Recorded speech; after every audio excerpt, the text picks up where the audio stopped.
Welcome back to the Fellowship of the D20, and we hope that you have a great New Year so far. And previously, the original Phandalin Five had drifted apart, with our Eladric cleric Karlsruhe gone to join the Emerald Enclave. Our Sorcerer Supreme Selby had been called back home to join the Lord's Alliance.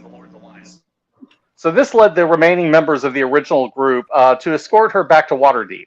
However, Selby's family locked us all out, leaving the remaining members to drown our sorrows in a tavern, and especially Bjorn, who was thirsty and in need of a few beers after our long journey. As it turned out, this was the worst possible time for Bjorn to get drunk. While we were resting in the tavern, we each got a mysterious note with the seal of the Lord's Alliance, telling us to meet in a dark alleyway within the hour. Um, Eleutherius suspected a trap, but we couldn't ignore the messages, so we all agreed to walk into it. But we weren't the only ones who got the message. Whodunit, a Harengon stage magician, and Bojai, a Loxodon cleric, were also given the same message. So we eventually met up with Whodunit and Bojai and went down to the meeting place. But instead of meeting our contact, we found a dead dwarf lying in the alleyway, the victim of a professional hit job.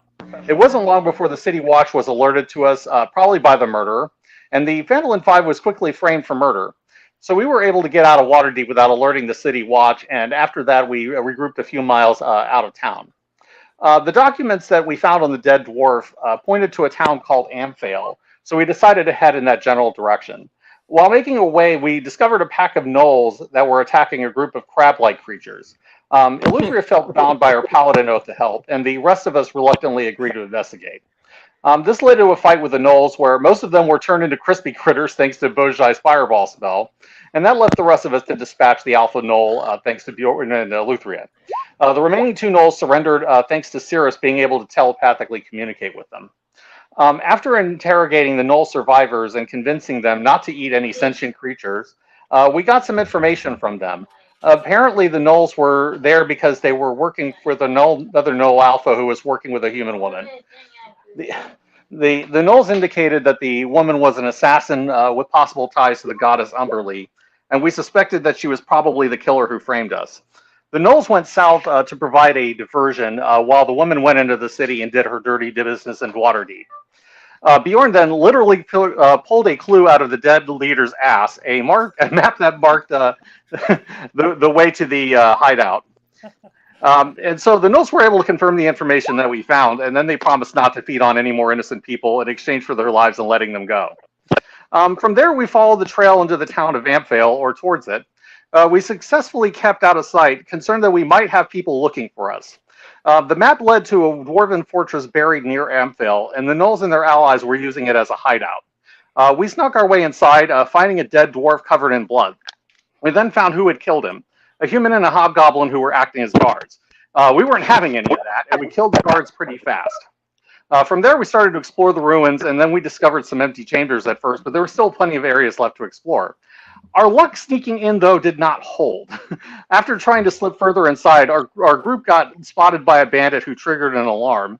And then from there, we got into a nasty fight with nearly everyone in the hideout, including a giant, two minotaurs, a pack of gnolls, and a partridge in a pear tree.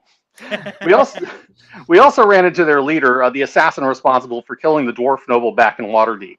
But thanks to Bjorn evasion tanking like a pro, Cirrus outroguing the other rogue, and Bojai blasting everything into sight with Spirit Guardians, our group emerged triumphant. We took some small losses, though, as Eleuthera lost two of her summoned creatures in the battle, including her Panther Hecate and her Weasel Kodo. From there, we started searching through the complex and looting the dead, as one does in a dungeon full of bad guys. We found evidence of brutal torture as well as dark rituals, probably to the dark goddess Umberlee. Eventually, we found the assassin's rooms where she kept detailed records of her crimes. Apparently, she was the last descendant of an exiled Waterdeep house, kicked out of Waterdeep because of her worship of Umberlee. It looks like she was trying to rebuild her house and get back into Waterdeep. But there are outstanding questions about all this, including unexplored parts of the complex and a gnoll that apparently disappeared during our fight earlier. So with that out of the way, I'll turn everything over to Deanesis, who will start the next part of our adventure. Awesome.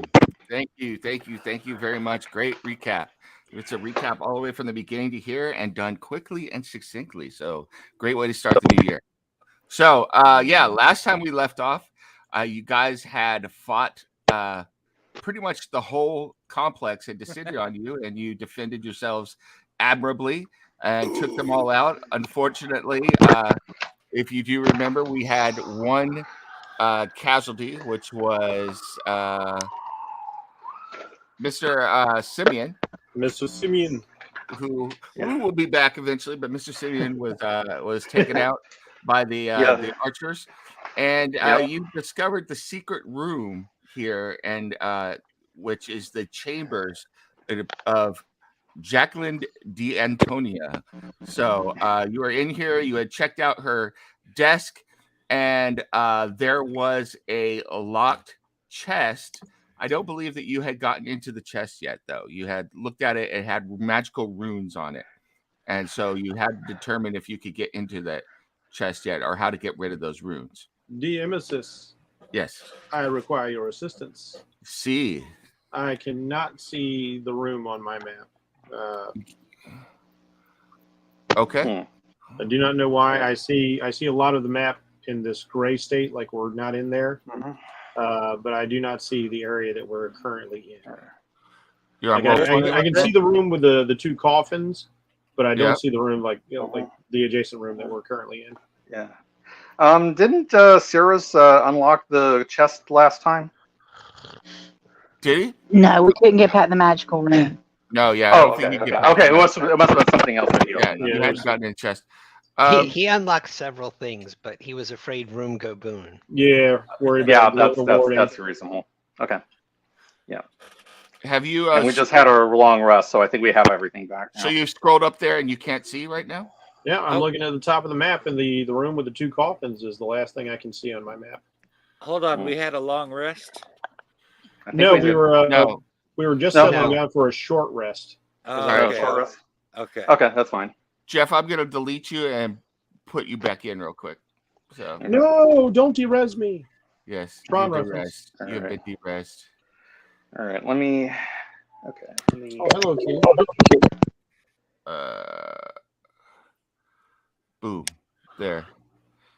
How's that? Still don't see anything.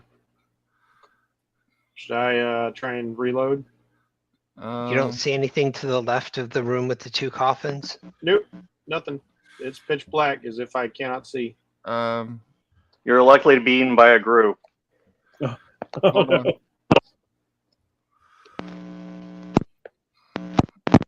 Maybe my hat got too big and went down over my eyes. Yes.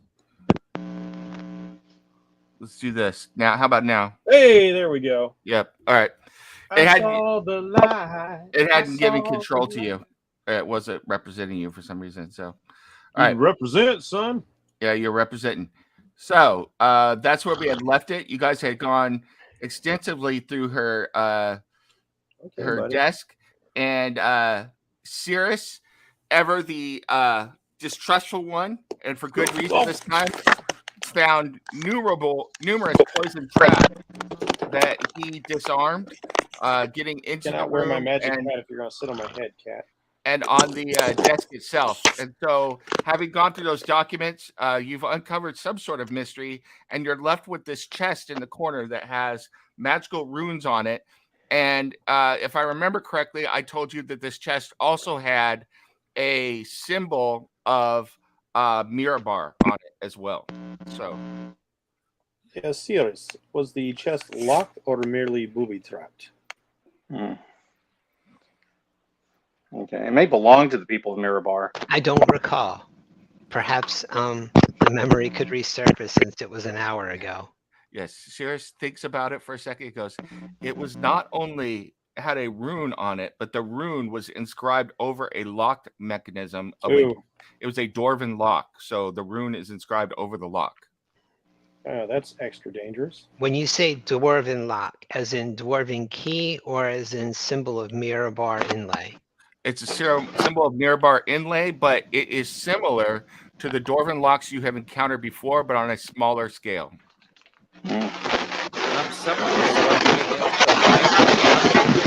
Whoa! What is all of that? Someone is rubbing against their microphone a lot, and it's causing a whole bunch of noise. It's still happening. Okay.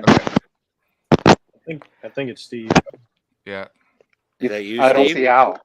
I don't see how. Yeah. I'm not doing anything. All right. Is I'm it you, Jen? standing up, so I'm not playing around with the mic.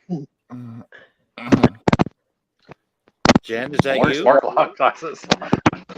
I Can can't y'all even hear hear me? Jen. Yeah, now we Oh, can hear now you. I can hear you. Okay. Yeah. Okay, again, when you say it's a dwarven lock similar to what we've seen before, Mhm.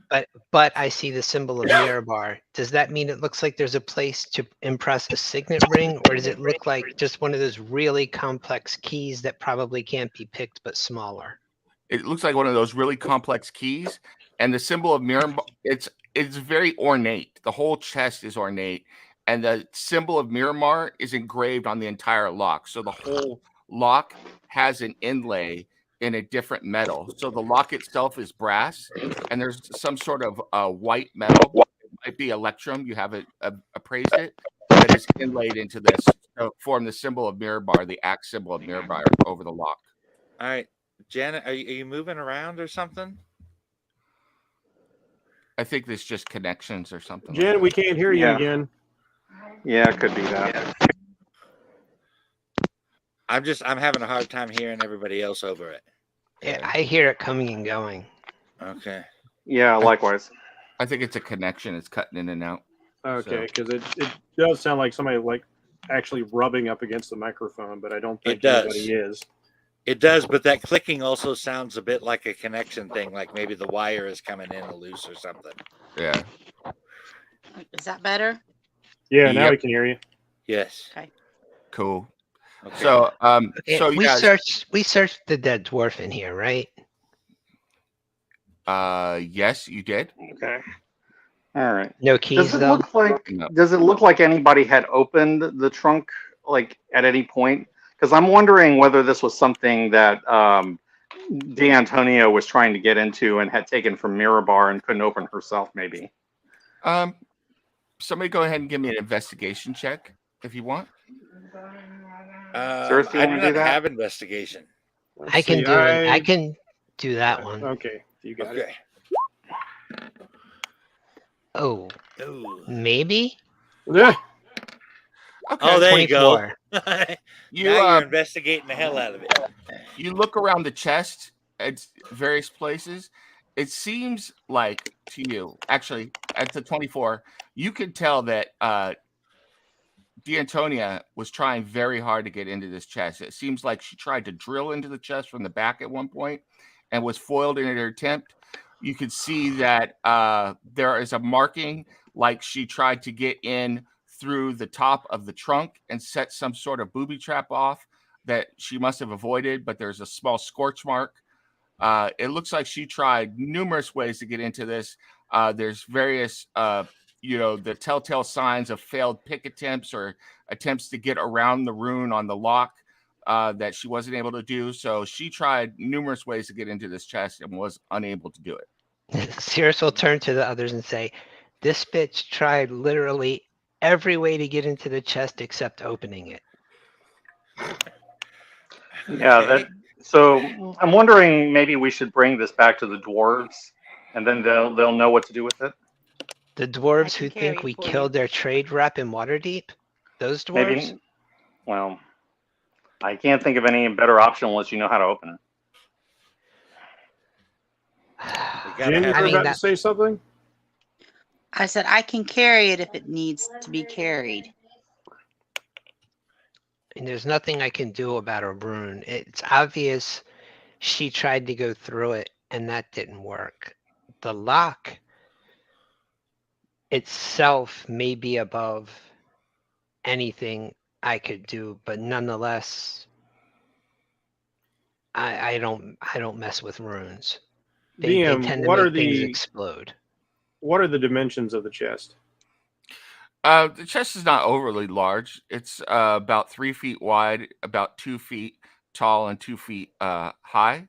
So 2 feet, 3 feet Okay, long. That's exactly what 3 I by needed. 2 by 2.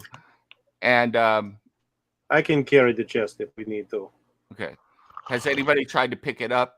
You don't know how heavy it is. It doesn't. No, that's it true. is, um, Bjorn is thankful that he is not the one that has to carry everything now. Yes, we have nice strong lady and we have Trixie Rabbit. Yes. That's the chest itself is incredibly well made. It's of several kids. a very dark wood Not in that this is world. shined to a great polish.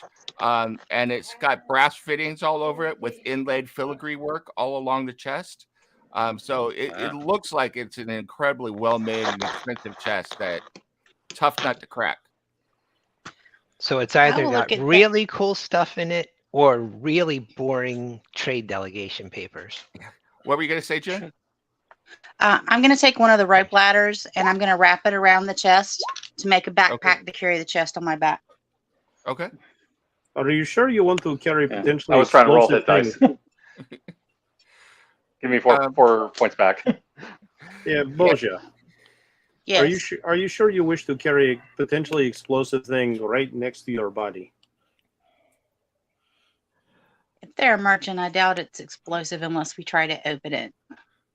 Well, my I thought mean, is if it's who done it? beyond Cirrus's ability to open, perhaps it's magical and perhaps it's location oriented. It's possible. Yeah, I'll pull off my hat and I'll put it on the ground and I'll actually stretch out the sides of it until it has a 2 Your foot head by is 2 really foot. big. It's for a very large brain, my friend. That's why I'm so tricksy. And so the hat stretches out until it's got a 2 foot by 2 foot opening. You could put inside of hat, yes. Perhaps safer. And less It- conspicuous. It wouldn't hurt you inside the hat if it blew up. Oh, no. My hat is special. It has extra dimensional space inside. Shh, don't tell anyone. Trade secret. Wow, that's a Bigger very on the cool inside. hat. Yes, yeah, she gets it. Yeah, that might be the best way. And if it Yeah. goes boom, it doesn't hurt anything.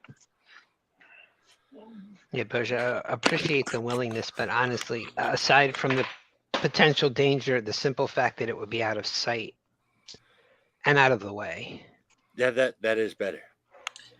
But if you could pick it up to let me know precisely how heavy it is, I might have to empty some things out of my hat to make room. I'll pick up the chest to put it in there. All right, DM, All right. can you give me an idea of how much it weighs? When she picks it up, it is incredibly light for how sturdy it looks. However, as she begins moving it towards the hat, I need Boja and Whodunit to give me Arcana checks, please. Oh, this is going to be interesting. Oh, I got it. The hat I can is help and give part advantage. All right. You're a smart cookie there, Bjorn. ears. So Luthia gives advantage or help. All right.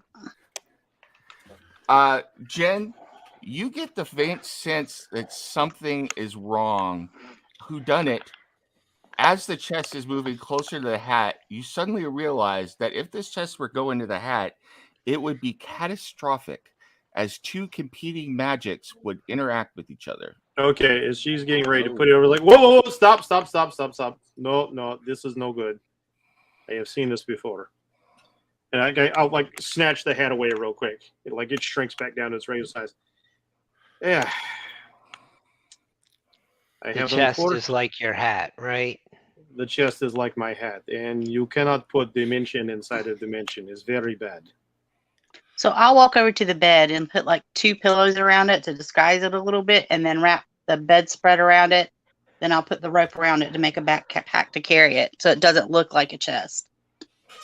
You're able to do that with no problem. Yeah, probably the best we did. Ooh, I'm glad you gave Have us a that Arcana check. Yep. I would have hated to lose my hat and all of its contents. I think you would have lost your head, man, as well as your hat. I literally have everything but one item pretty much I own is in my hat. Wow. That would have been terrible. So Boja constructs a chest backpack that looks passably like just a traveling backpack with little problem.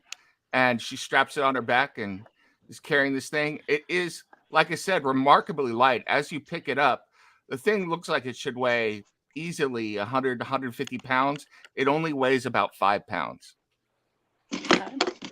Yeah, maybe there's also some holding style magic in the chest. I would say that is likely so. Yeah, I have a tremendous amount of weight sitting on top of my head, but obviously I do not feel it. Yeah, Currently, we're definitely going to need an expert to open this. Currently, or my even hat's examine it. yeah, my hat's contents weigh more than I do. Yeah. Right. So, Well, I think did we search the desk? yes, you did. So We you did? have searched through the remainder of this room. That was pretty much the only thing you had left in the room to look through. All right. Yeah. we There are check the bed to the see if other there was parts of the anything under the account. bed? Oh, No, you did not. But I'd like to search around the bed. okay, you can go ahead and give me an Good idea. investigation check. Yeah, oh I'm my gonna God, it's Jimmy Hoffa. Step away from the bed. Oh, that was so close to the 18. You don't was. find anything out of the ordinary except for an ice pick strapped to the bed. So Ice pick strapped to the bed. Why is there an ice pick in the bed? bad basic. Let me guess. By the Sharon Stone headboard, sleeps here. Yes, where bad, where someone sleeping could reach it easily. yes, bad basic Ooh. instinct joke. Sorry. So I I would think she would use a dagger or something. Like maybe your venom dagger. it was Get just some a bad. imagination. It was a bad joke. So Yeah, I guess lady Yeah, was not too picky. yes. No, She was actually, not too who done it? picky. It seems like she was rather picky when she slept. Quite picky, in fact. Yes. Considering that Boja found a concealed weapon on the bed, Cirrus will check the rest of it as well. Okay. Yeah, good plan. Go ahead and give me an investigation. Yes, when this lady says no, no definitely means no.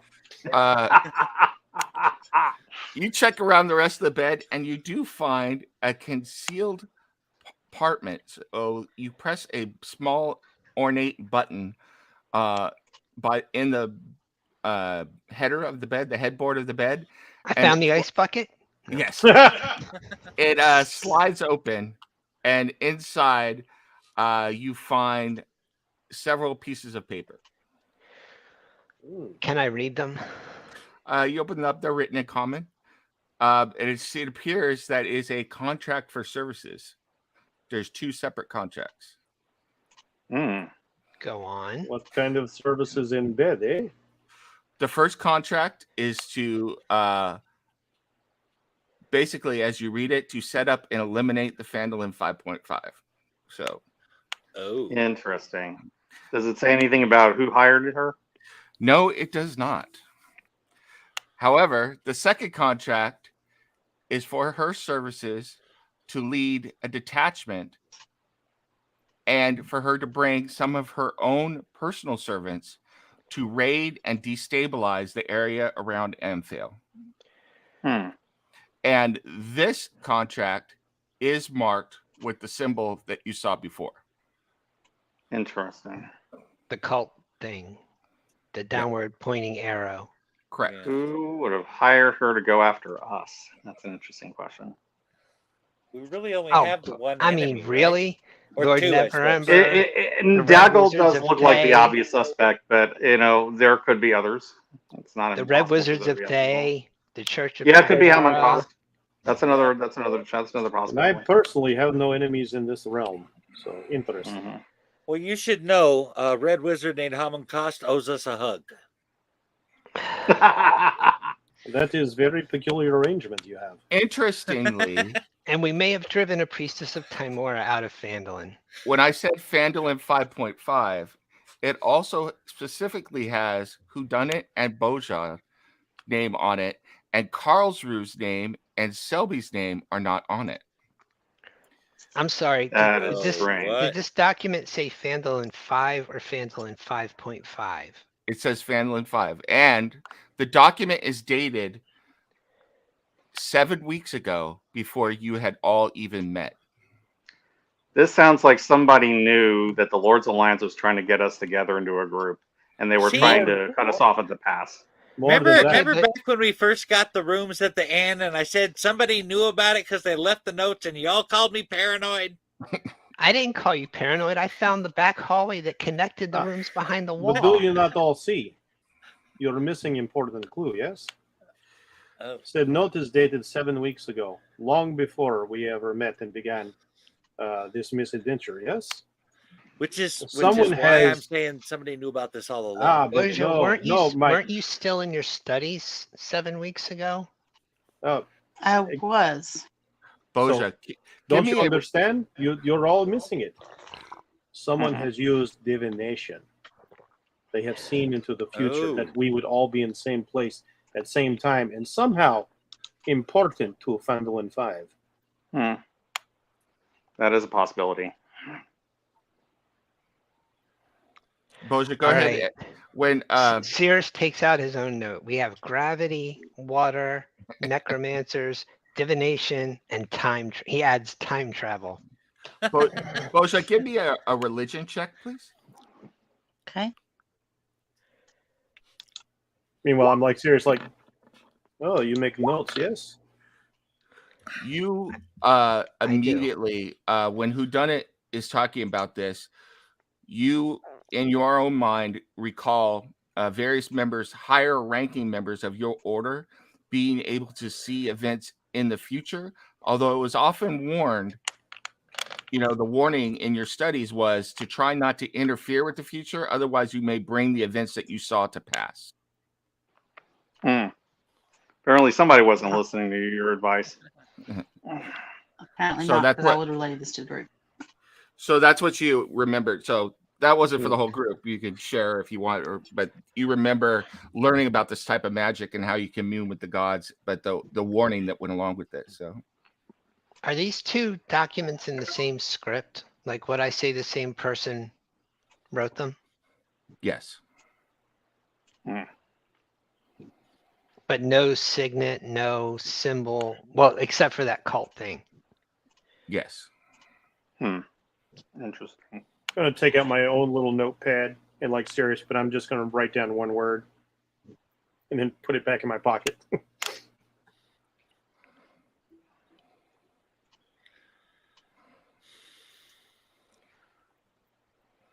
So it appears that but the two things, the other thing that is of significance on the contract was she was contracted to bring in some of her own forces and a contingent from whoever the signet is who was going to bolster her forces to destabilize this region. And just to be clear, all we know about this is that it's related to Mirabar. The symbol? No, the symbol is not related to Mirabar. You don't know what the symbol is. It's completely the symbol for Mirabar is a giant red axe with like dwarvish runes around it. This symbol is the one that looks like an arrow pointing downwards, and you've seen it a couple times now. You saw it on the badges that like the hobgoblin was wearing, and some of the humans. The elves also were wearing this symbol as a badge, but you have no idea what the symbol is or what it signifies. So in addition to the people that we know we've pissed off, we have some weird cult or organization that has somehow foreseen us interfering in, I don't know. Amphil's just a small town. Mm-hmm. Congratulations, Bjorn. You're a hero of prophecy. Well, I would like to say I think it is their fault now that Boja and I are here because they have fulfilled prophecy by bringing us together with Phandalin 5. Yes? Yeah, it's not our fault. Yeah. They should not be shooting at me. I'm afraid just hanging out with us means they'll probably be shooting at you. Yeah, that's kind of how it goes with us. Or they Okay. wanted you involved. Well, Yeah, in that's that the case, other thing, I blame you as well. Make it fair. I blame both sides. Both parties blame. I blame less. One other thing I should add for Boja, and Boja could share this or not if she wishes, is that this magic was usually associated with fairly high-ranking members to be able to cast this type of magic, to see this far ahead. I will say that among our order, only the highest of high ranks are able to cast this spell. I have known of people who could look into the future, but the ones I know of were not of a pleasant nature. We're probably talking about high-ranking evil cultists of some kind. So Probably powerful dark god of some someone sort. has a grudge against us because of something we might We haven't done yet. do, and that we wouldn't be involved in if they hadn't gotten us involved in it. Such is the way of prophecy. Well, prophecy can kiss my half-elven ass. I fully sympathize with that view. Prophecy, you're on the list now too, or is prophecy already on the list? So Prophecy was on there. okay. All right, I'm going to pull out Time my is not the notepad boss now, of me. writing down second word. Now, I will say while you were doing all this, go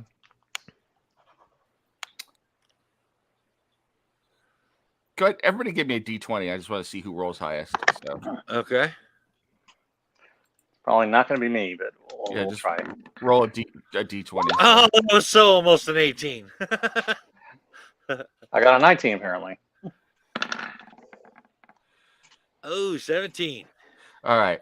While you guys are going through all this stuff and everything, Eleuthera, a thought suddenly occurs to you. You're like, wait a minute. Didn't Yita have a father that was supposed to be here? Did we encounter him? Yeah, I was thinking that too. So I mentioned, Yita supposedly had a father here, and we have not run across him yet. So either he escaped in the confusion, or he's in another part of the complex we haven't checked yet. I think we should be thorough and check the other parts of the complex before we leave. Well, we killed Knowles, yes? Yes? Yeah, but we didn't kill that specific Knoll. How do we know this? There were no alphas that we killed. And none of them looked like Yita. I was about to say, we did not ask. It was just We don't killed. know. We don't know for sure, but I have just a thought, and not that this adds anything to it, but just to stack on just how well refined this divination prophecy thing was. 6 weeks ago, the Phandalin Five didn't officially exist. Yep. Oh, that is interesting. Very interesting. It was we never did any of the things that we did. It was, I mean, I barely. No one would have heard of us. Yeah, I can't help. Didn't we infer that Selby's family had actually worked behind the scenes to try and get her out of the situation? Perhaps there might be a clue there. Selby and Karlsruhe were not targeted. Indeed. So they must have known she wouldn't be there. So they see into the future and see that those two are no longer a part of the group. So they do not factor. And I'm starting to think that may have been a mistake, because I'm sure Karlsruhe is out there doing things that they probably wouldn't want him to. We know that for a fact because he did things we didn't want him to when he was with us. Exactly. I have heard. He is an agent of chaos, and we love him for it. I have heard the rumors of disturbing dance becoming very popular trend. Yes. Yeah. Yes, the Brent jingle Karlsruhe. jakes. We all do. Yep. Speaking of disturbing, since we were on this rest, who done it? What happened in that room?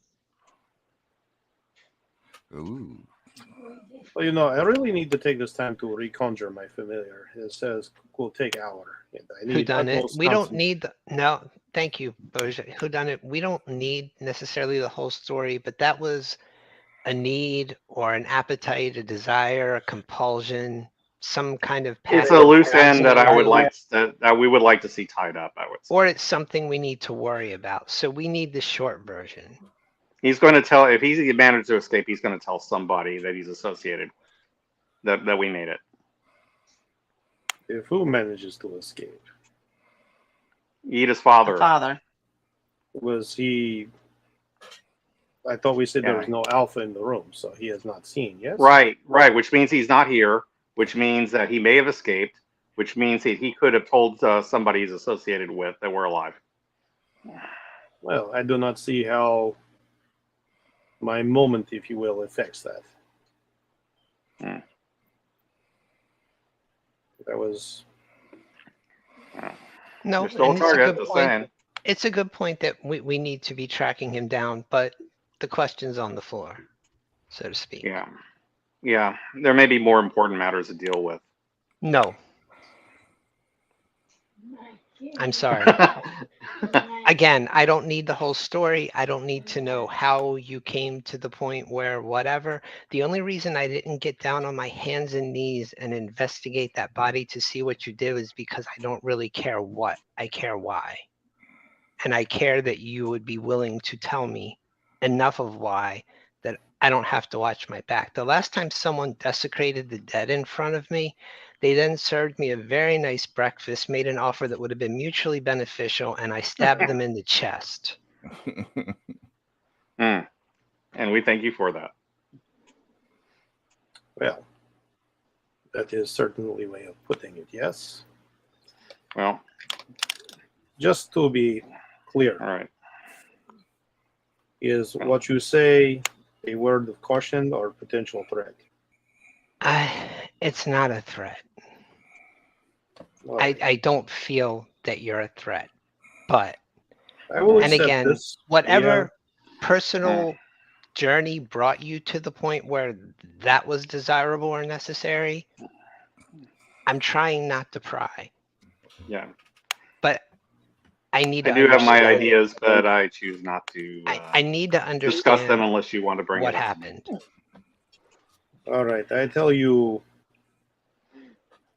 something. I am from a place of where there is great evil. Not a place where like everyone is evil, like the hells or the abyss or anything like that. I have spent a long time journeying through a place where like it is ruled over by many evil creatures. Ruled by the dead, perhaps. Yeah. I'm gonna It's guess more- it's a I'm gonna guess from your reactions to previous weather, it's a rather misty place. You seem to have a great deal of knowledge about these things. Nope, I just pay attention. Aha. You don't You trust are. the mist. You are very very observant.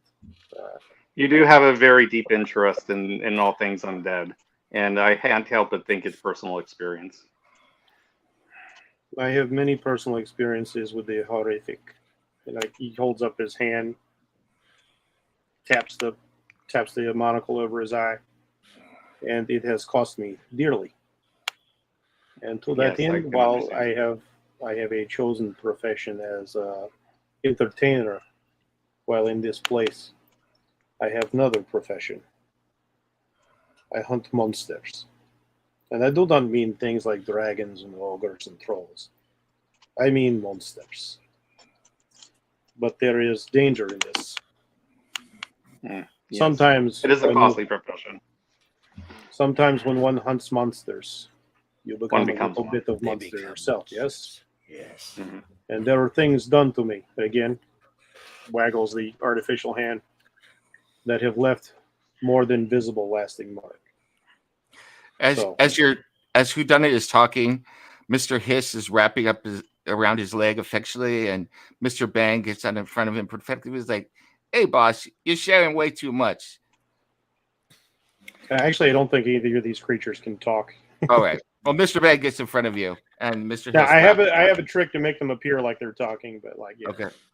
it's okay, my friends. Mhm. It's okay, my children. Okay. So, I do sympathize with your goal. I've hunted monsters of that type myself quite often, and I am more than willing to help you in that goal. every And terrible thing the night has to offer.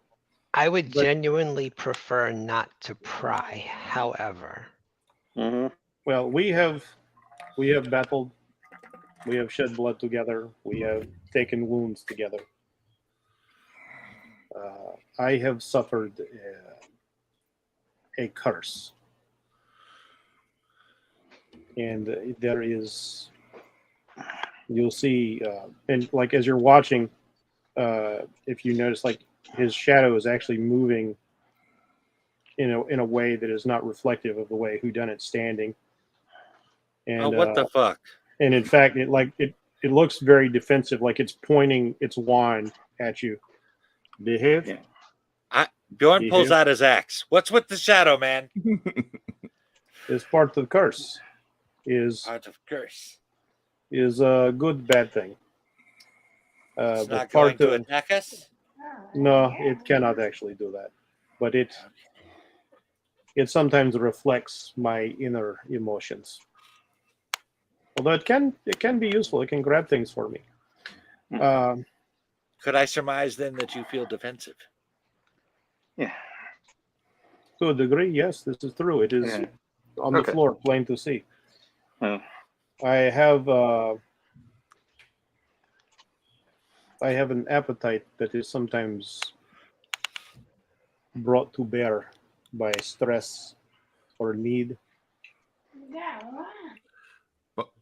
Bosha, can you give me a perception check? Sure. I had honestly hoped you had all forgotten about grilling at this point. As Whodunit is speaking, the more he is speaking of this place and of his nature, imperceptible to everyone else, but because you are a cleric of light, you are noticing shadows gathering, almost as if the very nature of speaking of this is causing darkness to start to loom. Yeah. I would suggest letting our friend have his secrets for the time being. And I'm just kind of going based on what I see. I didn't notice that part. And please understand. Yes. You could feel almost like that which shall not be named is almost casting its eye towards you, just your very thought of speaking about it right now, almost like it delights in you talking about it. For the sake it's of the Eye of Sauron. Right. If you would forgive me, does this satisfy you, Cyrus? Yeah. And Boja will step up and is like, I will tell you, all this talk of prophecy concerns me. You see me as I am today. I was born like this amongst my people. I am considered a chosen of the goddess. She marks each of us once a generation or every other generation with this white skin so that we may serve her as her champion. I've known this all my life. I've been in the monastery since I was 6. My 20th birthday has just passed, and she visited in me a dream, telling me it was time for me to come forth. I feel like I was destined to meet and help you with the darkness that surrounds you. Yeah. You bring light with you, do you not? I do. And unfortunately, I carry darkness with me. And I wish to tell you more, but I feel it is perhaps dangerous to do so. I agree with that. It is perhaps for the best that you encountered each other, for there is certainly balance to be found between both of you. And I think that will serve us well. I will do my best as companion to satisfy your needs for truth between us. I am not certain how much I truly believe in prophecy. I mean, my goddess champions free will, and I am not so certain whether destiny is as fluid as it's laid out to be. But if we are destined to do a good thing, then I choose to follow that. Sometimes prophecy is curse. We cannot escape our destiny. Our fate is our fate. Try though we might to escape it, we will only bring it about. No fate but what we make. I hope that you, Cyrus, are the more true. I do not wish to follow the destiny that Bjorn has mentioned. There must be ways. Yeah. I would, again, I stand by it. No fate but what we make. I don't Mhm. worship gods or goddesses, the ones that I like. One of them sees the world in rather guided forms, and the other one literally goes by the flip of a coin. I apologize for prying. I really don't like No, it's to dig into anything people are uncomfortable with.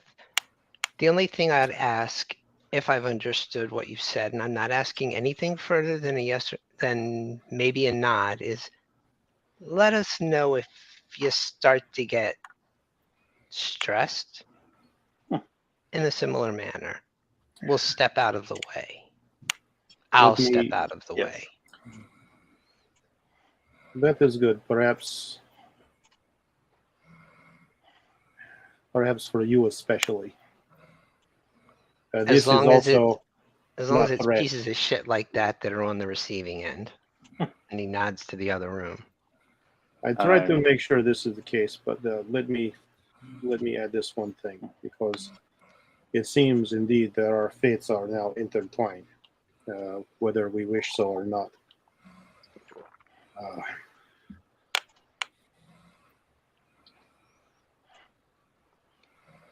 There is All right. one other thing that you should know. My people originated from Feywild, and we Mhm. all carry some Fey magic with us.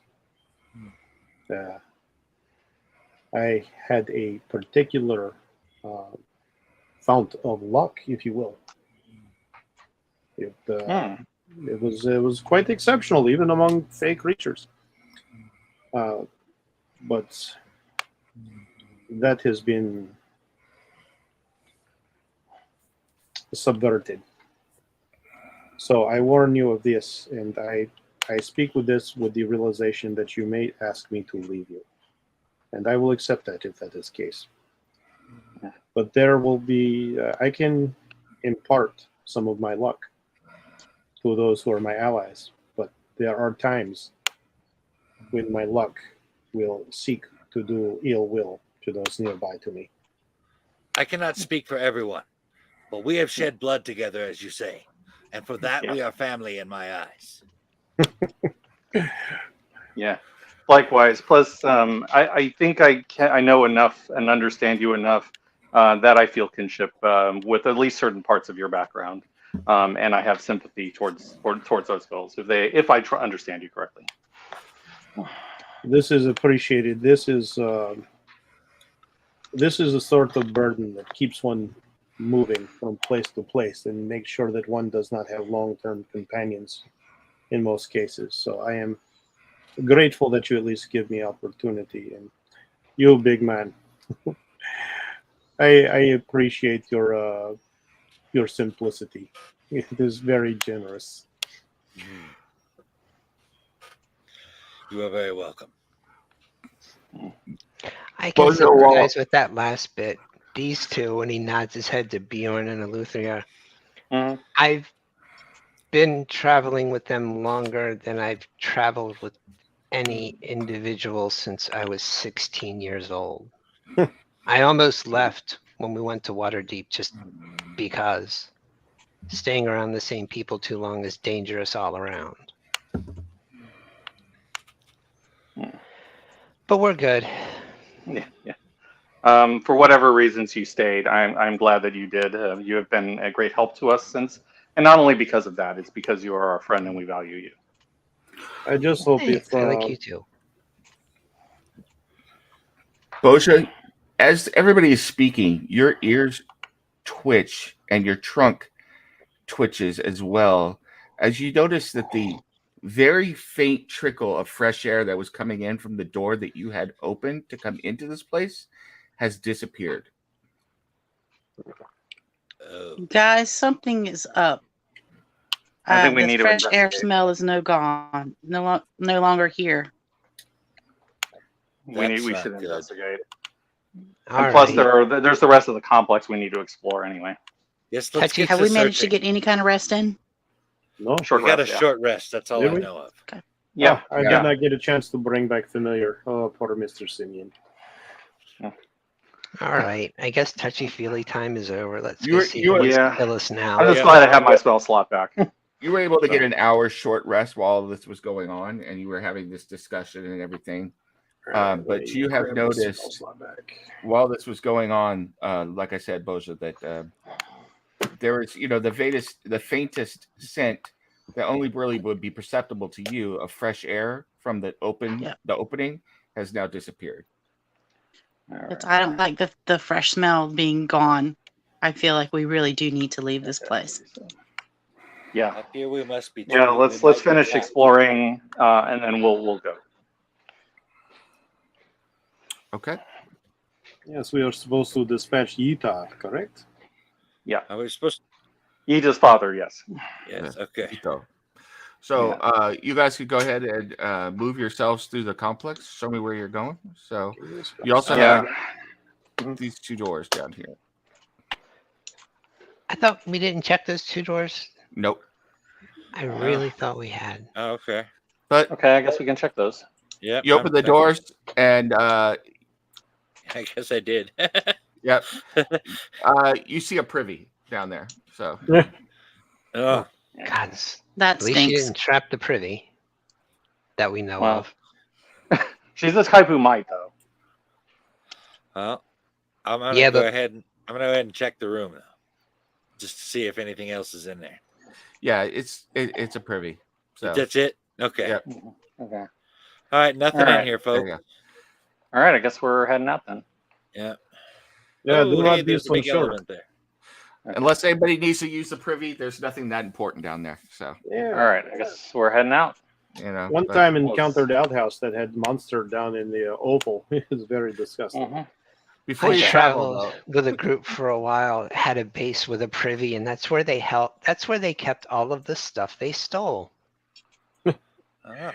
It was a very secure location, I would guess. No one wanted to search it. Hiding in plain sight, you know. Okay. So you guys have pretty much thoroughly examined this area. So up Yeah, to let's head where back, You where you want to go now? So I think that. Let me see if I can move myself over to where I think we should be. Down here. All right. There's a door here. I guess I'm not seeing. yeah, it's a secret door. I didn't draw it in, so you can Okay. just move over. So There we go. Okay. Oh, there's a secret door. Okay. Let me no, move. that was how you got into the room. So Yeah, the Oh, black yeah, space in between yeah. the two rooms. Yeah. So okay. yeah. All right. So I'm kind of down there. This door that was that's at the north end of the complex we killed everybody in. yeah, I'll move everybody down there. But I will say this, Eleuthria, when you come in here, I need a perception check from you, please. That sounds great. Hey, Diamesis. Yes. My character here says that I have 46, and I have on my sheet that I have 51. One advantage. You have 51. All right, That's what I got on my sheet. that's fine. Okay. Yep. All right. 24. When you come in, you immediately notice that Jacqueline D'Antonia's body is gone. Huh. Yeah. Apparently, somebody Should've burned absconded with the body of our enemy. Wait, didn't we the- not burn her? I thought y'all burned Yeah, all we the bodies. burned her. Yeah, we did burn everybody. Yeah. We burned all bodies, yes. Did The somebody ashes pick are up her gone. ashes? Yes. So, Yeah. oh. This is The not ashes. good. Okay. That's yes. ominous. I should have Yeah. put ashes in hat to scatter later. I'm guessing someone has plans on raising her. This world is making. That'd be the it only thing I soft. could think of. Sears just says from ashes, they can do that? Depends on where you are, my friend. There are things that. If they have powerful enough godly influence that they're able to see the future 7 weeks in advance, I would not rule anything out. Boja, This can you still give me falls under necromancy, right? I'm just updating my enemies list. Boja, can you give me another In theory, perception yes. check, please? There have been enemies I have Another- faced I have you had said to kill multiple religion? times. Perception check. Perception. Using You your got- keen You got the senses. smell. Yeah. Now, if it's based on smell, I get advantage. Yes. That's right. She has a powerful face gem. Oh, that's better. It's okay. Yeah, that's not terrible. Anybody want to give her aid or some extra guidance, perhaps? I will. I will if I can. It's supposed to wait till after the or before the roll, but yeah, if you let me retroactively pass on some of my luck, guidance to the lady. Add a D4 to it. Okay. All right. Well, as long as you don't roll a negative. Oh, 18. Oh, Or baby. 18. 18, that's great. I Boja, told you I am lucky. you are on high alert now, with your smell because of what you had noticed before. And this time, as you walk in, although the stink of Knoll is everywhere and you've been trying hard to ignore it, there is the most obvious reek of a live Knoll having passed through here more recently than the reek of, dead Knoll and everything. So you could tell that a live Knoll has passed through here within the last hour. Mm. I think the father has passed through here the last hour. There's the stink of a live Knoll. Right, we have ashes and burnt bodies and detritus scattered all over the place. Can I do a check to see if I've got any footsteps walking towards either of the doors? Sure. Go ahead and give me an investigation check. Do I want to use my last? Yeah. 27. You most definitely can tell that someone had walked through here, and it is Knoll tracks because you've seen them before, had walked through here towards the door in the was it east wall there, and had gone through that door. They He weren't. went that way. Yeah. Seriously, East. definitely never going to need guidance from me. They went through the door we just came He has through. his own. No, the east door. We just came from the west. Oh, okay. Yeah. Do we want to chase after him, or do we want to check out what's up to the place? Well, we're here to find Gita's dad. I think that would be the way to go. Okay, let's look and see. My feelings, he's probably gone already, but we can look. Okay. Go ahead and move yourselves. Show me where you're going to go. I mean, you've been through this area before. So So. we're taking this this door to the top up here. Are we going down low? Well, Well, the you know door that- that Sirius thought is we were standing going beside east. is the door that the Knoll appears to have gone through. So this one where you are down here? Yeah, Yeah. if you want to Here? take a quick look through that door to the north, All I right. mean, I don't want to get tied up in it, but if we think we can track the Knoll, we should You- probably try to. I actually forgot about that door to the north. All right. Yeah. I think we should check it before we go. I'm Who done taking it? a peek. You open the door. Then- Give me a Hmm. reflex check. Uh-oh. Me? All No. right. No, who done it? Reflex. Okay. All right. Dexterity, don't fail me now. Somebody's speakers are on. I'm guessing trap.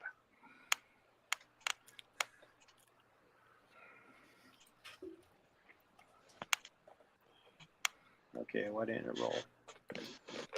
That's where I was. There it goes.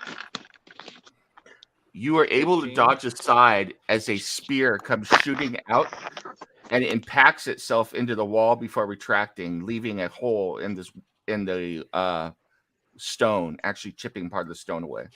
Hey, I found the trap. Okay.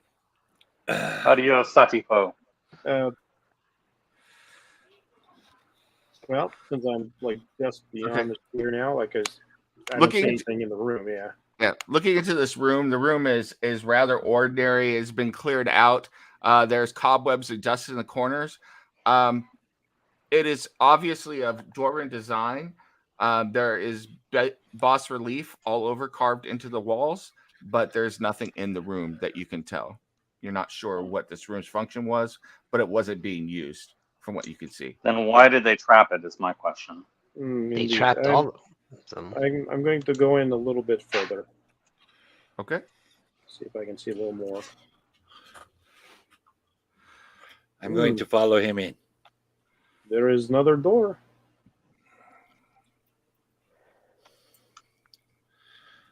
Oh. Yep. There is I was another really door. hoping this was just an individual room. Would have been nice, right? Right. Oh, all right. Well, are we going to search the other door now? It seems I found another rabbit trail. Yes. Okay, but What is your passive perception for the people who are in there? Let me see. What's my passive? What were you going to say, Sirius? 14. Okay, Sirius, you were going to say something. just thought we were concerned about tracking the knoll, but We are. I'm not. That's why I'm asking. Do we want to have to come back here to search this out, or do we want to go after the knoll for the sake of time?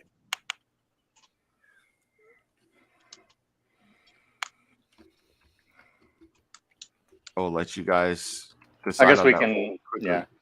Yeah. I mean, if time is of the essence. Well, We probably should move quickly and come put it back. this if we way, can't find him. Okay. Noel is going I like that someplace. idea. Yeah, Room is not Yeah. going anywhere. Yeah, that's my All right. thinking. I will say I once, agree. Sirius, once you walk in there, immediately, I mean, it stands out to you and just cries out to you.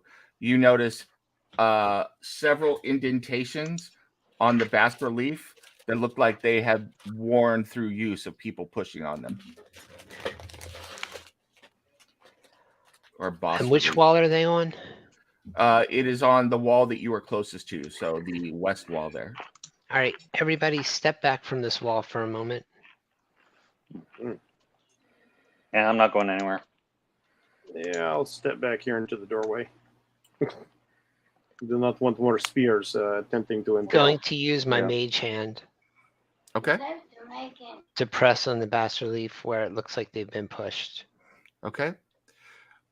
You press on it and you feel the stones starting to give way and move underneath you, but nothing super fast. You're able to move aside, and starting from you and going another 15 feet. So I will draw it here real quick so you guys can see. So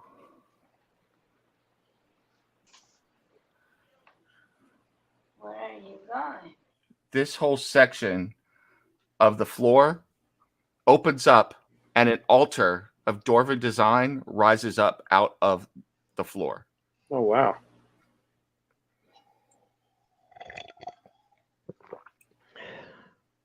I don't think Jackie whatever brought that chest here. I think it was here and they invaded. I think you are correct. I think so too. Is Boja in the room?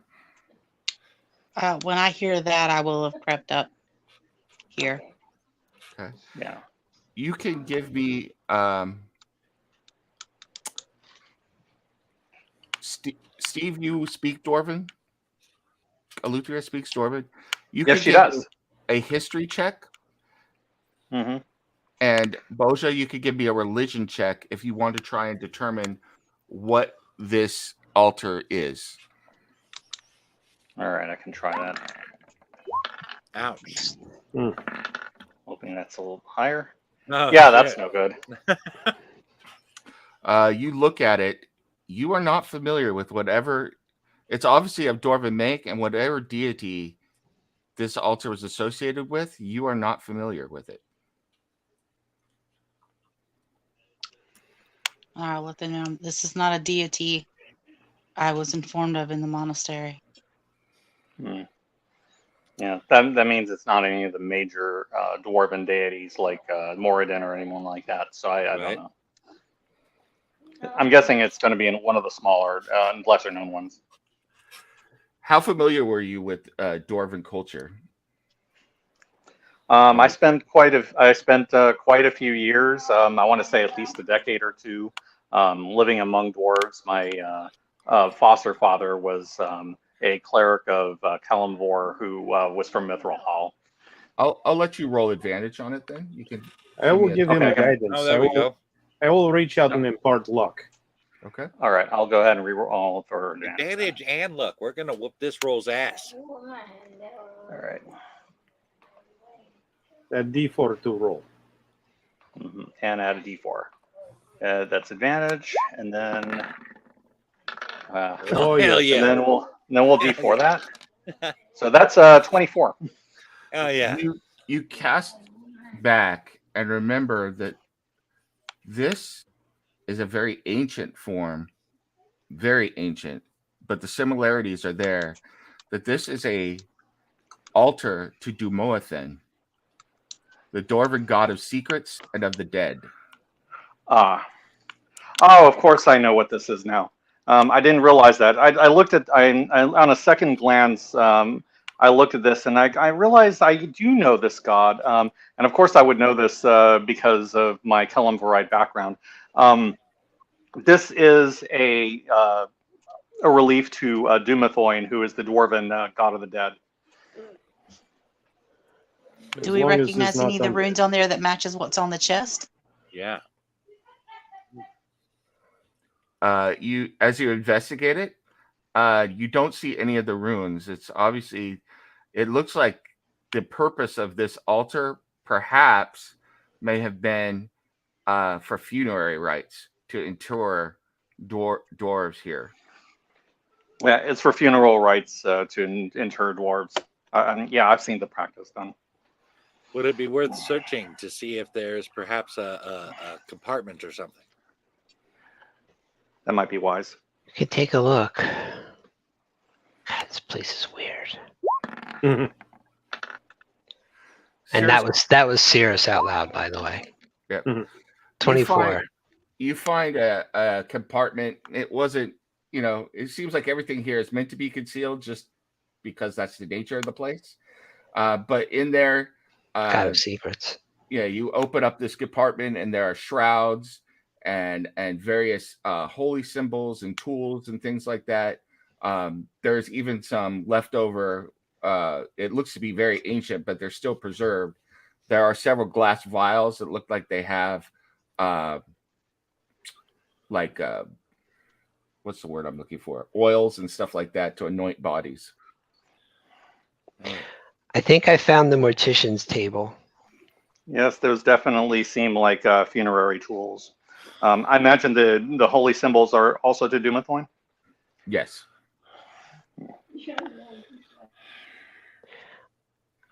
I'm going to take one of the holy symbols. Okay. Not because I actually want to carry around a holy symbol to the Dwarven god of death and secret. And then you tell me I look silly. Okay. I think Steve is dealing with other stuff, so Yeah. keep going. Yep. Gareth. Yeah, I'm sorry, I forgot to mute it. No problem. So, The is there Dwarven anything god else? of secrets told him he looked silly. Yeah. Now it's not Well, under secret. no, it's just I have this Christmas hat and I'm being told that I look ridiculous in it. The one that she told me to put on. So that's it. so it appears that you have found some sort of preparation chamber or altar here in this barrow. So We're in a DM. Dwarven barrow. Does this altar, does it look it doesn't look profane in any way, does it? no. Okay. Is it dusty? Yes. So I don't In think fact, it's been used in a while. The Yeah. floor had a thick layer of dust on it that fell into the hole when you raised it up. This is not, and from all appearances, it looks like it is very old and hasn't been used and still works incredibly well, even after all these years. Well, That's Dwarven dwarves. craftsmanship for you. That also tells me one other thing. It tells me that the bad guys did not see this either. Because otherwise I would have used it. right? We do not have the All keen right. eyes of our friend over here. All right. Are we done with the altar? Yes. I think we can move on. Let's Yeah, be back- good I think house so. guests. Back to Cirrus will use his mage hand to push the bas relief again. And the altar moves back down into the ground, and the floor shifts back into a place. And once it's in place, except for the disturbed dust, you cannot tell that it was ever there at all. It's only polite. Yeah, and I give I wouldn't say homage, but respect to Dumathoin in Dwarven. Okay. Okay. Shall we move on? Sure. I have no blessings, but you guys make great brandy. All right.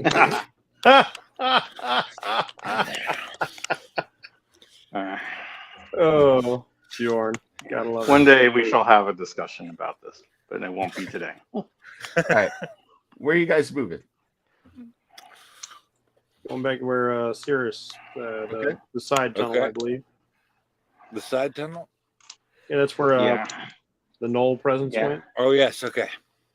This Yeah. is the door we originally came through. Is it open or closed? It is open. Where you guys?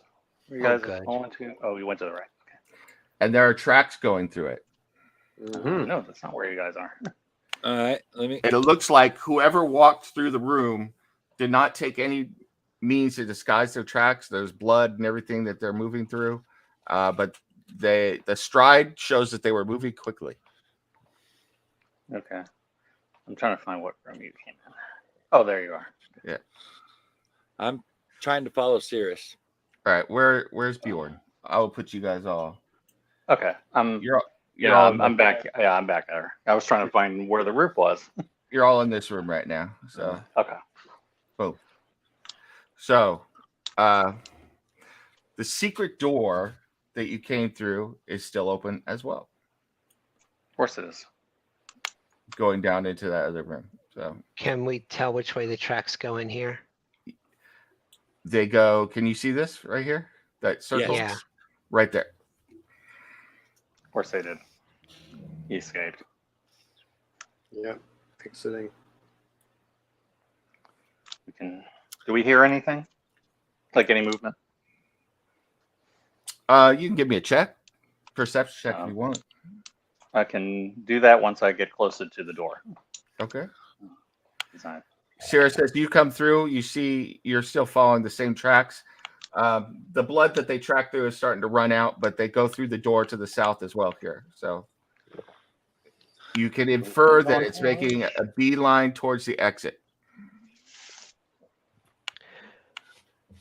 Okay. Shall we dash for the exit? Okay, 17. Yeah, we got to follow that knoll. Steve or Luthria, you listen closely, but you don't hear anything. But Okay. we know there's Yeah. more to this place. Okay. Yeah, All right. I mean he's Yeah, got. I didn't. Head start. Yeah, I didn't notice anything or hear anything, so I'm guessing he's fairly far away from us now. Should we take a look outside and then come back in? Yeah, I think so. If he's gone, we need to explore the rest of the building because they probably Yeah. missed other things that we need to find. Cirrus will take a step back out here. All right. Go ahead and move yourself right here. You get here, this door is closed. I haven't put the dynamic lighting back on, but you can't see past it. This door is closed. So Okay. Is it barred? That's where we went down. all you can tell right now is the door is closed. So Is it trapped? you can search it. As far as you can tell, it is 24. not trapped. Is it locked? You look at the locking mechanism, it is not locked. Okay. Interesting. They just closed it behind him. I'm So going he to was use in my a mage hurry. hand He to didn't open bother it. trying to cover his tracks, and he just bolted out the door without bothering to lock it. Yeah, he might have escaped in a panic, realizing that everybody died. It locks As you, It locks on the inside, guys. He may not have a way to lock it from the outside. He doesn't have a key necessarily. Oh, okay. as you use your Yeah. mage hand to try and open the door does not slide open. Interesting. It did say that I could no longer smell fresh air. Mm-hmm. Yeah. Well, the door closing would be it by itself doing that. Yep. So door is airtight. Yeah.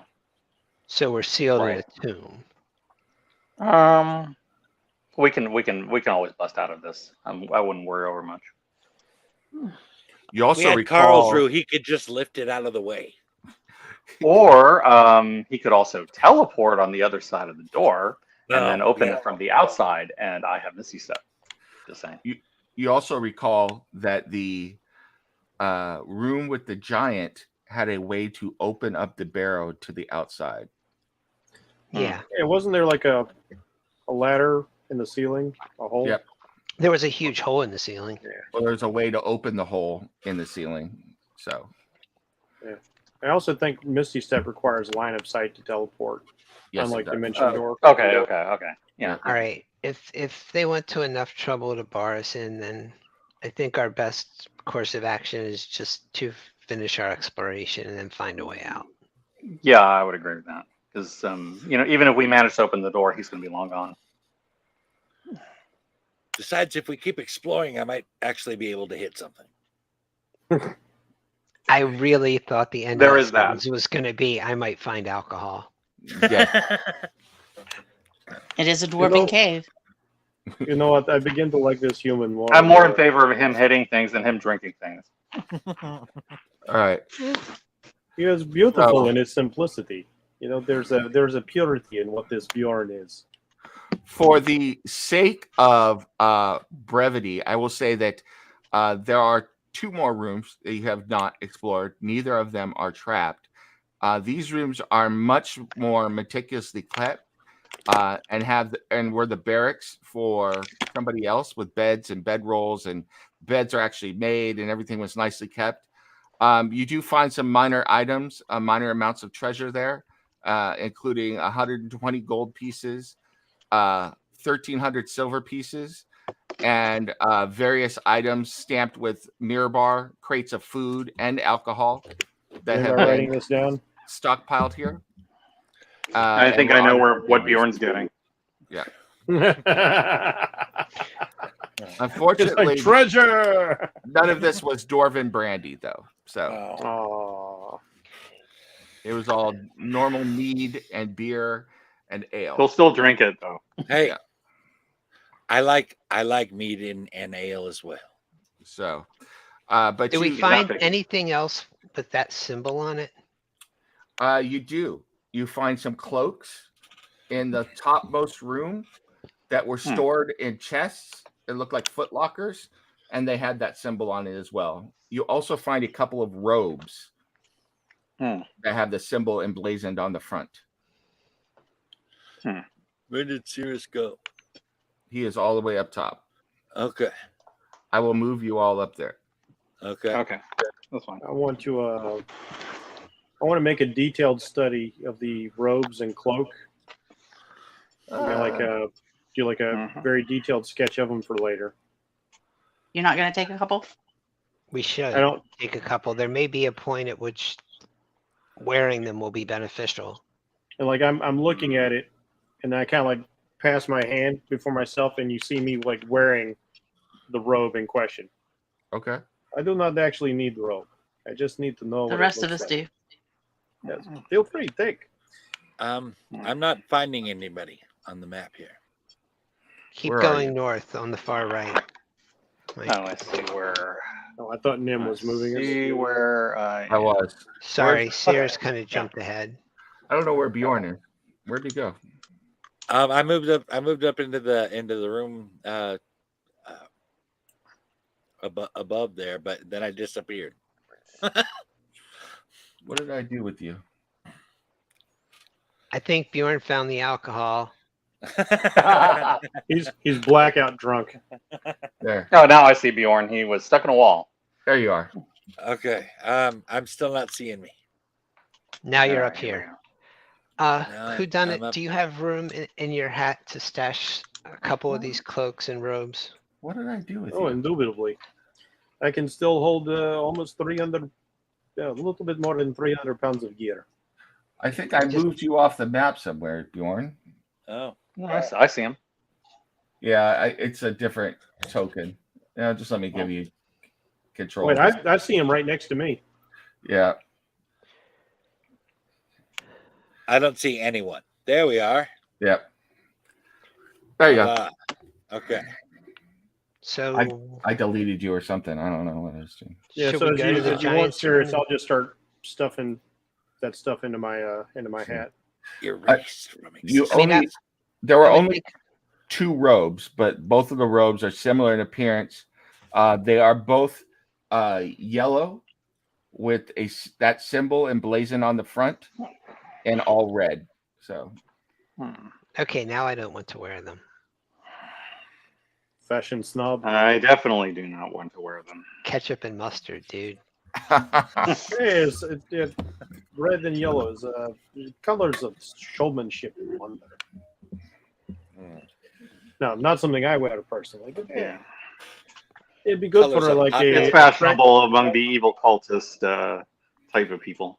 potentially good for a attractive female assistant before I appear to cut her in half and then put her back together. Or maybe I'm put guessing her the in second box. part. I'm guessing the second part's the tricky bit. It is indeed the tricky bit. so Bjorn knows cutting people in half is easy.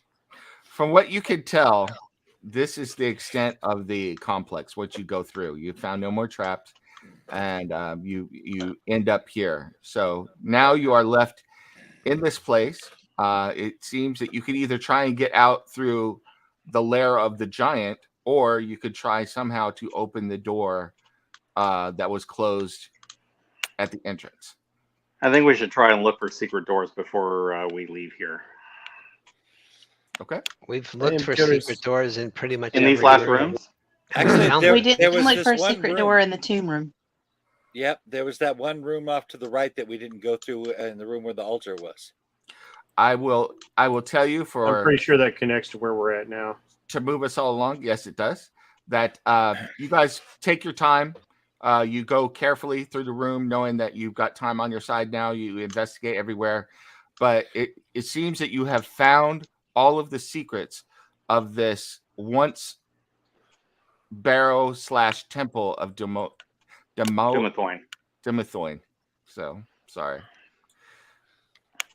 Doomthline and Umberlee. Weird.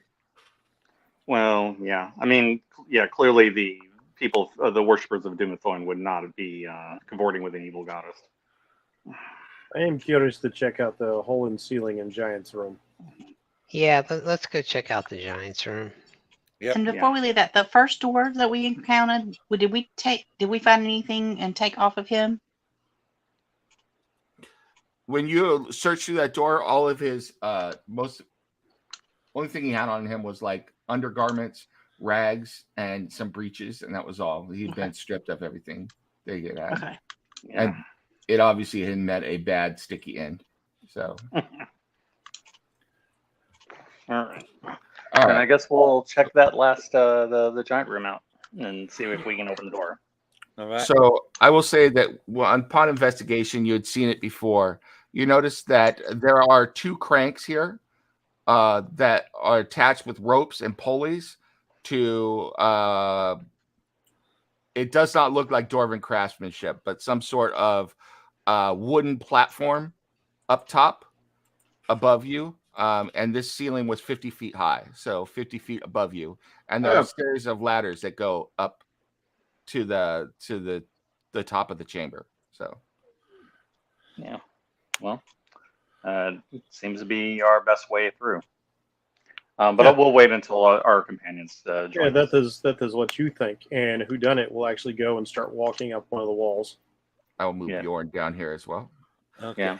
All right. Yeah. That I is could- a nifty trick.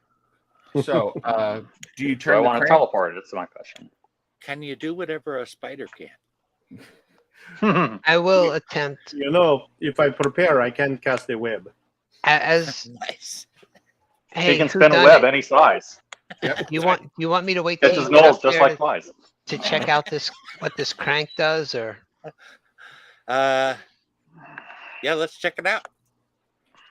All right. Who is going to turn it? mage hand again? All right.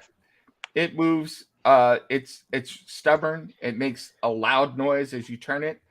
But you are able to turn the crank, and one section or one half of the ceiling begins folding inwards, and then eventually rests against the wall, and sunlight streams into the room from above.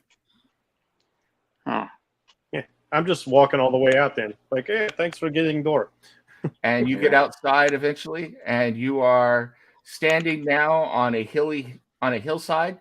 The top of a wooden platform that was over this area has been covered with dirt and everything that's been cemented into place. It's all fake. Looks like rock and stuff to hide that there was this entrance up here or exit or whatever. Leaning back down, I was like, yeah, doors are very good at misdirection.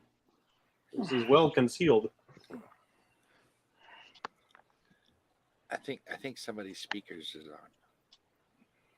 on. Do you hear the I don't echo? Okay. I don't. So All right. So now that we are outside, Huh. I can hear. So you are all able to climb out, and you are out of the barrel. Well, now I heard that. So Yeah. Yeah. okay, I think Jen's mic might be messing up again. Could be. all right. So we need to what- figure out. We need to figure out where to go from here. I mean, we have evidence to clear our names now, so we could try to go to Amphill maybe and see if somebody will listen to us. So, in case we forgot from last time, so this barrow is about an hour to 2 hours journey south of Amphill. So you were on the outskirts No, of I haven't Amphill. moved Go ahead, Jen.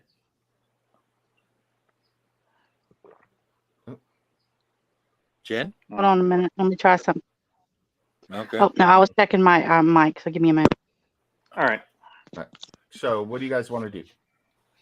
I agree that we should try and clear our names so that we don't have to keep hiding as we travel about. We have Yeah. evidence. And plus, that they might give us information that we arguably- need.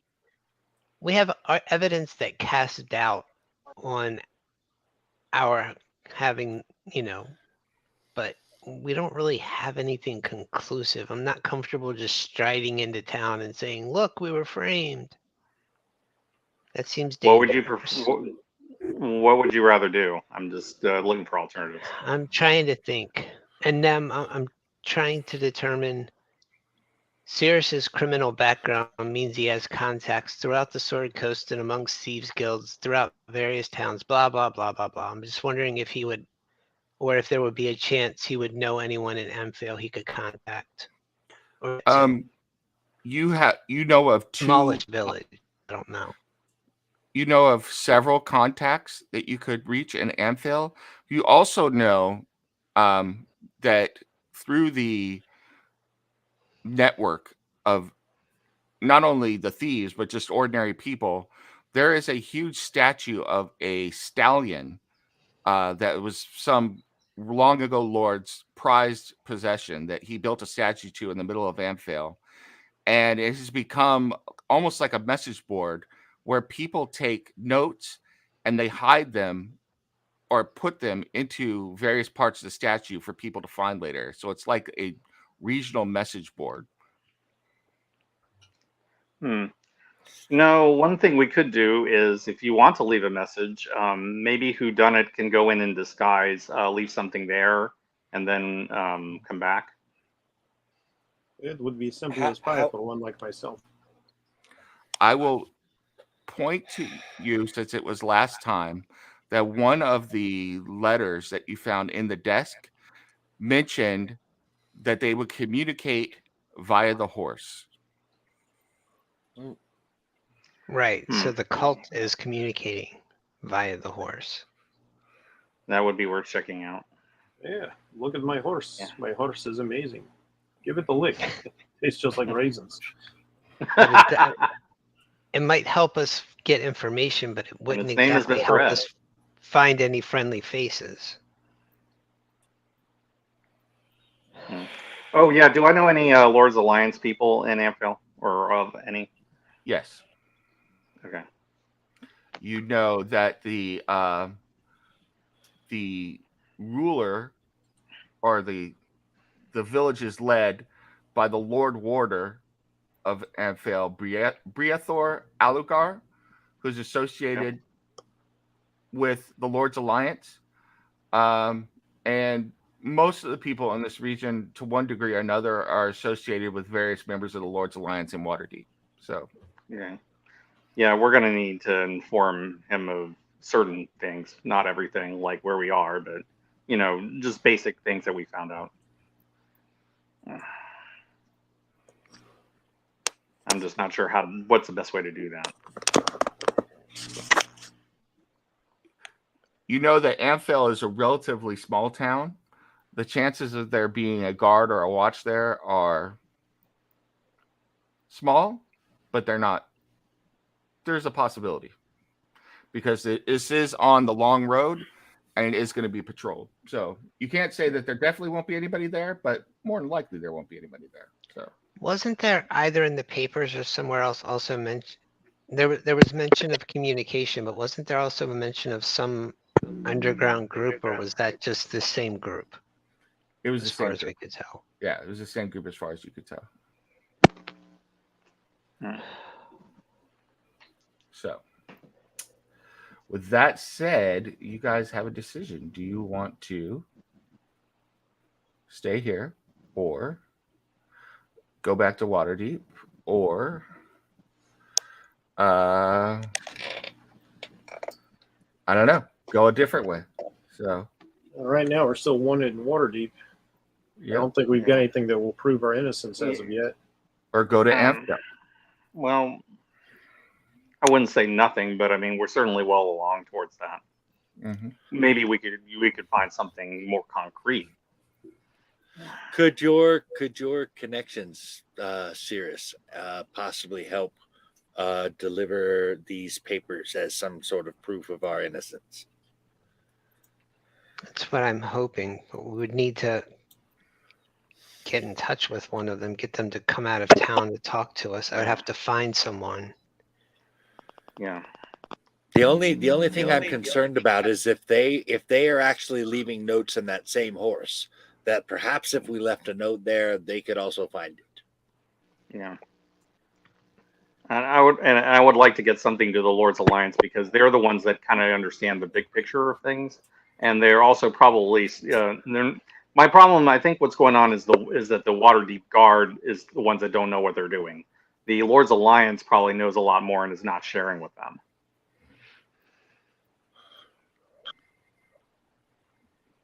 them. This is often the way of power. The people in the higher ranks, people in charge, they keep things to themselves. Yes. Do not. It is typical of them. Do not worry the populace. It's best if they don't know, don't want to cause panic and such.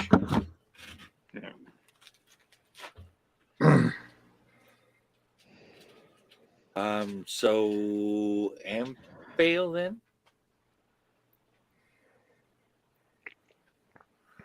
Yeah. Who done it? Yes, yes. You can disguise yourself. Can you disguise others? That's not how the way that the spell works. Yeah. Let me check Fierce something. doesn't know this. Yeah. Let me check something. Let me see if I have this in my inventory. I do not think I do. No, I did not choose. No, my magic, unfortunately, in this regard, only affects my person. Yeah. It is a. It's an invocation. It's a very handy illusion. It will not hold up to physical scrutiny, but gives me the appearance of other. All right. I mean, this is just a proposal. If I could find someone I knew at the inn, I could at least get them to come out of town and talk, find out who's looking for us and what resources they're bringing to bear. It would be a start. Yeah. And then we could we talk could about go. how to get we could- information to the Lord's Alliance. I could do something relatively amusing. What's that? I could create illusion of, say, like giant slug or snail, and you could all walk within illusion. And like, look, Funny Rabbit Man has giant pet snail while he rides camel. It's Jabba the Hutt. I was kind of thinking of sneaking up to the inn at night and looking in the window and seeing if I recognized anyone. But hey, there's a slug Yeah. thing too, because that wouldn't attract any attention. Yeah, I yeah. I was thinking incredibly- of going in at night and trying to sneak mean- in. I mean, you can pass without trace us, and I got that cloak, so I mean, we give it I mean- some protection. I am Who incredibly done good it? at distraction. You do play it mysterious, but it's a loud kind of mysterious, man.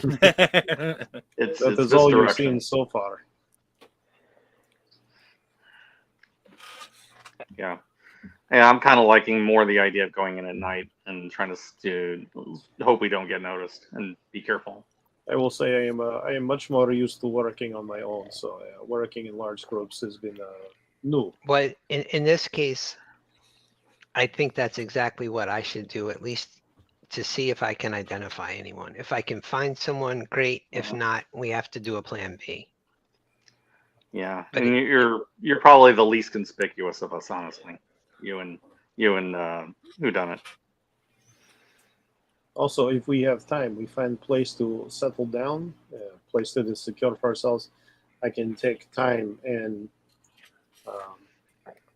find out what items we are carrying after I've had the time to Alright. prepare a particular spell. Mhm. Nem, you said Amphil was about an hour away. Mm-hmm. Time of day is it? It is late afternoon. The sun Can we is well up. find Can we find a place nearby that would be a decent place to camp for a while? My proposal would be, it gets dark, I'll sneak into town, just see if I can get a glimpse at the inn. I usually will know someone in an inn who's trying to lay low. Certainly. There's any number of places that you can camp around here, although I will say that, I mean, you guys are in a mostly civilized area, so you'll be camping, within 15 minutes walk of here. They're the beginnings of horse farms and other farms all surrounding Amphil, so estates and things like that, because this is a large area where they breed horses. So, could you camp? Sure. Your chances of someone seeing people camping out there and maybe noticing it, I don't know. We'll see. Hmm. I mean, what do y'all think? It doesn't sound very secure. No, it doesn't. Maybe we might get lucky, and we can go into the inn without attracting too much attention. Basically, you guys this barrow is along the road, and but you are in civilized lands right now, and you're not far from a number of established farms and breeding estates for horses.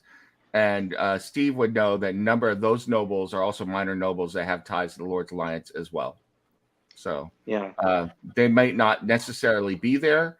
A lot of these estates are owned by people who live in Waterdeep, and this is like their rich getaway out here where they breed horses and come out here to do whatever it is they do out in the countryside. So, Yeah, this is a favorite haunt of the nobles, so I think we should be careful even if we stay outside.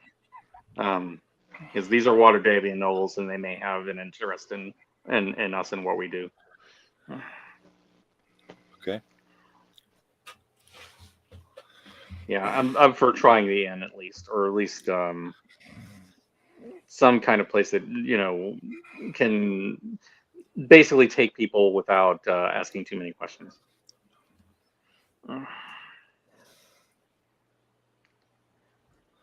Okay. all right. So So we're you guys waiting. decide to go into the inn or go into Amphil? Yeah, once it starts falling night, I think we should find a place to wait until the light goes down. Okay. So as Is it? Can who done it? Can you attune your spell if we're still moving around? Like, say, we're kicking it here for a little bit. Somebody comes along. If we need to sneak off and go somewhere else, can you still be attuning your spell, or do you have to sit in one spot for a certain amount of time? Which spell in particular? Like if You said there was a spell you needed time to cast. that will require me to take a long rest to acquire I that see. particular expertise. the ability to disguise myself or to create the grandiose illusions I have at my fingertips at all times. I see. All right, let's look at this place. So as the sun begins to set, you roll into town. There isn't a whole lot to the town. There's, more than a handful of buildings, maybe, less than 20 for sure. And you come in at the south side of the town. Immediately, you can see that the town square is dominated by a large statue of a horse with some long forgotten lord sitting on top of it, and a central well. And around this, there are a variety of buildings, and clearly marked off the central square is a building that is called the Staghorn Flagon, which appears to be the main inn and tavern of this village. So, but everybody is starting to pack up and move around. Most of the shops appear like they're closing. No one appears to have noticed you right now, and there are no guards that you can see at the moment. Okay. You said there are some shops open, yes? They're starting to close. You might be able to get into some shops if you hurry. Yeah. Can I find a shop that might have gems available? Is there anything like that in town? You ask around, and you are able to find out that there is a place called. There are two places that might have some gems. One is called Blodelar's Wares, and the other is called Umberlee's Cloaks. Okay, because I do require a component, just in case component. All right. Okay. There's something I was going to look for, and I can't remember what it was. After asking several people, they point you to Umberlee's Cloak as the most likely place, saying that Blodelar mostly sells hardware and stuff for the farms. So you can try Umberlee's Cloaks if you want. All right, I will try that. Bloodlord. You walk into the building. It's in good repair, and there are several women that are still in there working. They're getting ready to close up, but as they walk in, they kind of start in surprise. They go, hello. Welcome to Umberlee's Cloaks, where the finest makers of cloaks, breeches, rings, and hats this side of Waterdeep. Can we help you? Yeah, sorry to come in on such a short notice here. I see you're about to close up, so I will be brief. I am looking for a gemstone of 100 gold piece value. What kind of gem are you looking for? Let's see. Geez, where is it? Yeah, in the meantime, I'm going to see if they have any like magical rings or anything. After they do this, I'm just, as long as we're walking to town, Cirrus is just acting perfectly natural and walking towards the horse statue. Okay. La la la. Actually, everybody, when they go, they like nod to you. They're like, "Hey, you gonna look at the horse, eh?" So, yeah, just be careful. Don't look in the horse's butt. You never know what you might find. They all giggle, they laugh, So, Actually, I'm kind of an expert of looking in people's butts. so Yes, you are. did you know what kind of gem you wanted to find, Jeff? Shoot. Where is it here? We should start tracking the gems we find, because honestly, we probably have one worth 100 gold pieces that you could use. In fact, I know Probably, you do, as long as it's not a specific kind of gem that you need. I thought it was going to be like easy to find in here because it's if my homunculus ever goes down, it requires a material component to bring it back. Is it just a gemstone? No, it's a particular gemstone. Oh. Yeah. I thought I could find it really fast. I knew what it was like last game, and then I was like, damn it, I forgot. They're like, well, So if you guys want to figure out other things while I'm looking this up real quick. we've got this set here, and a lord wanted us to make a cloak for him, but he canceled the order. So he had all of these gems. We've got a ruby and a sapphire and a diamond and an agate, and I'm sure we could order more from the Waterdeep, and they'd bring them in, but it'd take us a couple days. But if you're interested in these, we'd be more willing to sell them to you. They're just going to sit around here, and well, things have been kind of strange in the valley lately, and I'd prefer that we didn't have all this sitting in the shop, if you know what I mean. Oh, strange. How so what do you strange? mean? Mhm. Oh, there's been strange people walking about, strangers that we'd never seen before. There was even talk that there was some murder in Waterdeep a few days ago, and beyond all that, it's just the weather has been odd. It's like The weather, you say? yes, it's Did like we- so, Did we happen to know strange weather as we were traveling? no. Yeah, but we know of someone who could do something like that. Further up in the Desert Valley, they say that fire fell from the sky at one point, that the water flowed backwards in the river. It's just strange things have been going on. It's been really Dogs weird. and cats living together. Yes. Oh my! Marshmallow Man walking down the streets of Nice Neverwinter. Ghostbusters pull there, Steve. Yeah. I love Yep.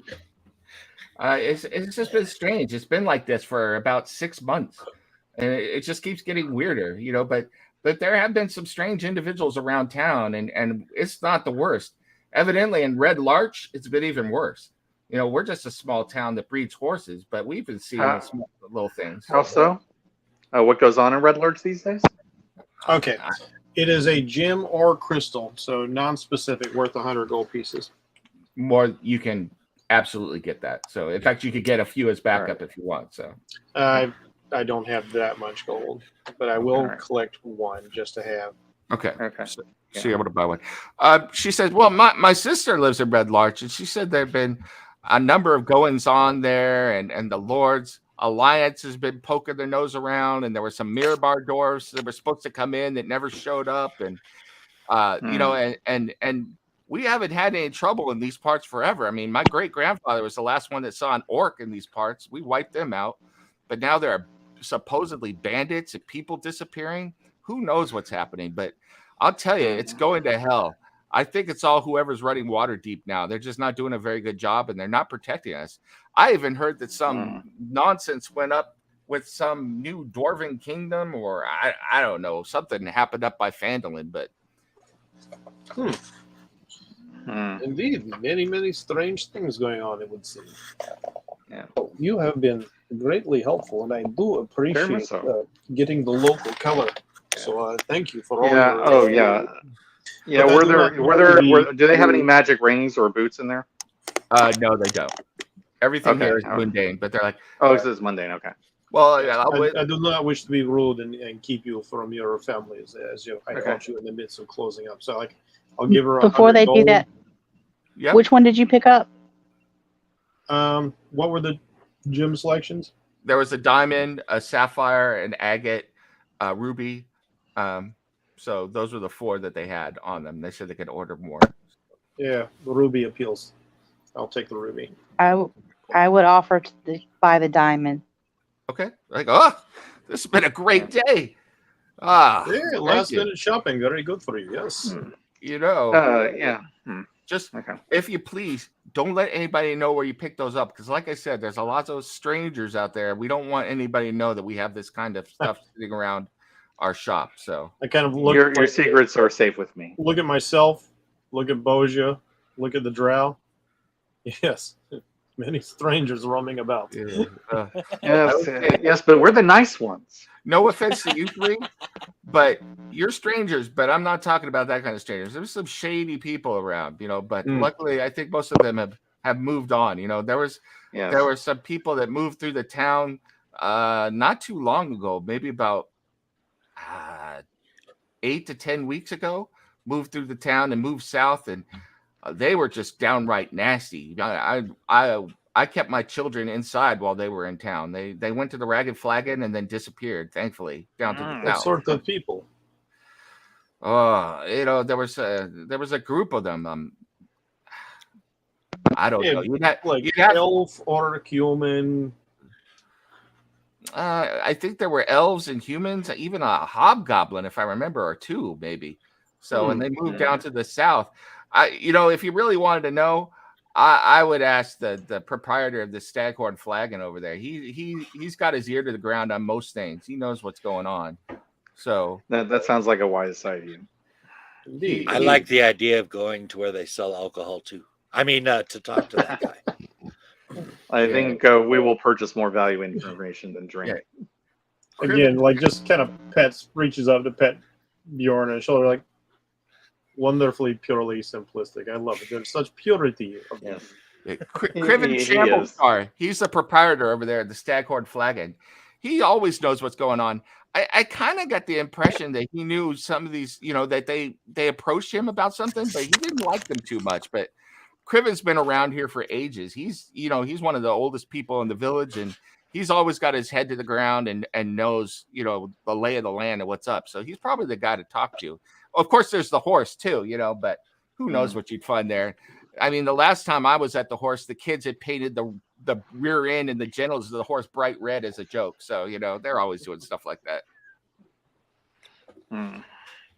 well, simple amusements, I gather. Yes. Yep. So, okay. Are we as you done guys- here? Or? Yep. as you guys finish up that conversation to Cirrus, so Cirrus, you go over to the horse, and everyone kind of looks at you, and then it's not uncommon for people to be going to the horse all the time, so they look away, and you are able to move to the horse without anyone paying undue attention to you. And you can see that all over the horse there are various pieces of paper or parchment sticking out of various places. So what would you like to do? I'd like to see if I can pick up any symbols on any of them. Okay, go give me an investigation check. Hold on. Okay. As you're looking around carefully, you notice that most of the pieces of paper are just stuck in the ordinary places. You do kind of take one piece of paper out from the rear end, thinking that maybe someone had done there, but it was some kid had written in there and said, "My message just to you is you're an ass. Put it back and pass it on," type thing. So some kid had done a joke and put it in there. But I will politely fold it back and put it back in the horse's rear end. Yeah, and no one's saying Zeus was here. That kind of thing. Yeah, exactly. But as you're looking around, you find that there is an ancient crack. Oh God, that was I'm sorry. An ancient crack further up in the horse. That wasn't in the part. And there are actually two notes in there next to each other. One is bound in yellow ribbon, and the other one is bound in black ribbon and stamped with the symbol of Mirabar. There are people around me. There's people moving around through the village, but the sun is going down and no one seems to be paying any particular attention to you right now. I will take them. Okay. You're able to grab both of them and no one bats an eye about what you're doing. Any thieves' marks on the horse, like cops nearby, run? As you look around, you do find a thieves' mark. And there is a note in there. It looks like it has been used many times. And it says, you pull it out and you read it. And in Thieves' Cant, it says, if you're in the know, go and get ragged at the flagon. Go and get ragged at the flagon? Mm-hmm. The name of the local inn is the Right. Ragged Flagon. Yep. Code, maybe? Yeah. So, yep. Sounds like the flagon is the information hub for all the people on the down low. Yeah, I'm not- they're all I'm not roasting me opening- leading into the flag at the moment. I'm not opening the others yet. They're bound. I don't want to just stand here and start unscrolling things. Okay. Yeah, I would rather do it someplace more secure. So I'll just chill, casually chat with people, ask them inane questions about the horse, and Yeah, and everyone just is more than happy to tell you about the horse and about how their time when they were a kid that they had snuck out here and painted this part of the horse or that part of the horse as a joke and it was a right. And, back in my day, we painted the horse better than the kids do at this time. And, just normal stuff. And then everybody's really excited. And some people do mention the things in Waterdeep. They're like, it's like, did you come from Waterdeep? No, but I Oh. heard there was some excitement down there. Yeah. Supposedly there's some stuff been going on, and the Lord he loved to talk to people such as you. I mean, you look like you're capable. I'm sure that Briathor or Lord Alligar would love to talk to you, and if you can, I mean, we've had some stuff going on. In fact, we had a party of adventurers through here, a couple of months ago, and the Lord asked them to look into the horse pond. In fact, you can see the horse pond right over there to the east. It's right close to the village. And they were asking about that, and they went down into the pond looking for some, I don't even know what. I think, not only did Lord Alligar know about it, but I'm sure that Criven over at the Staghorn Flagon, at the Ragged Flagon as we call it, but the Staghorn Flagon, I'm sure that he knew about it as well. And they went down actually into the pond, and we never saw them again. That's interesting. Yeah, people have been wanting to know what happened to them forever, but They went down into the pond and they were never seen again. yeah, it was amazing. Like, we were all sitting there watching. They went into the pond, and we figured they'd be back up in at least a couple minutes. You can't hold your breath that long. And not only were they not down there, when we went, we had some kids dive down there. We couldn't find them. The bodies were gone. Oh, well, that cancels out what I was thinking was going on then. Wow. Anything else been going on? Oh, well, there's been a lot of weird stuff lately. Like, some strangers came through the town. And that was a couple months ago as well. That's kind of odd. But the weather has been weird. We've been growing the unseasonably warm weather sometimes, and then on days when we would figure it'd be cold, it's been hot, it's cold.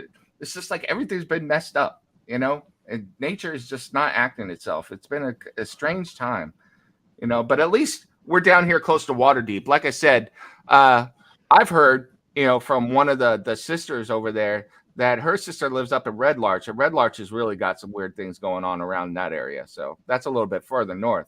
Luckily, this part of the valley, where the Desserin Valley, we're pretty much protected by Waterdeep. But still, we've seen our share of weird here as well. I grew up here my whole life. I've never seen anything like that. The kids think it's exciting. I wish it would just go back to being boring and normal. It's better for business. I agree. What kinds of things have you heard going on at Red Larch? People disappearing, merchants disappearing, caravans disappearing. They've even said that some people have said they see monsters up there. And then there's the normal freaky deakies up there. There's like some Waterhavian group of air enthusiasts up there that go around and they ride. Get this, they ride on mounted creatures and go hunting up in the air. Can you believe that? What kind of fool wants to do things like that? Only the rich. He said right? monsters. I looked at who done it. It all depends on what one hunts. I don't know what they're hunting. I don't have time for that kind of stuff. You have to be rich to be able to do those kind of things. And even then, I think it's kind of silly. If I was rich, there's a lot better things that I could find to occupy my time in Waterdeep than riding around on some whatever it is up in the air and hunting for food. So I'm gonna as an aside to Bjorn, kind of close up, is Bjorn. Perhaps a blessing of Umberlee would be the ability to breathe beneath the waters. Yes. Perhaps yes. Intriguing thought, sense. no? That makes sense. Yes. I just silently nod. All right. I think we should go get a drink and find a secluded table. You hear that, Bjorn?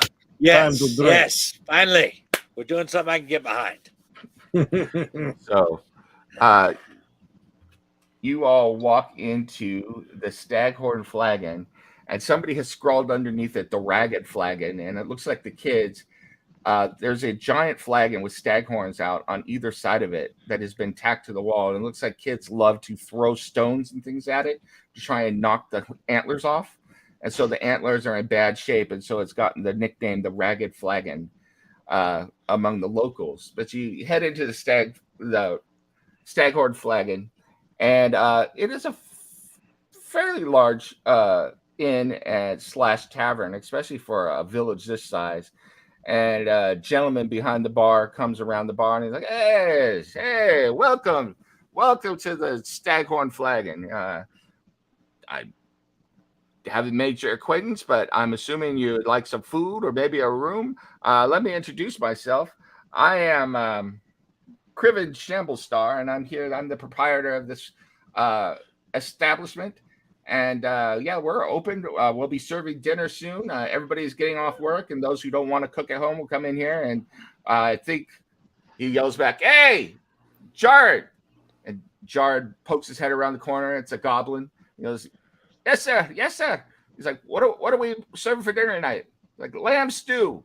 All right, so we're serving lamb stew, and of course we have the black mead on tap. And it's funny. Somebody came in and sold us a whole case of Dwarven brandy. So we've got Dwarven brandy available as well. Oh, no. So find yourselves a seat. And like I said, I haven't made your acquaintance yet. My name's Criven. Like I said, Criven Shamblestar. And all of you are. Where are you coming from? I'll say as a quick aside, as we're leaving the horse, I like casually brush my fingers against it. And it's covered in polka dots, pink polka dots, thanks to prestidigitation. Just to give the kids a thrill. It's like, I can paint the horse too. As you're walking away, several people start cheering and like, yeah, who did this? Legendary. I don't know, but I'm sure it was, who done it? That's a good question. So Nice to meet you. Cirrus will look for a table relatively secluded that allows him to put his back to the wall. So I just want to check with everybody before I start drinking this brandy that it's okay if I get drunk. If we got stuff to do tonight, I don't want to get wasted like I did last time. I'm trying to be a responsible alcoholic here. Okay, don't get wasted just yet, but enjoy yourself. Oh, I'm back. All right. Some fun. Yeah, I have a few drinks, but I better stick to the ale then. Probably shouldn't drink the brandy. as you sit down, he brings out ale for all of you, and brings out. Yes, I'll ask if they have a cider or something non-alcoholic. absolutely. Yeah. They bring that out as well. It's like we have the best cider here. We also, have several different juices and berries on tap. Berry juice and I think some fruit juices, because some of the Waterhavian nobles will come in from time to time and they want things that normally people don't around here like, but they like them, I guess, down there in Waterdeep. So we have those. We've got all sorts of things, so I could bring that to you, no problem. Bojo, will you not have one drink with me?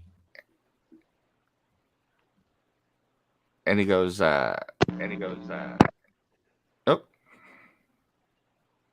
Bojo? Jen, we can't hear you. yeah. I think she's having a Jen, you're problem. not coming through. Still not hearing you.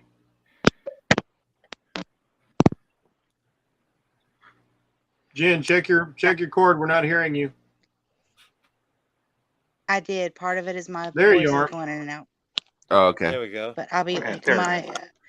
but in serving my God, one of the things I promised, no alcohol. So I can respect that. after you set that all down, it's like we're running a special today, and we haven't had any visitors in here, thank goodness, for a couple months. But you guys look like the okay sort, so 2 silver pieces, please. Yeah, I give I him don't 2 have a silver problem with that. pieces. Yeah, 2 silver pieces for him. All right. He takes the silver pieces, like, I'll enjoy your food. If you need anything else, let me know. Mhm. We've got rooms available if you're looking for a place to stay. And that's all it is. I'm going to go back here. I've got some more customers coming in, but if you need anything, make sure you let me know or let Jana know, and he'll come out and help you or let me know. So Much appreciated. Just keep the ale coming and we should be fine. okay. Okay, I'm I'm sneakily casting a spell, Okay. and so before Bjorn drinks, his dwarven ale tastes like water. Oh. Bjorn, you pull back the you tip back your mug and prepare to drink the bunch of dwarven ale, and you get nothing but water. What is this? I thought this tastes like water. It looks like ale. It tastes like water. Is it coarse? Without a word, Cirrus will just slide his mug over to Bjorn and take the water. Okay. Thank you. I want to unfold, and he just says quietly, "I found 2 notes in the horse, so I'm going to see what these are." Okay. First, he will look at the note from Mirabar. Yeah, I'll just kind of nod like this. Yeah, go ahead. And you see that. Can you see it? Should be able to see it. Should be in your journal. Looks like Journal. dwarven.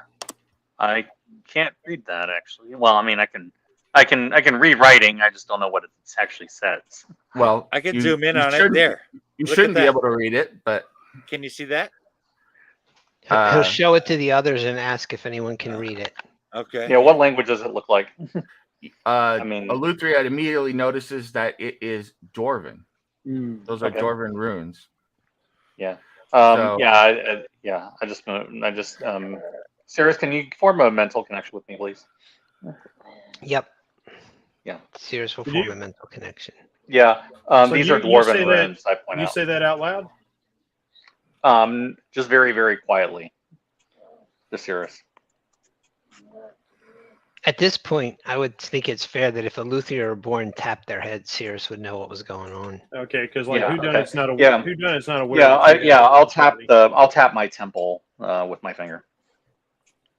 I'll set Alright. up the connection. Okay. Yeah, because I don't know how public we want this to be. Yeah, Is so this- I point out that these are dwarven runes that are on there. Is Do I know what everybody it in the says? conversation? Well, is this everybody? Anybody that Cirrus can connect to, and then he can telepathically tell the others in order. So I will show this to everyone then, since you're sharing it. You are able to read it, and it says that. So Wait, here are the barrows are alive, and I move to sharpen our aim. Bulgor. So we're looking for someone named Bulgor. I wonder who R was. Did we find anything identifying on either the dwarf in the barrow or the dwarf in Waterdeep? the dwarf in Waterdeep's name was Radagast. Aha. You did not find anything identifying on the dwarves in the barrows. Not sure how safe it would be to ask about them either. No. Okay. Cirrus will wrap that one back up and look at the other one. You see this. Let If you me wanna- s- You can expand Let me that zoom too. in on that. Yeah, I need a zoom. There you go.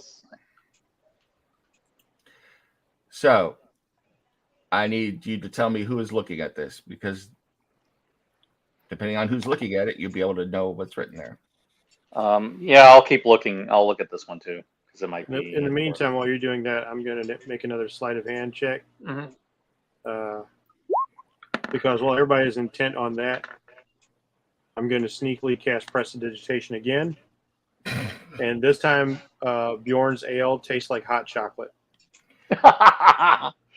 Bjorn, you're getting hot chocolate. Okay. I think somebody's messing with my drinks. All right. Steve or Luthria, you look at this note and you have no idea what this writing is. No, Okay, fuck so no. this is I not. need This my is not. drink. Yeah, this is not dwarven. So apparently, it's some Now, other. now, kind mind of you, like the language. drinks tasted like water and hot chocolate, but you could still feel the alcoholic effect.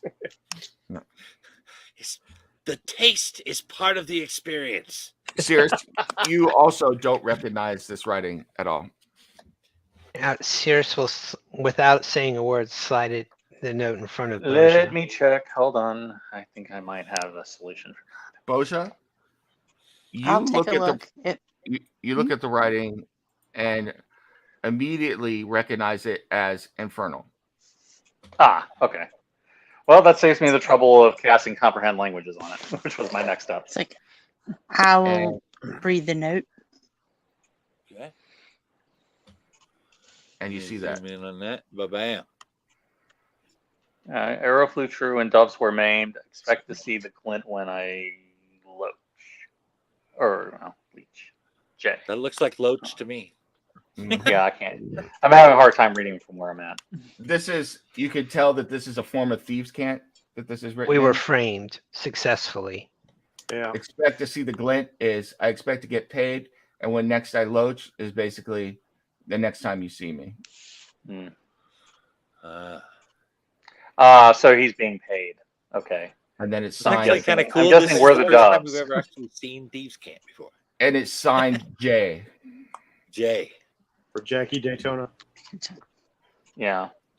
Or Jacqueline. Mm-hmm. Jacqueline, yeah. Or J. Edgar Hoover. Well, yeah. Or Mr. Yeah. I think I should probably put this one back. What do you think? Should we put it back and see what happens, or should we hold on to it and see what chaos we can sow? If you were to put it back, like you're sharing all this information with everybody, right? Yeah, at this point. If you put it back, Right. How will we know if the message has been received by proper party? We have to watch. Bjorn's legend is not spreading chaos. We could keep a watch out and see if anybody looks at the note, Hey, Bjorn, and then let try me- to find let where me- they go. Let me see your cup, Bjorn. I hand him my cup. Yes, yes, terrible. There's, yes, I see it. Yeah, I banish you. Yeah, terrible imp, fake creature, invisible mischief maker. Yeah, what a silly goose I am. Touch your cup, and like now it tastes like dwarven ale, but like the best dwarven ale. Yeah, I fix for you. Oh, what a goose I am! Oh, what a silly goose I am. So, How do you guys- so Janice Bell is in there. Yeah. That's right. Hold on. Oh, this is much better. Anytime, my friend. Anytime. I fix.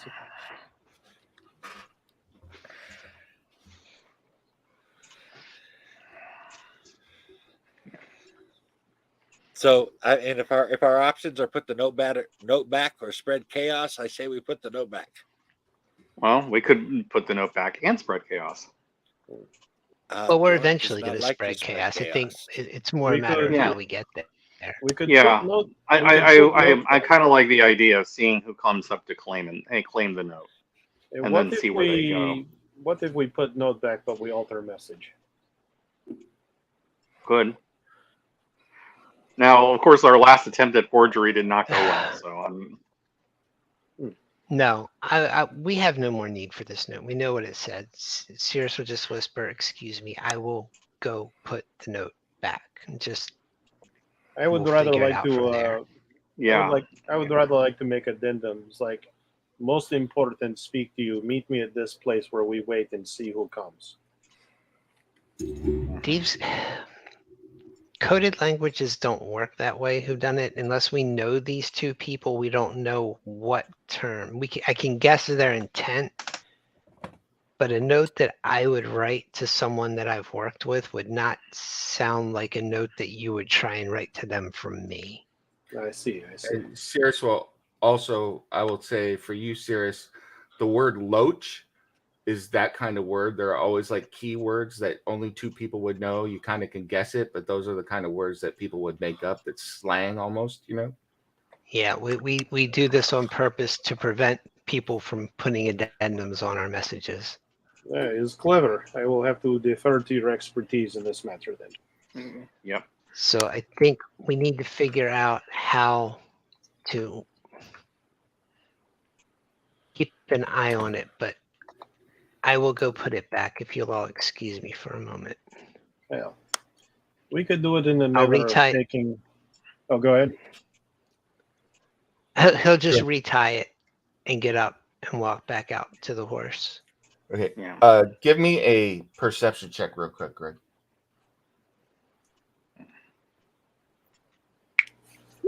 Should be like a 4,000. Oh, unless he rolls a Ouch. 1. Ooh, you missed him. God damn! Even the things you were looking at, you forgot I about. should have come with you. Okay. You retire. What was I going out here for? It was like Okay. like when you enter a room and you can't remember why you entered the room. Like, Right? what? I will give you advantage on this, so go ahead and make another roll because you are familiar with this kind of stuff as a thief. So I kind of almost want to see another 1 because it was so awful. okay, There you go. you retie it, and you're walking out the door, and then you stop, and you think for a moment, and you're like, "Wait a second." You untie it and remember that it was tied with a certain pattern and knot, and that if you hadn't tied it exactly the same, it would have been proof that it was tampered with. Ooh, sneaky. Can I successfully tie that knot? Yes.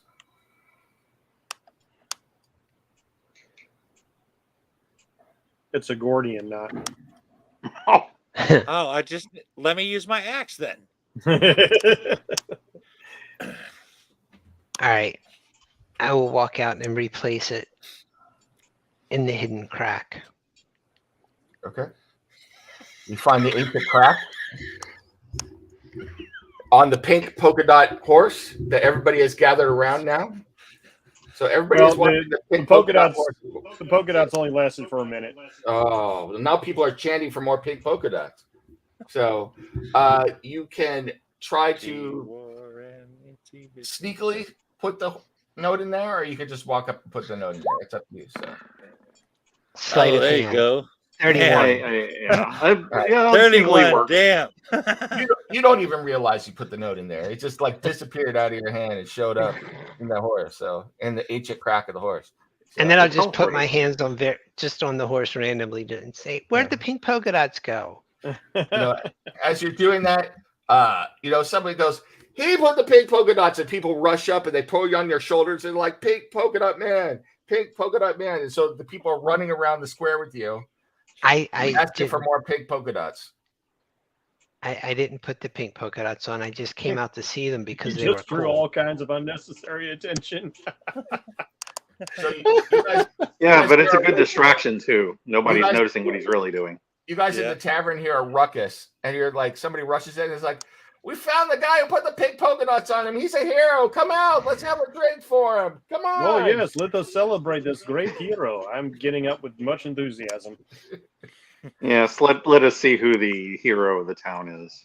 So And I'm like, I know it's Cirrus. you guys all walk out there, and several people bring their flagons out there and everything, and they all raise. Everybody's cheering, and several of the youths have Cirrus up on their shoulders, going, "More polka dots, more polka dots." DM, how big is the horse? This horse is about. It's big. That horse is bigger than those buildings. Is it? Yeah, is it bigger than a 15-foot cube? No, it's about a 15-foot cube. It's about 50 feet tall and 15 Okay. feet long. Well, everybody's distracted by all this and the commotion. I am going to sneakily cast the silent image, and now the horse is going to appear to be animated as I cast an illusion over the horse. All right. You do Definitely that. keeping a low profile here. So it's like winking, and there's no noise, of course, because it's silent image. It's flicking its ears, and the animated illusion does have pink polka dots. God damn, they have the best freaking ale in the entire world. The kids all I think you need to stop drinking, Bjorn. And everybody's like, "Whoa!" And they kind of go back, and they're not sure if they should be happy or scared of it. They're kind of like looking at the horse moving and everything, and then Hey, that guy is really, really good, isn't he? like, they kind of think about it for a moment, and then everybody's like, yeah. And like, it's like, everybody into the Staghorn Flagon. We're going to buy this guy a drink. Let's go. And they body Cirrus in there, unless Cirrus tries to stop them from bringing him into the flagon. So. No, if they're doing that, I'm fine. They giving him the full-on Rudy treatment, Yes. taking him in there. Nice. So like half the town is in there now, and Ricardo comes over there and slaps you on the back. He's like, any man that can do that to the horse, that's one of the finest things I've seen in years. It's all on the house. And here's your 2 silverback for your friends, too. The drink and the food are on the house. And you have a place to stay whenever you're at Amphil. That was incredible. It's free, Eleuthria. Do I really have to stop? Yes. Meanwhile, outside, the horse is grinning. Yes. So for about an hour, it is just pure pandemonium as people are drinking and toasting your praises the whole time. And then people start trickling out. You wanted chaos, you got it. Going back to their farms and stuff like that. And I will hold the endurance, the entire concentration. So for 10 minutes, the horse is just a really fun spot. Yeah. And you notice as the hour goes up, it gets quiet, and Criven shows you to your rooms and shows you where your rooms will be when you're ready to turn in. And then he goes, "Excuse me for a moment," and he hurries to the front, and you see a rather he's not super tall, but he's fairly tall, and he's in fine clothes, walk in with a cloak, and he kind of takes his gloves off, and he's like, "Yes, Criven, I hear that we've had some incredible doings with our stallion. I wanted to check in and see what was going on." He's like, of course, Lord." He's like, we have had some a minor hero in our midst here. Cirrus is leaving the room. I was like, oh yeah, I seem to have misplaced him. I don't know. I see his companions over there though. I will use Mask of Many Faces to look like Cirrus. Okay. Oh, there he is. There he is. Come. I will introduce you to him. And he walks over to you. Whodunit? Who's sitting with Whodunit right now? Anybody? Not Cirrus. Yeah. Yeah, he left the room. I'm still where I was, so I will not readings. Bjorn is angrily looking at his flagon. Like you said, Cirrus, it's a loud, sort of mysterious. Yeah, but now it's my face. The gentleman walks over and he kind of looks at Eleuthria and he's like, "A drow. Interesting. Hello, milady." Yes. And yeah, go on. Is Boja sitting there as well? No, she would have gone to her room for devotions. Okay, so Boja's gone. So Bjorn is sitting there drinking. Yeah, No, keeps wagging his mug. I'm angry that I can't drink, so I'm sitting there pissed, looking at my flagon like, God damn it! I'm sneaking into the kitchen. A half elf of heroic nature. My lady dark elf and a barbarian. Welcome. I am so interested to meet you. I am Lord Warder of this town, Briathor Alagar, at your service. How are you? Yeah, and I just kind of silently show him my Lord's Alliance ring. I kind of like turn my hand open and kind of show him that, and then I'm saying I think we understand each other. Yes. Good Lord. I'll bow my head as like, it is a pleasure to make your acquaintance, sir. Oh, yeah. Could we do something about my friend here? He appears to be growing thirstier and crankier by the moment. Oh, indeed. Criven, I think I'm going to have some of your fine ale. So if you could bring me an ale and bring these 3 an ale as well. And I know it was on the house, I've heard, but I will pay for all of the doings. It seems like this was a mini holiday for Amphil. So put it on my tab and I'll have my... I was told that I would not drink if business had to be done, and I won't. I'm just going to be mad about it. Okay. Oh, you can drink. You can drink later after the business is done. How about that? That's right. So, I'll drink later. Just I'm going to be irritated. That's all. Criven, takes that opportunity to move towards the kitchens where I guess Cirrus is hiding out right now, and meanwhile Lord Breathor sits down. So he's like, Yeah. "So, tell me about yourselves." And as he's doing that, Cirrus, you see Criven walk into the kitchens, and Sears immediately puts a finger up to his mouth, like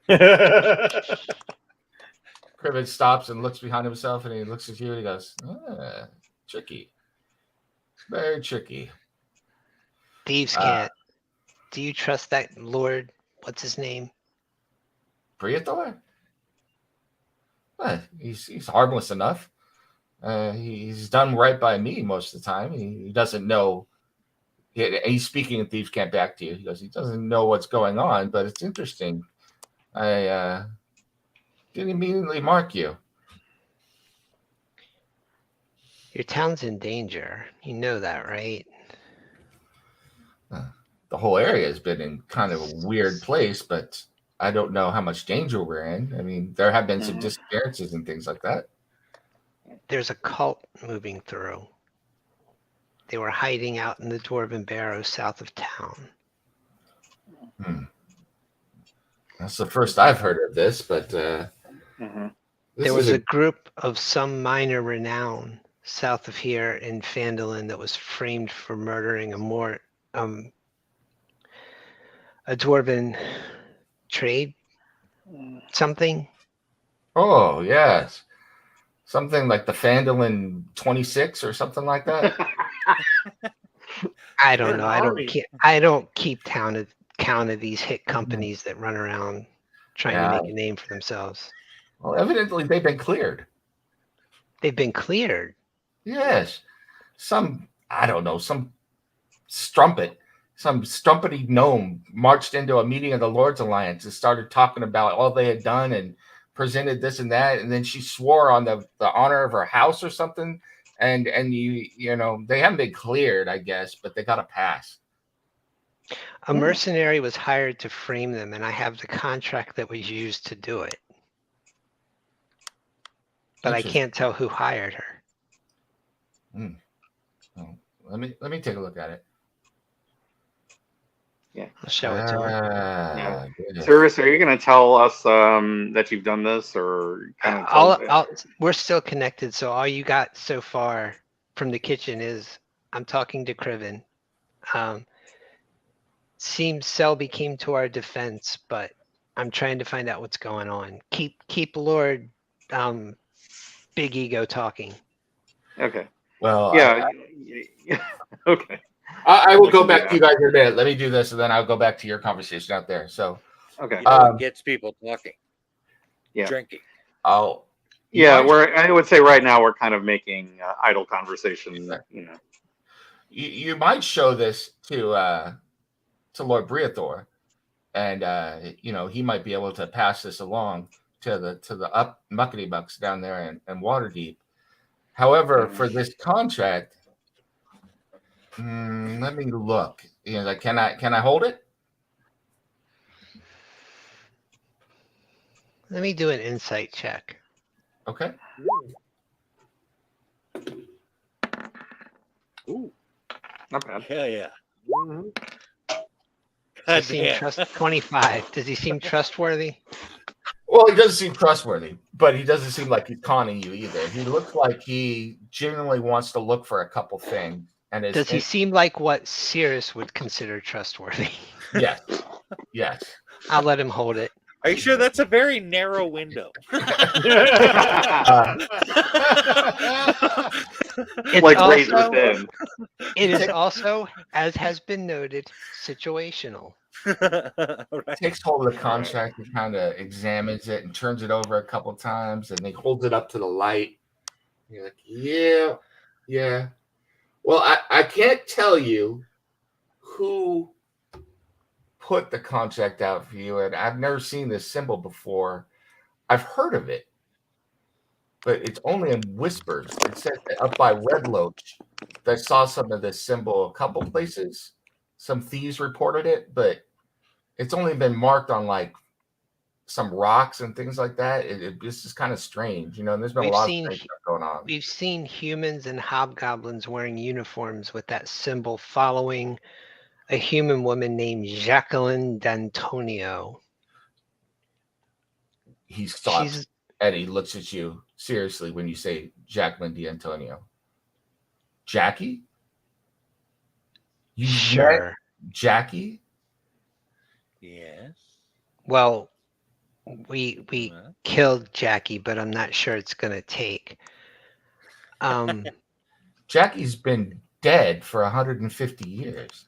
Why doesn't that surprise me? Okay, let me rephrase.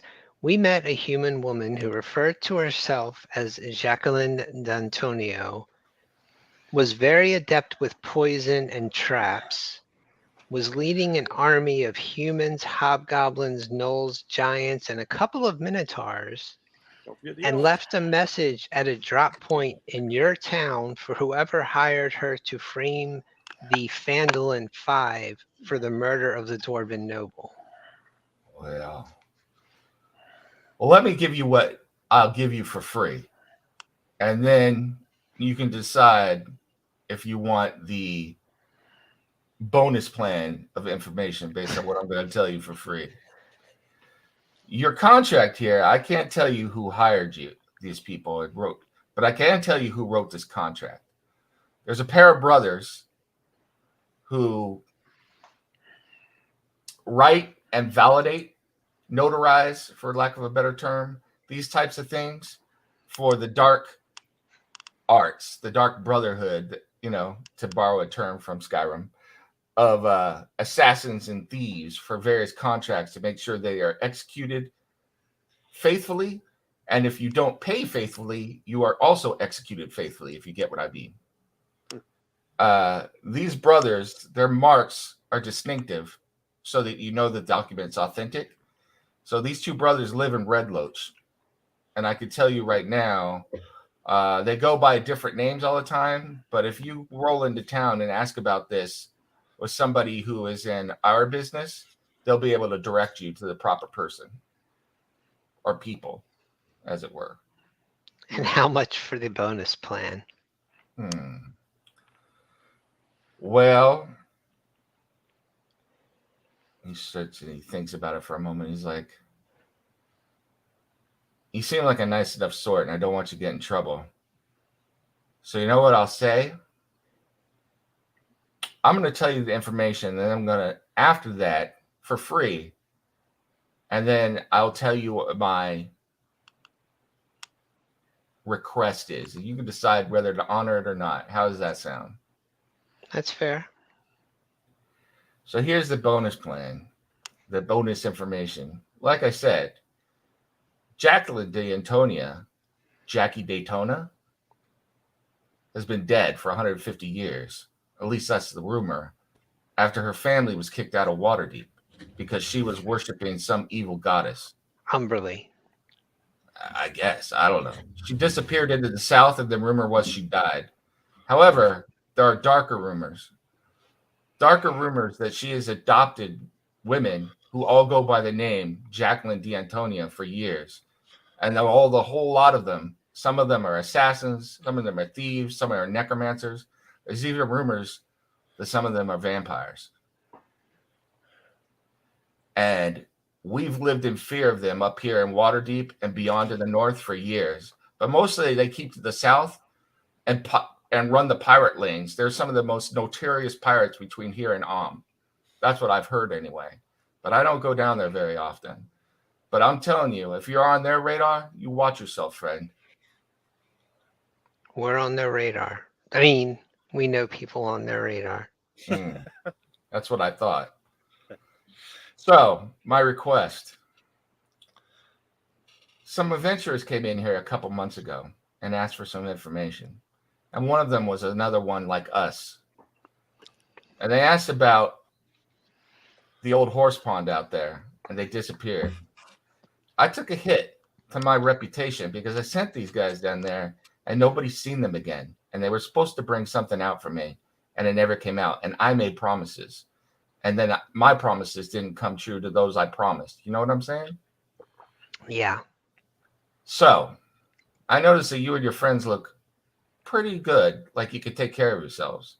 And I'm sure the Lord would be fine because every now and then a kid goes down by the old horse pond and something weird happens or an animal will disappear. We don't know what happened to it.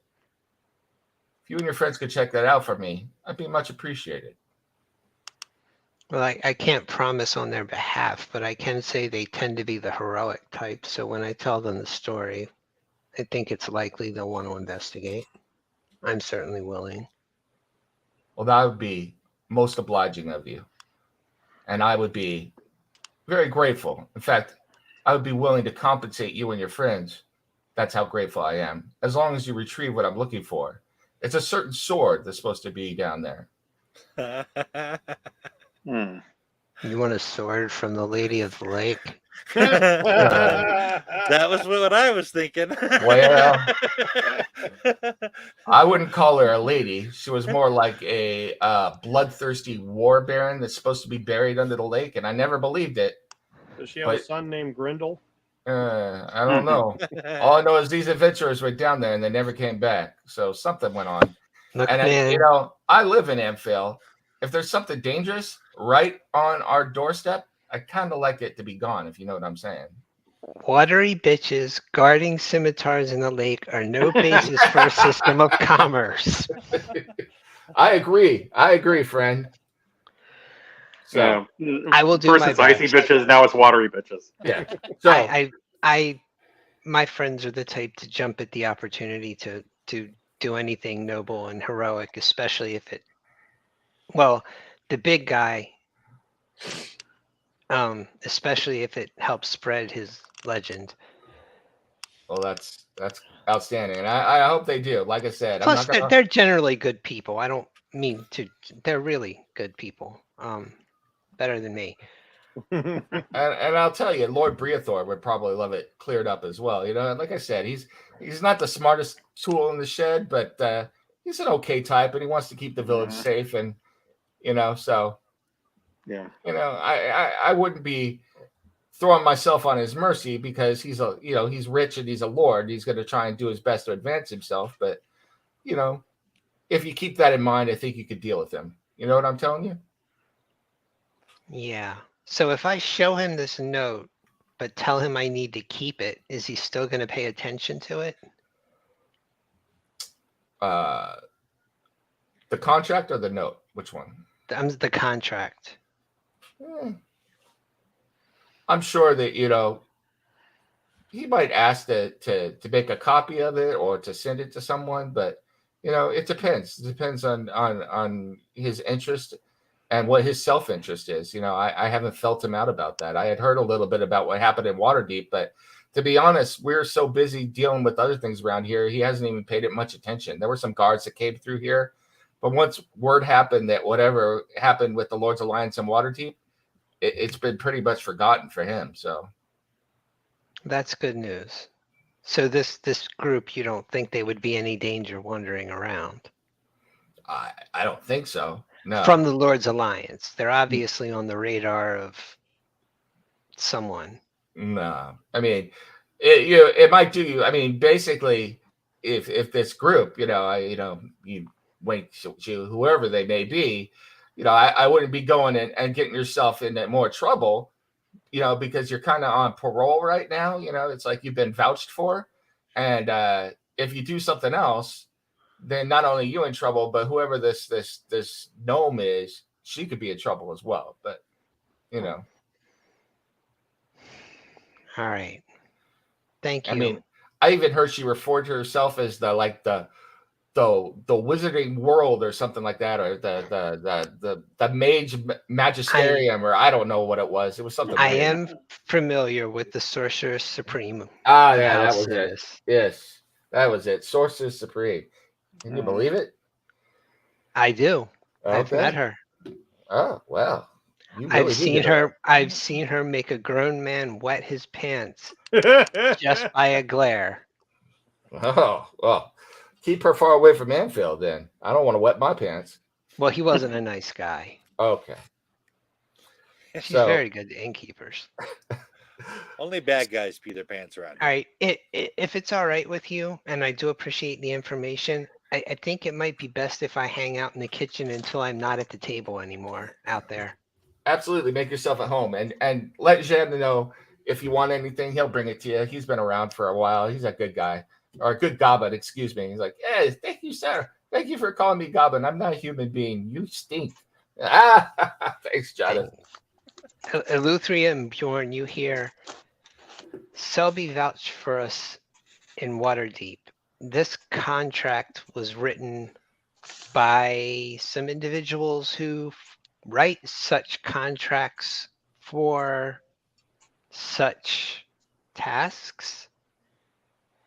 But if we're to pursue it, I think we need to keep it in hand. So producing it as potential evidence of our innocence could be problematic. Because we need to track it down. Oh, Criven. Sorry, he'll turn back real quick. Does anyone keep an eye on the horse out there? I mean, everybody looks at the horse, but nobody really watches the horse. I mean, people are always putting jokes in there, and stuff like that. Like just the other day, I did something I hadn't done in years. I put, one of my old jokes in the horse's ass. It said, "If you see this, then you're an ass." So Yeah, I folded it and put it back. Figured it was the right thing to do. It was all the rage when I was a kid. This particular Jacqueline left a note in there for her sponsor. I'd be very curious to see who comes for it. Yeah, I could take care of that for you. I would, give me, how's 5 gold sound? And I know some trustworthy types, and he kind of winks at you again, who I could station 24 hours around the clock to watch the horse to see if they go for that note. And if they do, let me know how to contact you, and I'll send you the information. Tell you what, 5 gold sounds fair now, and another 5 if you're successful in telling me who takes it. He spits in his hand and holds it out to shake your hand. Circe does the same. He's like, agreed, accord. It'll be done. We have an accord. Yeah. So going back out to the table. So Lord Breathor sits down and you guys were having small talk, and he goes, so tell me, we haven't had any adventures here for a couple of months. I could be wrong, but you look like the adventuring type. What brings you to our small town of Emphale? Well, we had a lead out in the wilds. We had an encounter with a pack of gnolls.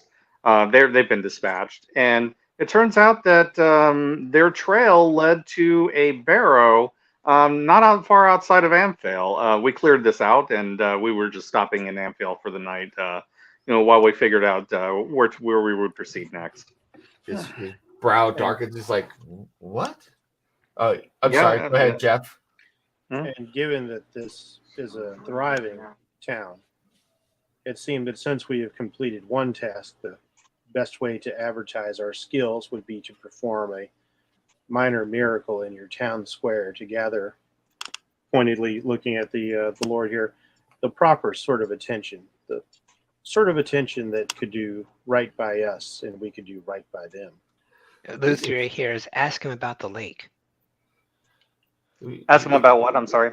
The lake. The lake. Yes, I hear that there have been interesting things going on around Horse Lake. Can you tell us about this? The horse pond? Yes, the horse pond. You've heard about that? We are quite accomplished adventurers, and it is our mission to seek out trouble and deal with it so that the common man can live their life in the proper peace and serenity and prosperity that one would expect. We are, after all, heroic by nature, myself especially. Yes. Oh, for the love of Salune. He looks very concerned and starts messing with his own Lord Alliance signet ring, and he's kind of furrowing his brow. Yeah. And I will say the Open Lady of Waterdeep gives her regards, and if you can help us, I think she would be appreciative as well. He motions for one of his servants by the door, and he whispers, but not low enough that you can't hear it. He just doesn't want to broadcast to the room. He's like, send a guard detachment immediately to the South Barrows. I want to verify this story and track these gnolls if you can.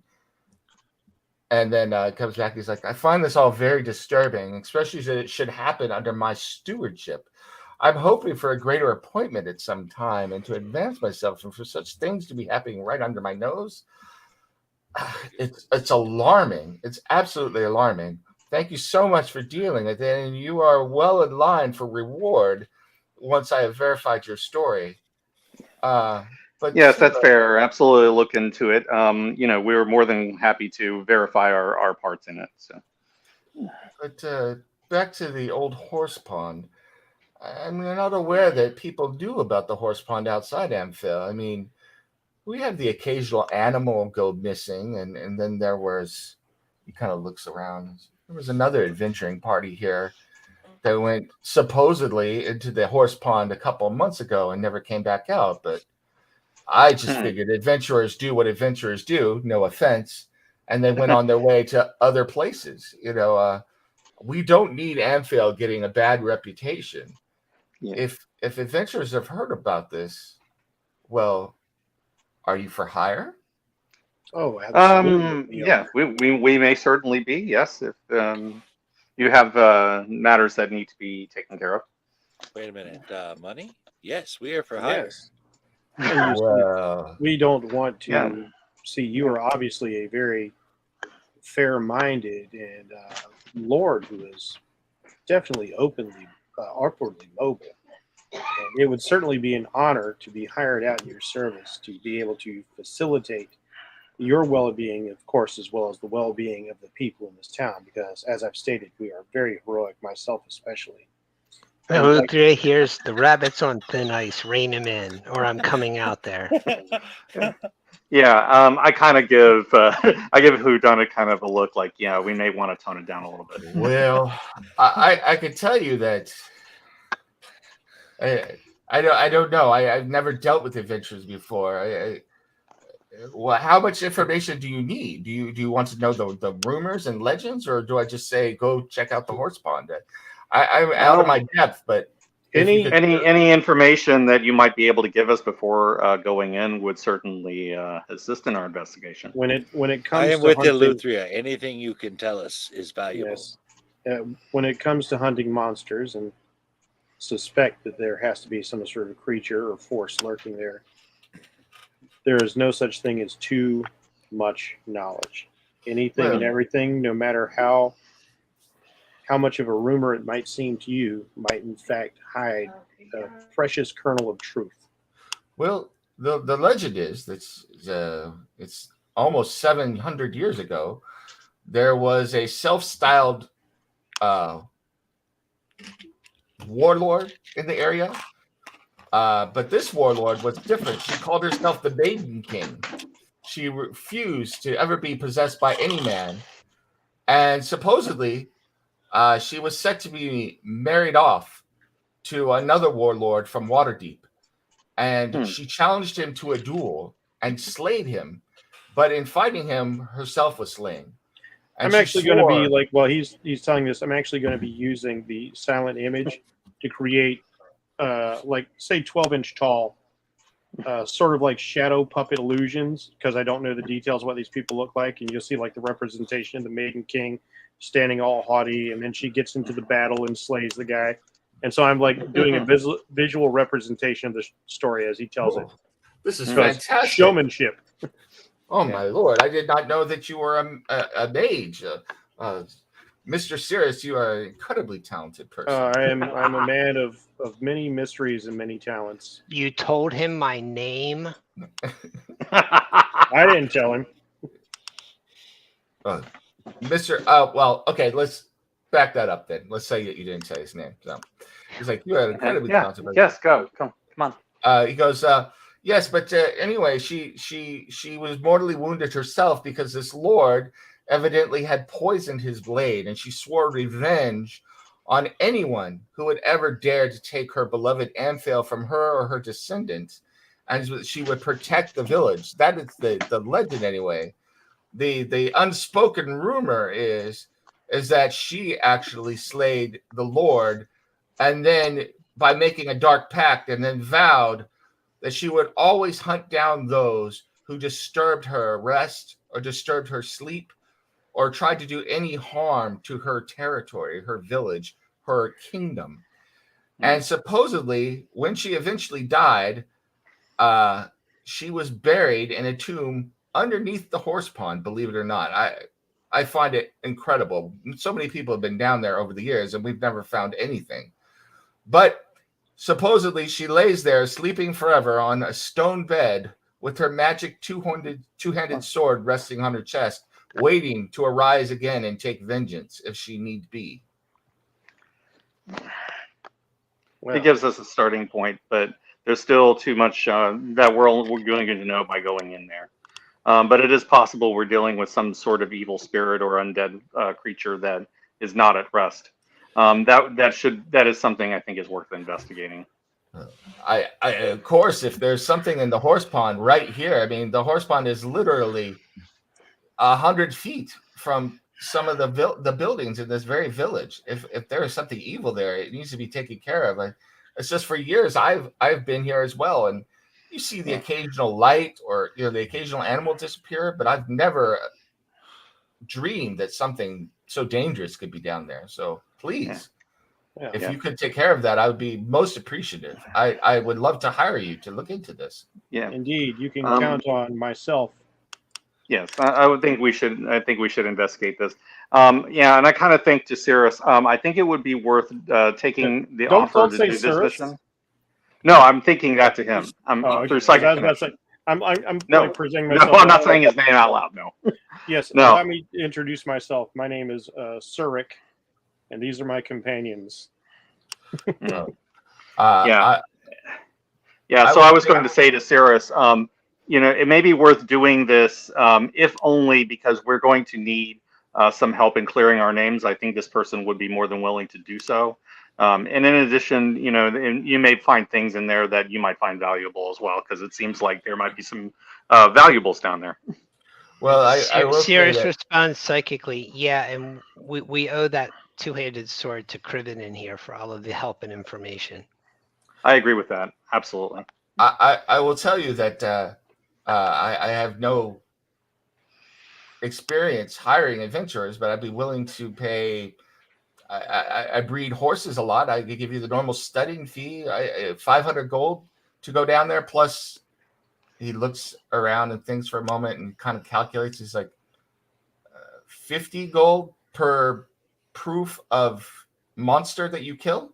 Well, that's not a Okay. bad deal, but and I don't want to oversell or undersell somebody who's not here to defend themselves, of course, but it does seem that your pond did claim a previous party of adventurers, and so I would dare say some hazard pay might be worth negotiating. Well, obviously, you can keep whatever you find down there. I have no claim to it. I don't want it. So Hold on. there's that. Hold on. We have to go down to the bottom of the lake. Evidently, That's not necessarily a problem for all of us. Well, I'm going to say last time I dove down to the bottom of the water, it didn't work out well for me. as far as hazard pay, what are you thinking? Well then, the ability to claim anything left behind by poor souls who failed to rectify the situation is, of course, good. And so you're offering 500 plus 50 per proof of dead monster. I'm sure if you consult with, say, your money changer, think about it. I don't want to be unfair or unkind to you, but I think if we can offer definitive proof that the lady will trouble you no longer. That you can think of an equitable bonus for such a service rendered. That will no longer plague, and we don't want this sad news getting out beyond the borders of this town. It's a good thing that we were the ones to actually intercept this information first. He raises his eyebrow. It's very shrewd. I do not want this going beyond the village, though most certainly people will talk. So if we don't advertise it, perhaps if you went when most people wouldn't see you going down there, it would be better. If you could give me definitive proof that the maiden existed and is gone, I will double the fee. I'll look around the table to see if that's cool with the people sitting here. Yeah, I nod in agreement. I think we have an accord, sir. Very good. And we usually might do I add, yes. If we can prove this, and we accomplish the task as stated, then perhaps it might even raise your standing, because the people of the town have grown up with these legends, to let the information out finally and say that we, this bold town, have actually dealt with a horrendous generational beast, and it is finished and through, and it might raise your own personal standing.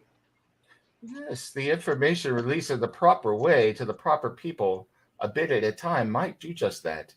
Everything is a manner of showmanship. Evidently. You are a very, very smart individual. Would you be interested in working for me by any chance? Yeah. I kind of like cast an eye over at Steve. Like, I'm unfortunately very committed to this group. We are devoted travelers and doers of good throughout the land. Well, I already have a mistress that I serve, but I thank you. Apparently, only if there's a bonus plan. Because I really don't want to wake up with Cyrus's knife in my head. if the circumstances ever change and you are able to do this, consider yourselves a friend of Lord Breathor, and as I advance, I will advance your cause where I may. So, but there are deeds to be done beforehand. Well, having friends is certainly a very welcome proposition. We're always welcome to friends, and I am certain that my goddess would smile upon that idea. Mm-hmm. It's so interesting. Well, regardless, I hope that you find what you're looking for, and that you are safe in your journey. And please keep me informed. My estate is just outside. I usually stay there. I don't stay in the village itself. But I'm sure if you notify Criven or anybody else, they'll be able to get word to me or come out to the state yourself once you have completed your investigation. I will say, originally I come here because your description sounded similar to something I had heard about about a week ago, but that matter has been cleared up anyway. So, I don't know that it's especially important. But I would ask if my lord would indulge me once more.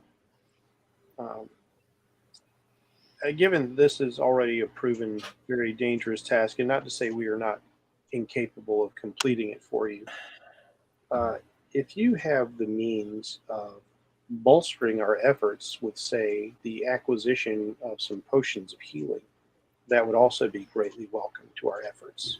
Well, I'm afraid that I don't have such things around here. We're a rather simple village. However, if I you were was just willing, kind of giving whodunnit a strange look. Yeah.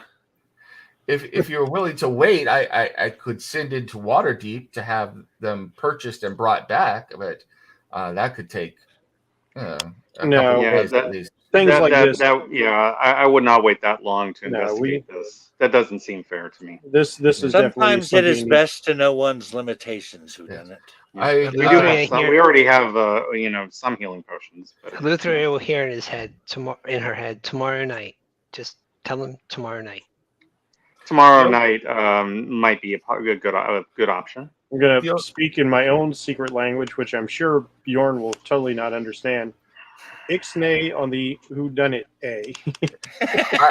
I will say that the only person that I could suggest in town would perhaps be Mother Gothel and Diara. Diara might have needs of such potions. They run the fest hall across the way, Mother Gothel's fest hall. You can't miss Diara.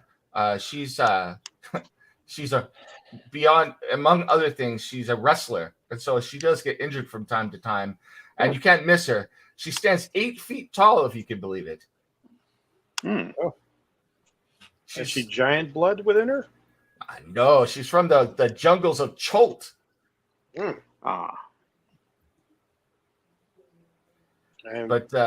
you very might curious approach to meeting her. this individual. She perhaps might have some potions, but that's just a guess. So, All right. but I think I've taken enough of your time, and I think we've done some good business here. So please let me know. Yes. And until then, enjoy the inn here and the good hospitality, and give my best to Criven, who I see has not come out yet, and I shall be on my way. Good day. Good day to you, my lord. Yeah. Fare thee well. He gets up and nods to you, puts his gloves back on, and walks out. His servant following him out as he goes, and the door shuts, and you are alone. And Cirrus, everybody has cleared out by this point. It's getting late in the evening, so you may come out if you wish. I'm going to. I'll telepathically tell Cirrus that they're gone. Hold on. I'll find a pillar or something to pass by to break eye contact with anybody who might still be there, and go from Cirrus to whodunit. Okay, that's easy enough. I mean, it's getting, the candles are burning low. Most of the people have cleared out, and Criven is still back there. So with Cirrus and Jada, so Cirrus can make his appearance again as well, and then Boja is up doing her devotional, still up in her room, correct? So Correct. Yeah. Are you back at the table now? Who done it? Yeah, we can fill her in on what happened later. Have y'all kept Boja appraised of what's going on, or is she just? Yeah, I thought she was sitting there at the table with us. Oh, she went upstairs to her devotions. Oh, okay. Yeah, we can tell her after the fact. It's fine. Yeah, Cirrus will come back out and sit down and say, okay. First off, that was the worst impression. Yeah. I would like to comment. There's no substitute for the real Cirrus. No, of course not. But I think you're underestimating the quality of my performance. He thinks I can do magic now. Yes, it's rather funny, is it not? But at least he knows that you're not the Cirrus from the Phandalin Five, because the Cirrus from Phandalin Five can't do magic. Besides, your name now is Surik. Yeah, Cyric, because that name will draw attention in Faerun. Cyric, it's Cirrus but backwards. No, it's the name of the god of deception. Is it really? It is. I really must learn more about the gods of this world. He was for a while the god of death as well, but I'm pretty sure the god of death came and took that back. Yes, Kalimvor did reclaim his portfolio. Yeah. The god of murder. Lord of Murder. It would probably be better if you did not running around using a god's name then. You should stop doing that. I have to ask a question. Yes. Who done it? Yes. There is making out an arrangement for payment, and then there is hustling people, and you, sir, were hustling. I would not. Well done. I personally, I don't wish to be known as the hustling group. No, that's just not part of the legend I would like to build for myself. Understand, Bjorn. I like to be known as a warrior, not a hustler. Understand, Bjorn. I am very much of a. But when I was saying I was a heroic nature, despite all the affectation you have seen, this is indeed true of myself. I will fight the good fight. I will preserve the innocent. I will defend the weak. But I also recognize that whatever is in the pond has already claimed a group of adventurers. So, It seemed to me only fair that we were compensated for such dangers if the opportunity arises. As it is, we have already done a great service for these people by clearing out the barrows beyond. And I It would is a agree fair up to the condition to point. ask. I felt, in my personal opinion, when you asked for the potions, you stepped over the line. You'd already came to an agreement, and I felt like you went a little too far there. But I will let this go. This is, I might still be drunk from earlier. Yeah. Again, that was only to benefit us in the terms of making success. If it comes down that we have to pay for potions, I have no problem with that. I just And want us to be able to succeed and all walk away alive. And an ambitious lord won't really think much of the negotiation bit, Bjorn, if that's what concerns you. Yeah. They expect. Yeah, he does. He does this like on a daily basis. For him, this is That's how their mind Okay. works. Okay. They would have been more suspicious. He did Sorry. reveal himself to be of a particular character, and I merely played into that. I know my audience. Yes. He would have been more suspicious had we volunteered.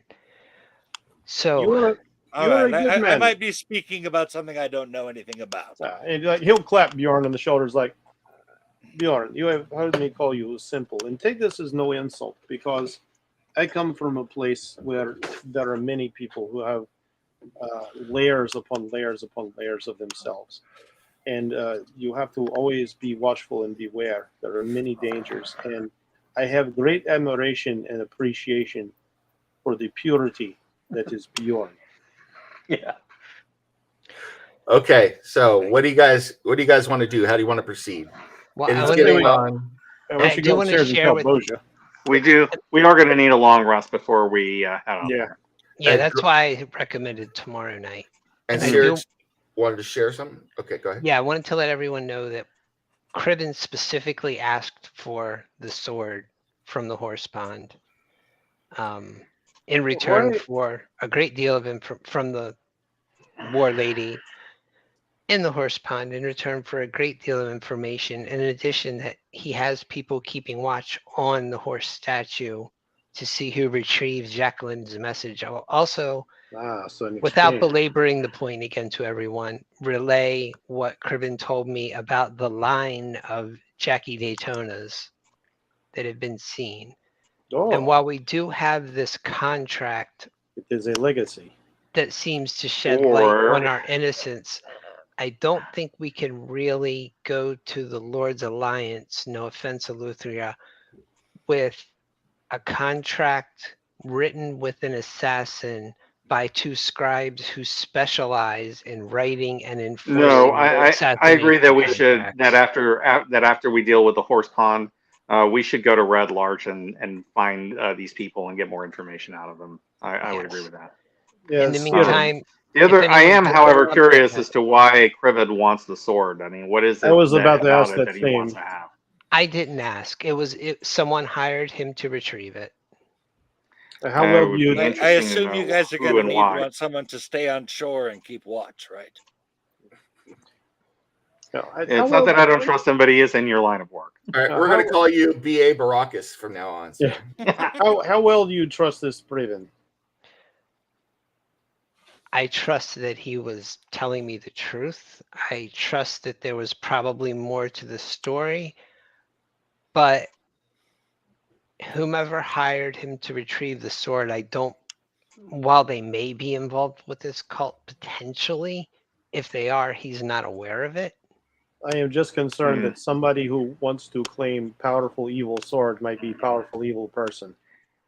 Yeah, I think we're going to need to see the sword up close for ourselves and maybe investigate that before we decide whether it's proper to return it. Well, I got a feeling you think I'm kidding about this water thing. Oh no, I have did not- plans for you. To be fair, I did not promise him the sword. I told him I couldn't speak for you because you're the heroic type and that complicates things. However, out of character, Bjorn having to fight something he couldn't see and not be able to escape underwater gave him a phobia. Anyway, that totally makes sense to me. I will also tell you guys, as somebody who's afraid of spiders. If you look at the very top left corner of the map of Amphail, there's like a brown thing up there. Yeah. That is the horse pond. It is not big at all. Number 19. Yeah, way up the top left corner. So I thought 18 was the horse No. pond. Yeah. So I'm thinking long rest, and then we go over to Mother. What's her name? I'm sorry. You're right. It is 18. I was looking at the wrong thing. Yeah. So yes, it's 18. Yeah. But that's how close it is to everything. So So would yeah, y'all- I'm thinking that long rest. We go to Mother's. What's her name? And we see what we can equip ourselves with on short notice. See if there's any news regarding the watching of the horse statue, and then after all that, we can go in and investigate the horse pond. Yeah. sounds like a plan. Let me go talk to Criven again real quick in the kitchen. Okay. Sure. And is anyone alerting Bojo this? Yes, we're telling you everything. Yeah.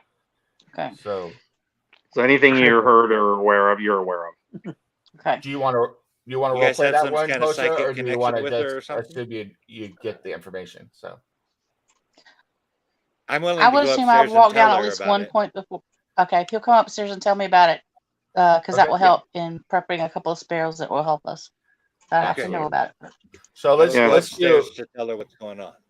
Greg and Criven real quick, and then we'll skip through the long rest and go to the next day, and we can go to Mother Porthel, and then you can head into the horse pond. So All right. All right. I will say during my long rest, I will reconjure Mr. Simeon, okay, and I'm also going to load up the identify spell, which I can ritual cast, and during the first hour or so of dawn, I'm going to find out what all the magical loot we've got is. okay. All right. So you go in to see Criven. So it's Yeah. like So what did your friend say? They have concerns.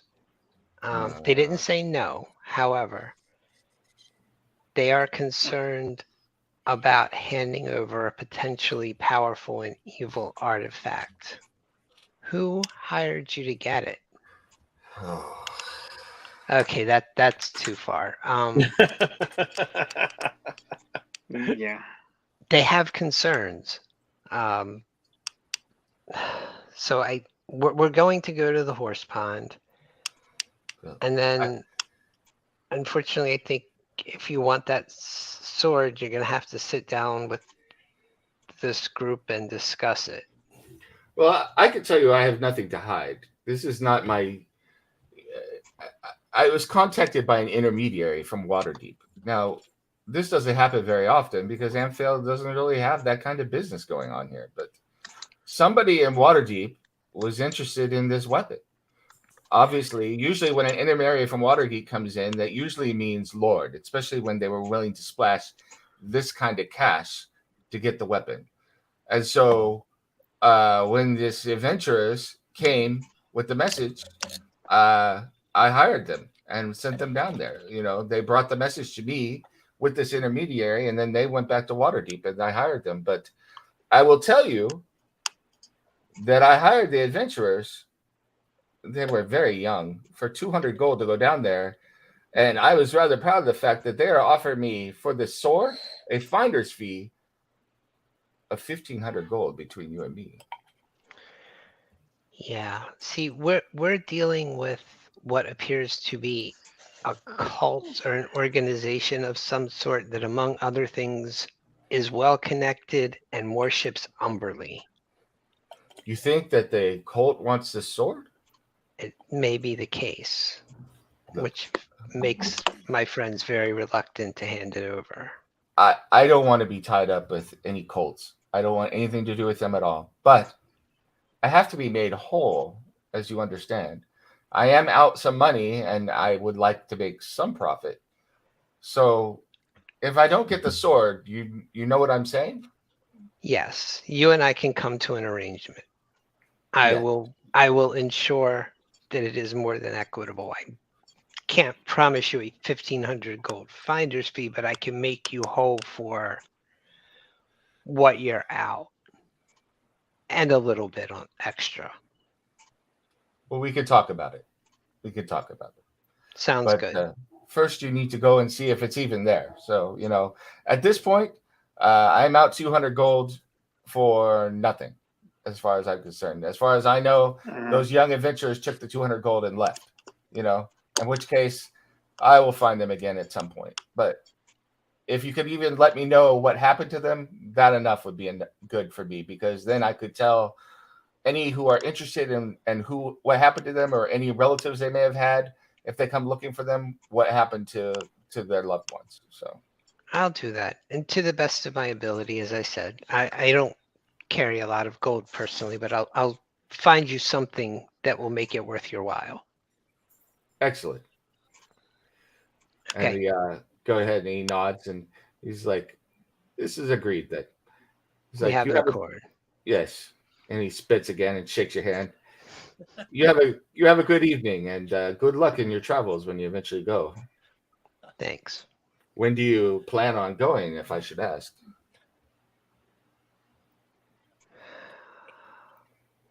Probably in the next few days. Okay. Well, you obviously have a place to stay here while you were preparing, so good luck to you. Appreciate it.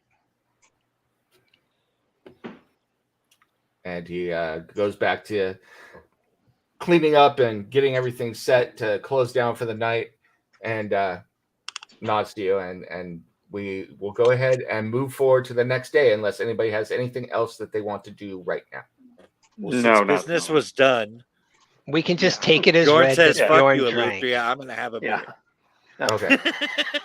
So Bjorn drinks and then sleeps off. So All right. you managed to wake up. The barbarian constitution of his. That's You right. managed to wake up before noon the next day. So Mother Gorthel, so you are directed to the fest hall, and the fest hall is actually across the square. So you are next to the you're in the inn and tavern, and then there's the well and the horse statue, and then you go across the square and Mother Gorthel's fest hall is there.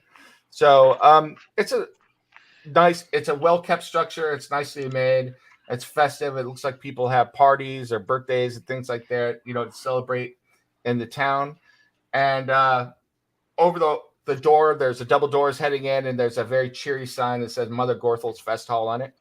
And you walk in, and a short lady, she is in middle age and wearing a dress, comes out, and she's behind, walking next to her is one of the largest women you have ever seen in your life. She is 8 feet tall and has muscles on her muscles, on those muscles as well. So Death by snoo snoo. yes. Oh yeah, I'm gonna spend some hit dice over the night to recover my hit points. Okay. No problem. So Mother Suddenly Gorthel feels comes less out. manly in front of her. Can I help you?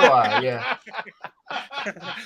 You throwing a party? You want to do something here at the fest hall? I recognize that young man right there. You're rather famous. The pig polka dots on the horse. Congratulations, sir. Congratulations. Thank you. You're never gonna live this down, sir. It was just a bit of fun. Love it. So are you planning on throwing us a party to celebrate the pig polka dots, or what are we? How can I help you?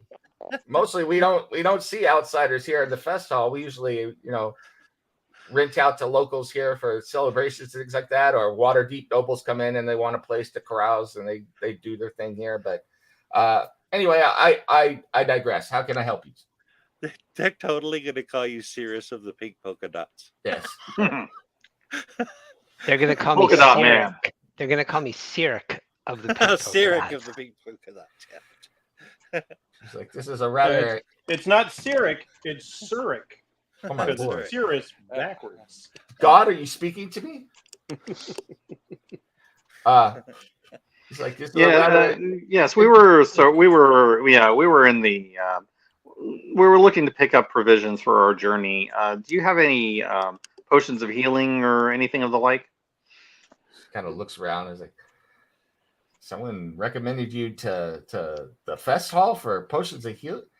I don't know what you think I do here. I rent the space out and we cater, usually from the Staghead Flagon across the way. But no, it looks and I don't know, DR. We have also heard that you are a proficient wrestler, and even the greatest warrior is bound to suffer injuries from time to time, and would need something to help them recover their stamina. DR kind of stretches and belying her size, looks rather uncomfortable, not used to speaking, and looks down to Mother Garthol. She nods. She says, "It's okay, dear. You could talk to them." And she kind of opens up, and you could see for the first time that she has lower fangs protruding. That's the first symbol that she has some half-orc heritage in her herself. And she goes, "Yeah, I have some potions, but I keep them for when I wrestle. But nobody wants to wrestle me anymore. I'd like to wrestle with that one over there, though." And I know who she's pointing at. she pointed at Bjorn. Maybe If worth I wrestling wrestle with you, for the would potions. you give us potions? Sure. You This is should be everything I warned. hope for. Mhm. I am possessed with the spirit of the bear. I You don't. shall not win. I just have to warn you. I don't have a lot of potions. I've got 4 or 5 up in my room. But if you want to wrestle, there's always more that can come in from Waterdeep. I'll give them to you. I'll give them to you for free, just for a good wrestling match. And we should perfect. warn. I've We been should praying for also a little warn action. you. We should also warn you that this is as much as he ever wears.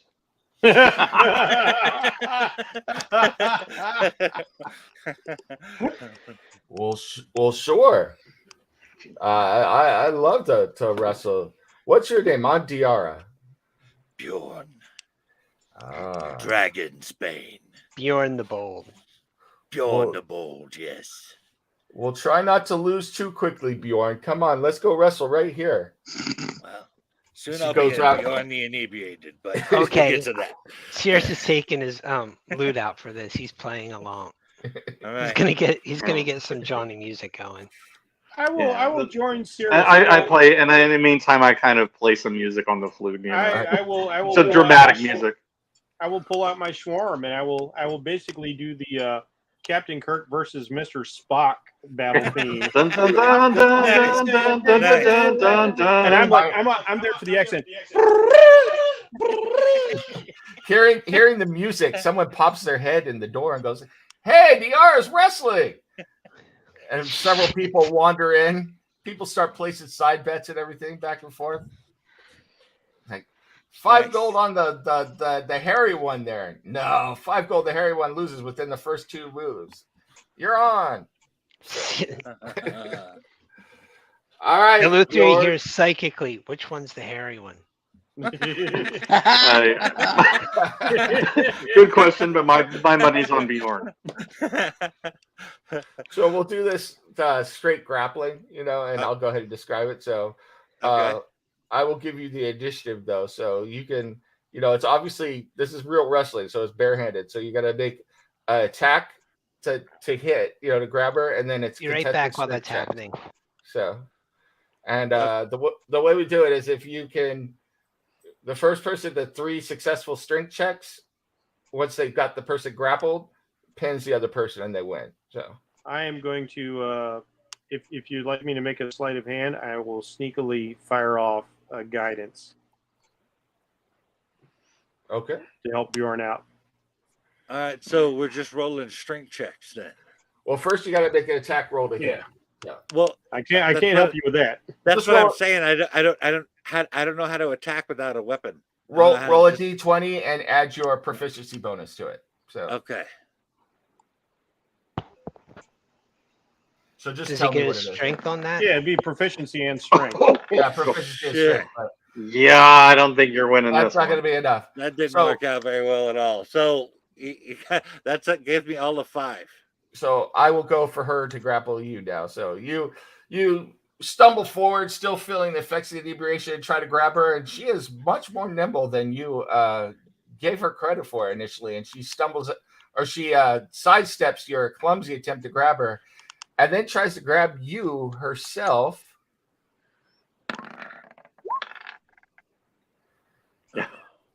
And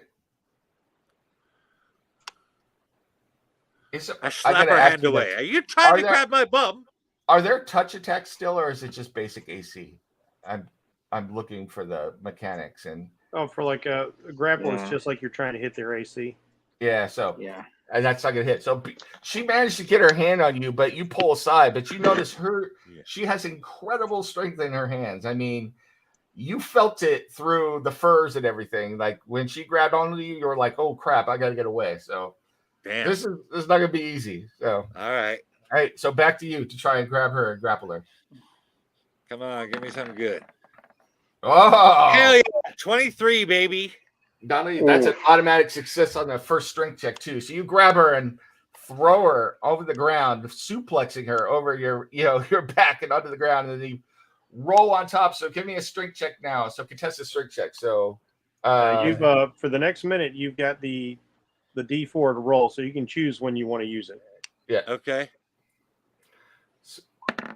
Oh, I'm definitely using it. All right. So give me another D4. And then this is her strength check. So what did you get? You got a 14, 12? So she struggles to get out from under your hold and tries to move away, but is unable to get out from you grabbing onto her, and you still have a good hold of her as you try and push her shoulders to the ground. It's her turn, so she's going to do a strength check to try and reverse it and get out, but you've got 2 successful ones now. So here's her strength check that you have to beat. Oh, ouch. Oh, snap. All right, you got to beat a 25. Okay. Yeah. Good luck with that. Not with a 6. Yeah, all right. just that. She manages to claw back a little ground, but you are still, up 1 on her. So you need 2 more. So go ahead. You give me a strength check that I got to beat now. We're just doing opposing strength checks real quick. Okay. And if it goes on too long, we'll call it, but I don't want to do this all night. 12. Let's see what she gets. You got this. 19. Oh, she gets back to her feet. So let's do this again. Now she's going to try and grapple you. Here's her attack roll. Oh. 19. Does 19 hit you? Oh, that's above my armor class. Yeah. So here's her strength check then. Oh. So 9. Got to beat a 9. Okay. People are cheering. Money is passing back and forth. Oh my God! What is it with the 3s? Oh yeah, you got no. You got it. I got it, but that's like the third 3. Yeah. So let's do 2 more rounds, and then we'll see what happens after that. So you are able to thwart her attack. Go ahead and make an attack roll on her. So she's got a hold of you, but you got away. All right, so that's 14. Yeah, she's not wearing any armor, so you definitely hit her. So okay, you got her that time. Then a strength check. Yep. 16.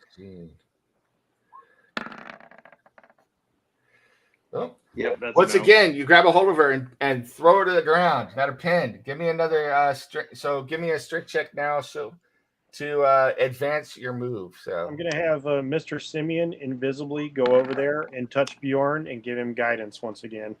Okay. 24. So you've got guidance available to you when you are ready for it. And she gets a 20. Oh, so you're very close to pinning her. Once more, if you get one more, I got a 24. Yeah, you moved her. So you've got 2 successes. So now you need a third one. So give me one more strength check. Okay. And you have guidance available. So okay. Also, I will use minor illusion to give to make the smell of really rancid breath to try and weaken her resolve. So you got a 17. 17. Oh Jesus! And what did she get? Oh, Bjorn the Bold pins the great DR into the ground.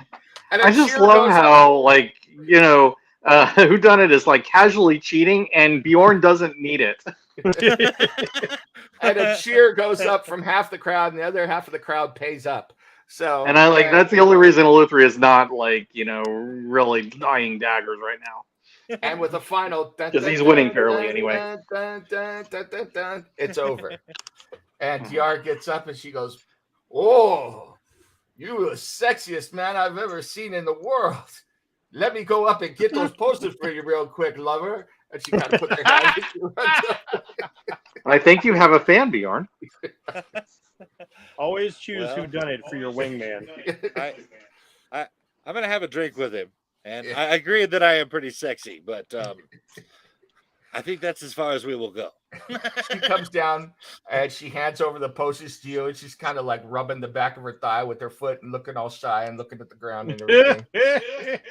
So, and she has 4 posters of just normal healing. Is she doing this anime stuff? Yeah. So she's like, "Sounds good. This has been a great day." So yeah, you guys can go and split them among yourselves. I don't need them.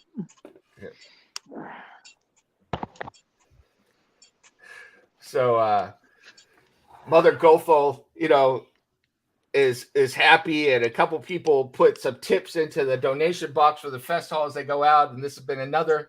You have brought so much joy to Amphil in the 2 days you've been here. People have had the great pink polka dot horse celebration, and now they've had a wrestling match. So you guys are local heroes now. So they go out and entertainers.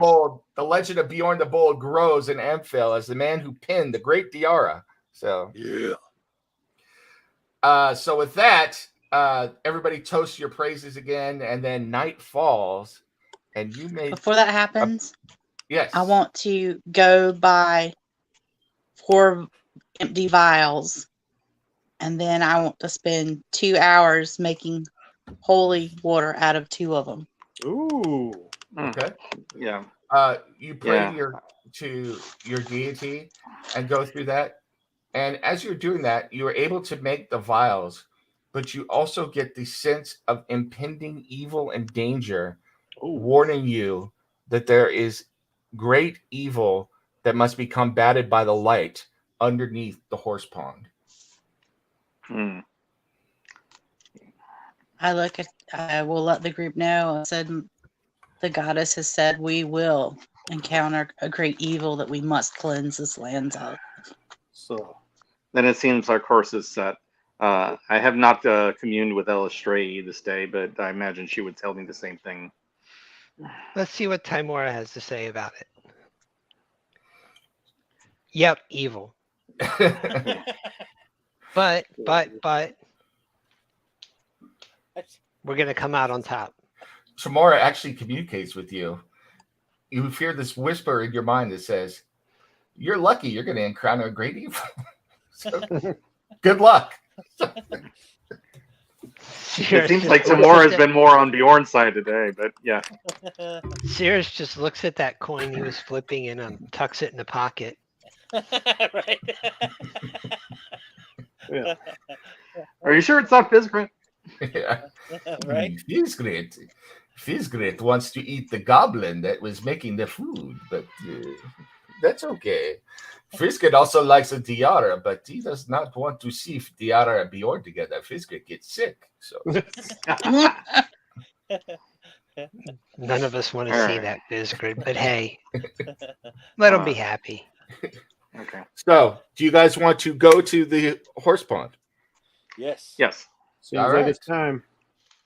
So you trundle your way over the horse pond. As you get to the horse pond, it literally is a horse pond. This is a place where people bring their horses and livestock to water. The water it's not foul, but it's not nice. There is something else we should do.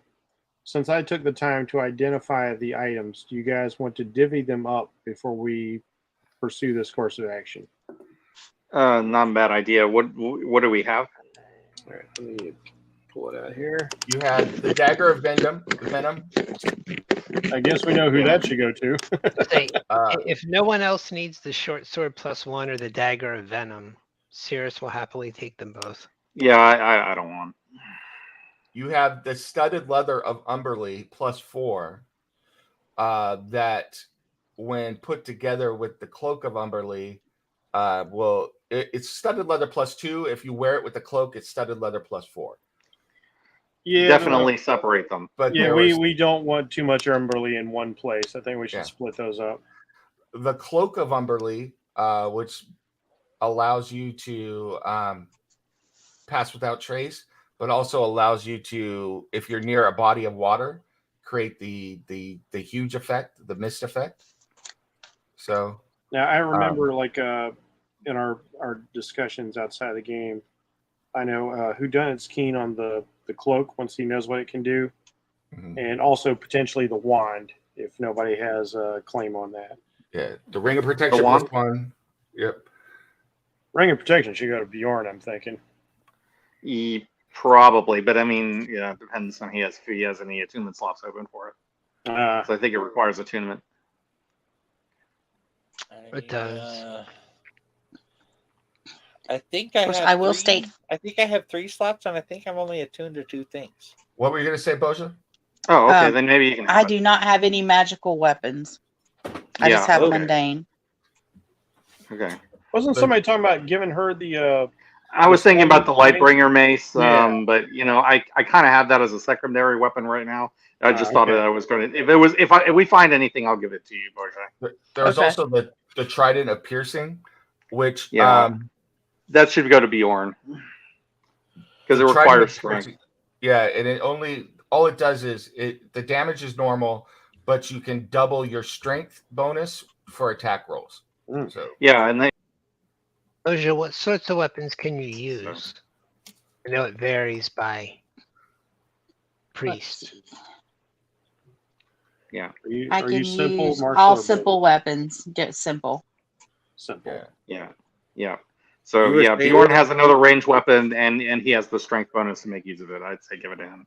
So a mace or a club, those types of things. So yeah. And then obviously there's the wand of hold person as well. So I'll let you guys talk about that real quick. I'm gonna hit the boys' room real quick. So I'll be right back. All right. Yeah. Yeah, Jeff, if you want the cloak, that's fine. Yeah, that's the thing I want the most. I'd definitely be willing to take the wand, but if somebody else has a hankering for it, go for it. Yeah, and it is true that Boja doesn't have anything. So, I actually already have a magical weapon, and it works pretty good. I have at +1 arrows that are magical. If she needs a magical weapon, I would give it to her. I don't think she can use a trident. I think it's martial. Can't use a trident. Trident's not a simple weapon. I see. Boja, I don't know how you feel about daggers, but short sword is especially short sword too. Yeah. Short sword's not a simple weapon; it's a martial weapon. Are you sure? Hold on, Like, I can I'm give looking her at the my list bow right now. arrows. Would that work? I thought short swords would be simple because small and common. Jen, would that work? Short. No, I can use short bow. A short bow is a simple weapon. A long bow is a martial weapon. Yeah. Plus, she's got tons of ranged options as a cleric. So yeah, you need it more. If you want to carry a dagger for backup, I just don't know how you feel about poison. I just don't think I need. I have some daggers, and I just created some holy water that I can dip them in. Okay. I mean, if you decide you want to carry a magical dagger until we find something more appropriate, I can give you one. It would be something, right? Your call. With the magic, I'll stick because I can create the holy water at any time for extra damage if I need it. Okay. All right, now so that leaves the wand of hold person and the studded leather armor +2. Yeah, I can't use the studded leather if it's +2. So, I'm passing on that. The only thing I could really use is the wand. It sucks because I could actually use the studded leather armor, but I just don't want to pair it with the cloak. That seems like a terrible idea. I think it's a bad idea. I didn't want it. I think And I we have got things natural armor, divided. so I don't think it would help. Yeah, I guess we'll just keep the studded leather like in reserve somewhere. Okay. You know, if we want to Yep. sell it or whatever. I mean, it's gray. We don't have Selby here. We're not concerned about what color it is. Yeah. I am not trading in my fine black studded leather armor for some gray No, set. your night collar armor is much better, Exactly. and it's not if the you ask tool of an me, evil Nick, goddess. it is much better. I mean, I'm just saying. Plus, it lets the whole group sneak around. Yeah. Yeah, I'll just take the whole person one then. And as far as the potions, you know, I'm kind of thinking Bjorn and Cirrus should probably have them. Yeah. Yeah, I have 2 potions of superior healing. I'm good, and you know, plus my paladin abilities, so it's fine. You guys can have them, unless you Yeah, need I to do was- done it. Yeah, I was. I could take And, some yeah. potions of healing, but I was planning on mostly, trying not to get too up close and personal. Yeah, that's what I'm thinking. You're ranged. Cirrus and Bjorn tend to take a lot more hits. Mm-hmm. I try to be ranged. I just always end up in the middle of things.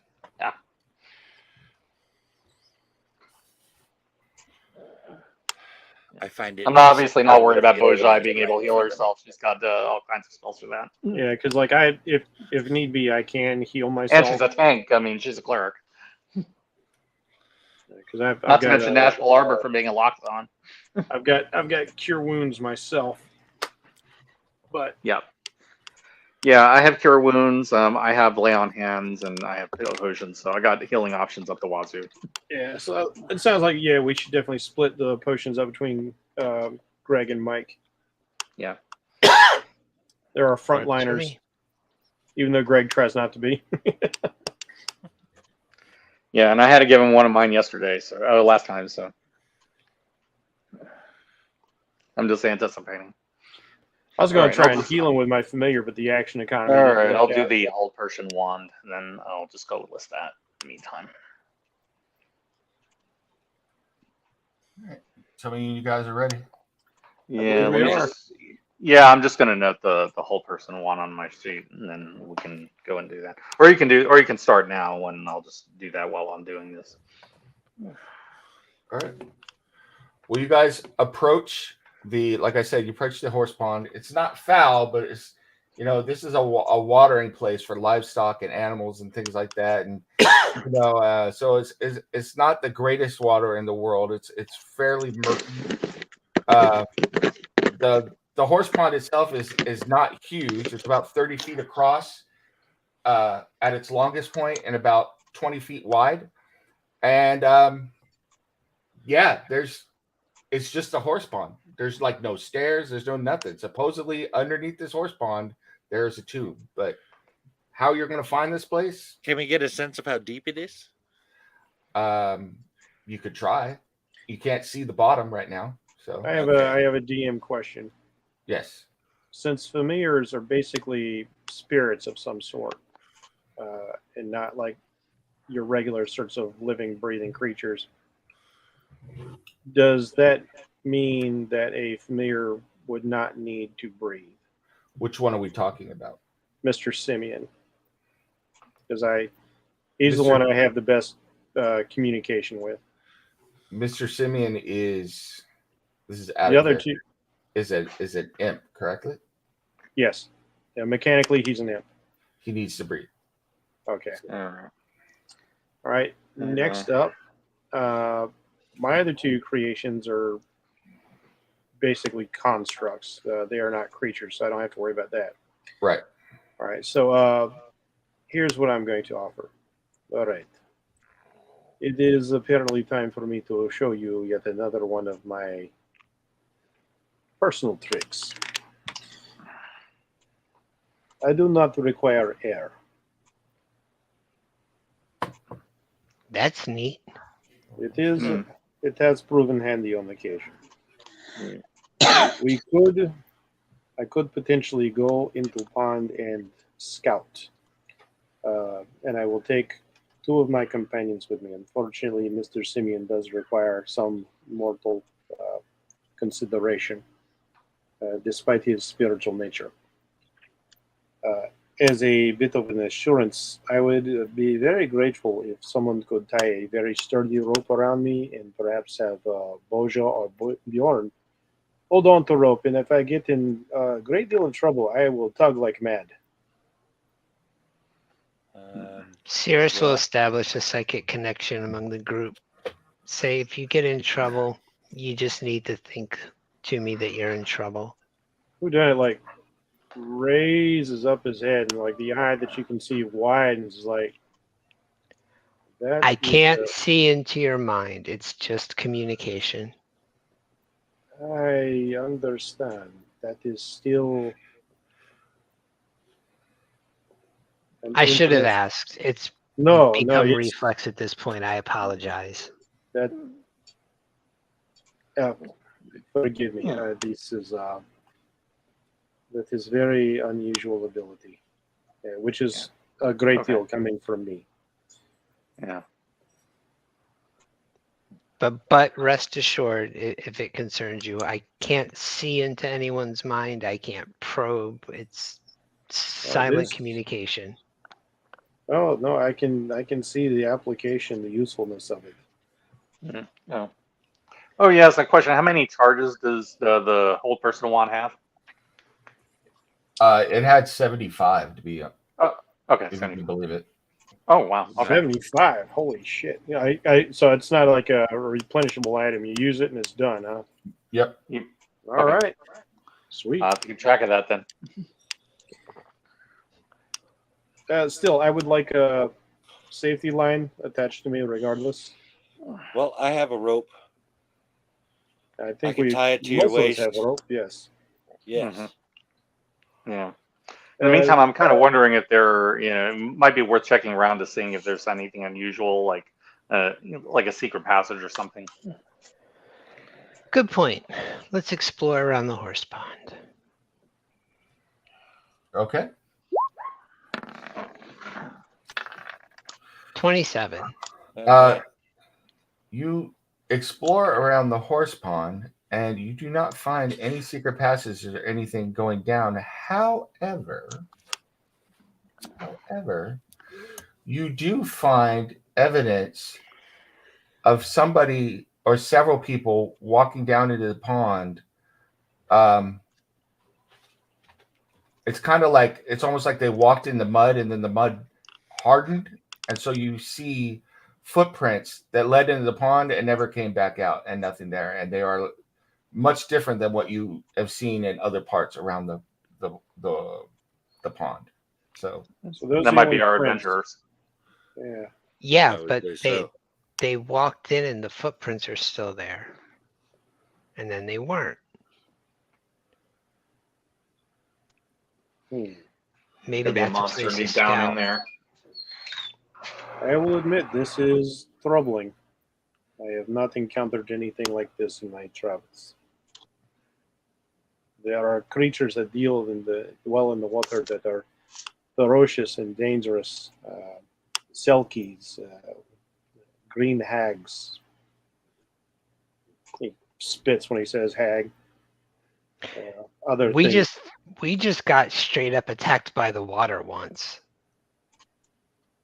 This is a story I would like very much to hear. And I'm not even Later. talking about the time that we triggered the goblin trap that washed us all out of the hallway. I mean, we straight up got attacked by the water. All right, that is no one on me. It was a not new one on me, elemental. too. It was actual water. Oh no, it was probably an elemental, but as far No, as so I'm it was concerned, we just likely got an attacked elemental. by the water. When you're in the water being attacked by a water elemental, there's no difference. Yeah. It's fair point. Let us hope this is not the situation here, eh? But maybe that is Well- better than vengeful undead spirit with a great big sword. I'm going to hope on your behalf. I'm not going in the water. I do not blame you. All right. How far into the water do those footprints go, Nam? to the extent where you can see they walked in and then it looks there's not in the silt anymore, because the silt and the mud and everything, once it's in the water, is obviously still liquid, and so they washed away or whatever. But you could see that somebody walked down there and walked into the water. It looks like several somebodies. You could try and figure out how many people and composition, stuff like that, but you don't really have tracking. But it's obvious that somebody walked in, and they walked in from a point where most people wouldn't go, because you're on the opposite side of the pond from where the village is. So Maybe that Can would we be tell the how way to deep the walk pond in. is? I tried. They can't see to the bottom. Yeah, it's murky water. If it wasn't too deep, I was considering getting in. But if we can't even Could see try the bottom, throwing a I'm not stone doing in that. it, see what Yeah, happens. it's deep enough. Yeah, let me go scout, and I will find out. And since I have trail, All right. I suppose I will start here. All right. All right, okay. Bjorn, you got the rope, right? You're holding I got on the to rope. it? I'm So holding it tight. You don't need to breathe, correct? I do not. All right. So you were able to take your time. I would actually like them to, just in case this water is deceptive, to tie 2 of the 50-foot lengths of rope together. Just in case. I know the pond is supposedly small, but I don't want this to be like a blue hole situation. Like, oh, it goes down for a mile. Okay. So And I'll back up Bjorn with the rope. All right. there I are. was that will hoping help. you would. You start off. I'll by send in my going- pack weapon, and then in case anything comes out, Okay. I'll hit it. Cirrus is just watching with interest. You start off by going to the middle of the pond and going, and at its deepest point, the pond appears to be about 20 feet deep, from what you can tell. Like thinking back at Sirius, yeah, not too bad, not too deep after all. So, and you search around, and you find various items that people have thrown in there at different times. Coins and stuff that people have thrown in there for luck or whatever. And you are down there for a good 15, 20 minutes searching around, and you haven't found anything in all that time. So as you're making your way back to the party, to the group, to let them know, you notice something odd.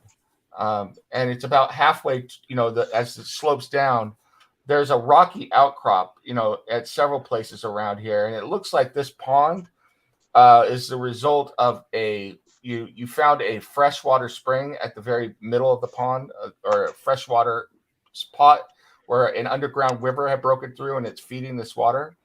You notice that in the rock, there is an overhang. And if you look at it, it is completely overgrown with mud and various aquatic plants and everything. But somebody has been there before you. And so you are able to notice that there is an opening. It looks like there is a small 5 foot by 5 foot tunnel that goes back from this opening that comes out into the horse pond. I'll let the group know via Greg what I found. There's an opening into the horse pond from. No, there's an Two. opening leading out of the horse pond in this outcropping of rock. That's about It seems that this pond is fed from the source further underground from someplace else. Who can say? Underground waterway. Mm-hmm. So in the middle of the pond, there is like a spring that is feeding fresh water in. So it kind of keeps, so an underground river kind of broke through here. But you notice that there is an outcropping of rock about halfway up the slope going down towards the middle of the pond. And in that outcropping of rock was a hidden, it's like it's been overgrown with stuff and everything. But it looks like there's something that was actually built there. It's just time and growth and everything is hidden it. And there is a small 5 foot by 5 foot passage that goes back underneath. So if you went in this passage, you would go out of the horse pond and underneath where your friends are standing right now. So I'm going to move forward into it. Okay. As you move forward, the passage. Bjorn's going to tug lightly on the rope. He's a little confused why it appears to be going underneath him. He's worried maybe something's going on. It's going I'm back. tug lightly on the rope. Tell Bjorn that I am okay. Bjorn, he's okay. He found some kind of passage underneath there. Okay. The passage goes on for about 15 feet at a downward slope. And then you see faint green light above you and an opening, like a circular opening above you. And there's a faint green light coming through the water up above you. I will very cautiously swim up to this area and see if it opens up into some sort of air pocket. Like I don't want to splash. Like I want to be like a crocodile. I just want to kind of rise up, Sure. take a look around. You could do that, no problem. You pop your head up. The very first thing you see is a dead body laying about 10 feet away from you on the ground. And I won't show it because it'll show it to everybody right now because I got everybody on the map. But you see at least one dead body and a large, it looks like a tomb. So Are they kitted out like an adventurer? Or the like one one that of the you locals? see, he is wearing leather armor and a dark black cloak with a hood that has been shriveled and torn in several places. You can still see some blonde hair, but he is in a bad state of decomposition. He looks like he's been chewed on to a certain extent, just not in good shape. But yeah, he's wearing leather armor. You can see a short sword next to him. Do I have an awareness of how spacious this area is, and since he's up on on something, so there's area where people, like, if they swim in, they could actually get up and stand, right? Well, okay. Let me show you this. Everybody who's not down there, this is not what you're seeing right now, so you've got to ignore it. Can you guys play along with that? So Yeah. all right. So Metagame. I will put you exactly where you are popping up right now. Okay. So and then let me move you guys all over there. So it should be updated for you. Wait a minute, you're moving us all over there? I got in the water? Well, It's just for the convenience. it's for the It's convenience. not you're not actually in there. Can you see Okay. Bjorn? You can't see? No, I can't see either. Why is this not working again? Why do you keep canceling out my dark vision? You should have vision on right now. No, but there's one square on my map that's darker than the rest of it. That's weird. It's one black square. Or did I put you guys in the wrong layer? Yeah, that's what it is. I'll send back to Cyrus. There. Now, Jeff, can you see? Oh, okay. Yeah. Now that's all right. Everybody else can't see because I haven't put you on the right layer yet. So there, Jeff can see. So Jeff, there you go. You can see. Okay. Well, you know what? Everybody who's watching this can't see anything yet either. So I'll put Bjorn on the right layer so people can see. Here. It's very interesting. Since Jeff is reporting back to you, you guys all get to see what he sees. All right. I have found the tomb and body. Well, you can see multiple bodies, if, Yes. Based on what you can see. So This place is practically a charnel house. Whodunit, how long would it take us to get to you? Those of us that need to breathe. The swim is brief. The passage is only about 15 feet. So you would have to go about 15 feet down to get to the rocky outcropping, and then turn and go 15 feet down that passage to pop up into this tomb. So a total of about 30 feet. So, Not a difficult swim. Is there anything we can tie that rope to? I will I'm search gonna be around. on the Tree. shore holding the rope. Okay, but I I- would like to use the rope as a guide, which means I would prefer it still to be tied to something, even if you're holding on to it. Yeah, because Oh, you okay. can go hand over hand on the rope faster in the water than you can swim. Exactly. I will look for something to attach the rope to. DM, do I find anything? you don't find anything. The only way you could attach it to something would be if you got out of the hole in the water, you could make your way over to whatever that structure is directly in front of you, and there are a number of like posts there that you could tie it off to. I will stealthily do this. Okay. Go ahead and give me a stealth check. You know what? This might be a wonderful time to cast the Pass Without a Trace on myself from the cloak, just in case.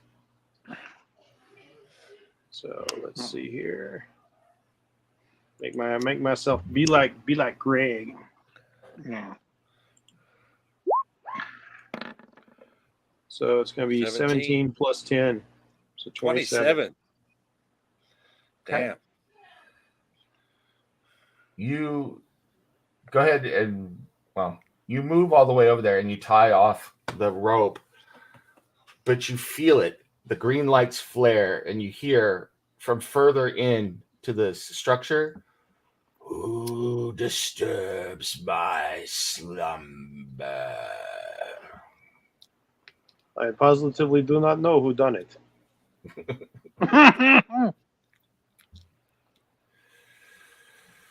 Who beckons the maiden queen to come forth? Nobody did it. Please excuse intrusion. I do not beckon. I am here not to create offense. But people above have seemingly disappeared in this area, and we seek to find out the reason why, and if there is some means of preventing loss of the innocents from above. So the green lights flare again, and from alcoves on the side of the tomb, 3 skeletons on each side come out and snap to attention, all of them wearing the same armor that is falling apart and ancient, but they stand at attention holding weapons.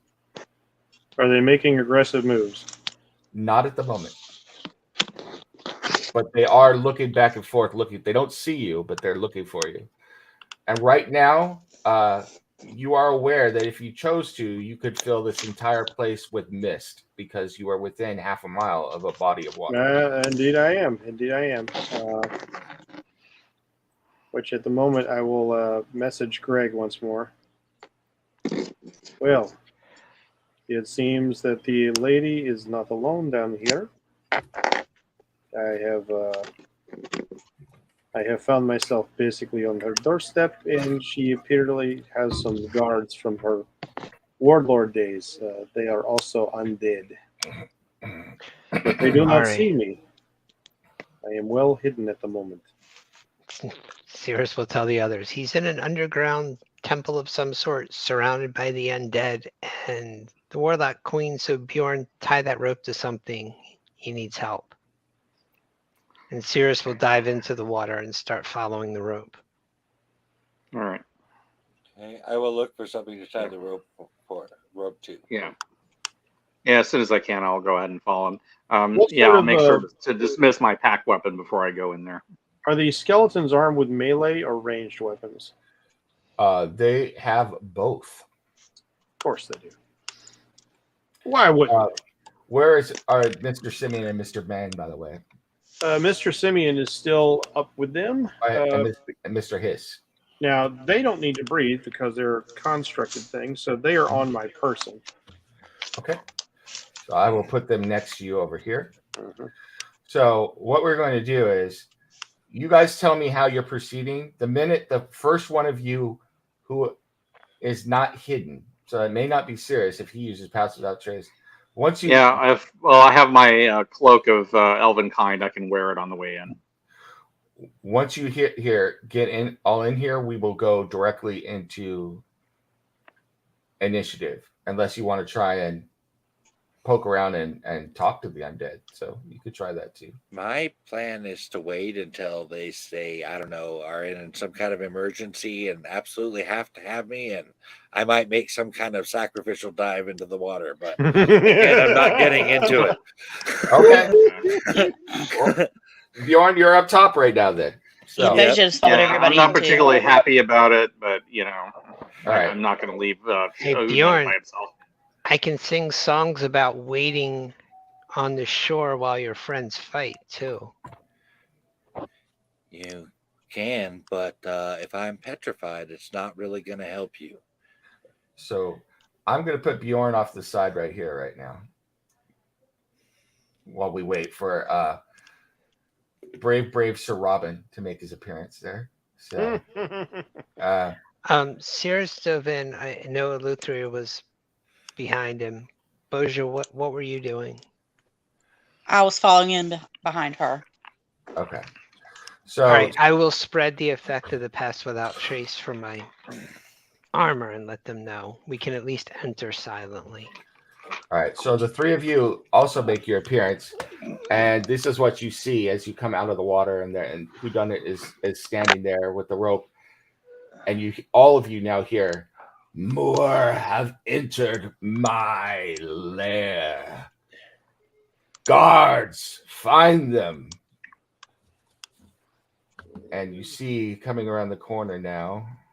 Well, I don't know if you could see it, but Yeah. more creatures are starting to make their way out. Yeah, there's no one believe in diplomacy. Yeah. It's too bad we don't have like a big strapping barbarian with an axe. Could help. And you hear. Now we're not still underwater, correct? No. This is above the water. So the water does not come in here. For whatever reason, the water is not in here. And you hear booming footsteps now echoing through this chamber, coming from behind the structure that Whodunit is standing by. You guys will recognize there are now, besides skeletons, you see ghouls and a ghast. So, It has been too long since I've fought these beings.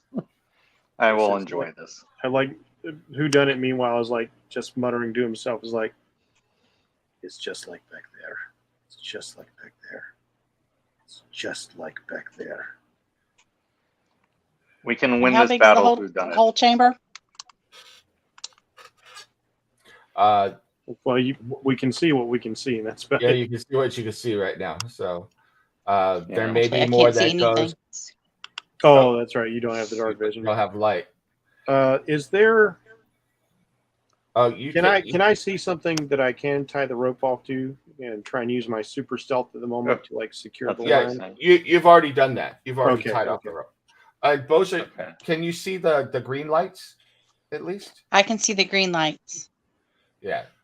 So Yeah. that's all you can see right now. If you don't have and then a you light cast sword. magical light. They're gonna know where you are. I'm talking to Sirius, like, yeah, Sirius, tell Bjorn that there is a godly amount of ale here. It is astounding the richness, Fine minted dwarven ale, in fact. and the vintages and the expression of alcohols of all sorts is beyond my comprehension. I'm telling you right now, the only thing that's going to make me get in that water is like hearing you guys in danger. Well, you're not going to hear it because everybody's underwater. Well, Now, psychically, yeah, Bjorn, but psychically I can hear it. we're in a room full of skeletons and ghasts and some sort of witch queen. And you don't think you can handle it on your own? I can see almost a dozen, and I can only see a small part of the room. Boja, go ahead and give me a perception check. Okay. And you roll on advantage because you are a light cleric for this one. Woo! This is about to get fun. All right. So I'm thinking about my family being in danger here. I'm kind of More than you psyching know. myself up. You can And I'm diving in the You said water. But I'm perception, going right? to need you to guide me Yeah. where I'm going. Follow the rope, Bjorn. Just follow the rope. That was a total of It'll bring you right here. 17. Yes. Okay. From the direction of the banging footsteps, you have encountered undead before. You encountered one of the most malevolent presences you have ever felt in your entire life of evil and undeath. You can tell Bjorn there is a great evil down here, Bjorn, worse than any I have ever felt in my years as a light cleric. there's an Seriously, evil down here that's freaking Boja out. as you come into the corner, you see a 7.5-foot woman clad in shining metal armor holding a great sword, and her whole body seems to be be made of skin that is constantly deteriorating and regenerating, and her eyes glow with an evil red glow that flares as she speaks or moves. Every time she takes a step, the whole ground in this temple shakes. It is I'm like going nothing. as fast as I possibly can. It is like Everyone hears psychically, Bjorn, there's an undead regenerating red-eyed version, something the size of your new girlfriend, and she's got a big ass sword. I'm guessing that's the sword we were hired to find. I'm already going as fast as I can because I want to be out of the water as fast as I can. and That would be a good idea. And on that, Bjorn, we will say your first move of 30 feet will get you into the chamber. We are going to go to initiative. So, and I still got 10 more feet after that. Yeah. So everybody, go ahead and give me initiatives. So. Okay. That's right. I gotta click on myself first. Yep. And I will pull up the initiative tracker. Hold on. Ooh, wow. Oh, wait, that wasn't supposed to be a save. hold on. Try that. That one don't count. That was there. Yeah, that's more like me. I don't know. You gotta give me a second. All right, so I got 18. I gotta roll some initiatives myself. Oh, 20. Okay. Yeah, that sounds good. And Be right back. Am I'm I low not on rolling? initiative anyway. And just so you guys know, I'm fine. I just want to make sure you guys are fine. It is after 7 right now, but I'm fine still playing. So Yeah, I don't like leaving it in the middle of a fight. So let's do this. It's completely up to you guys. But yeah, I'm certainly good for it if you guys are. All right. Yeah. Cool. Am I on the initiative board? It's so tiny I can't see. I have Bjorn, Cirrus, Boja, and Aletheia right now. I do not have. Geomesis, did you hear that I got 18? I have to roll twice because I have advantage. I will change it for you in just a second. Okay. Yeah. All right. Do I just roll a dex, or is there an actual initiative thing? It's initiative. It's on your. I guess I can roll one more time and see if I get on your advantage. sheet. Okay. If you just want to roll and give me what it is, I can add you in as well. Well, just so I know, where is it normally on the sheet? If you open up the sheet and look, hold on, I got to go back to a character sheet so I can see. That's inspiration. If you 22. It's between so it actually got us a little bit better. It's between armor class and speed. Oh, okay, there we go. And we'll just have Mr. Hiss and Mr. Bang go on your. Yeah, let's keep it simple. Yeah. So skeleton go school. I think I'm going to give them all cooler names because Mr. Singing is so cool. Make them out of character. I will tell you that the Maiden Queen is a revenant.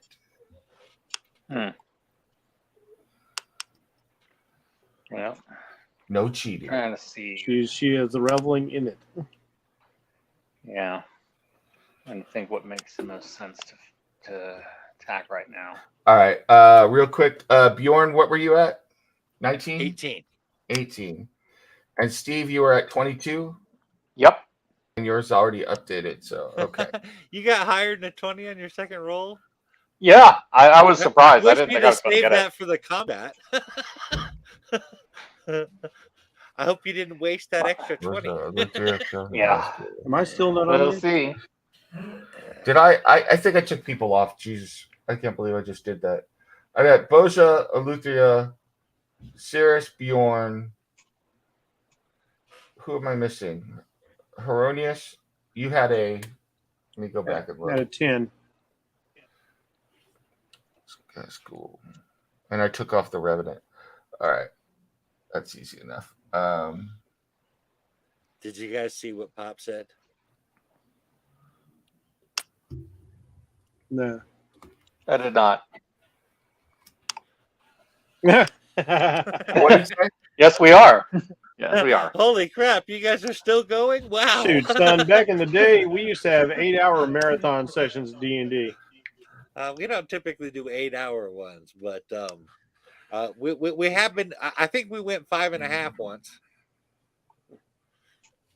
Making up for lost time. Yeah.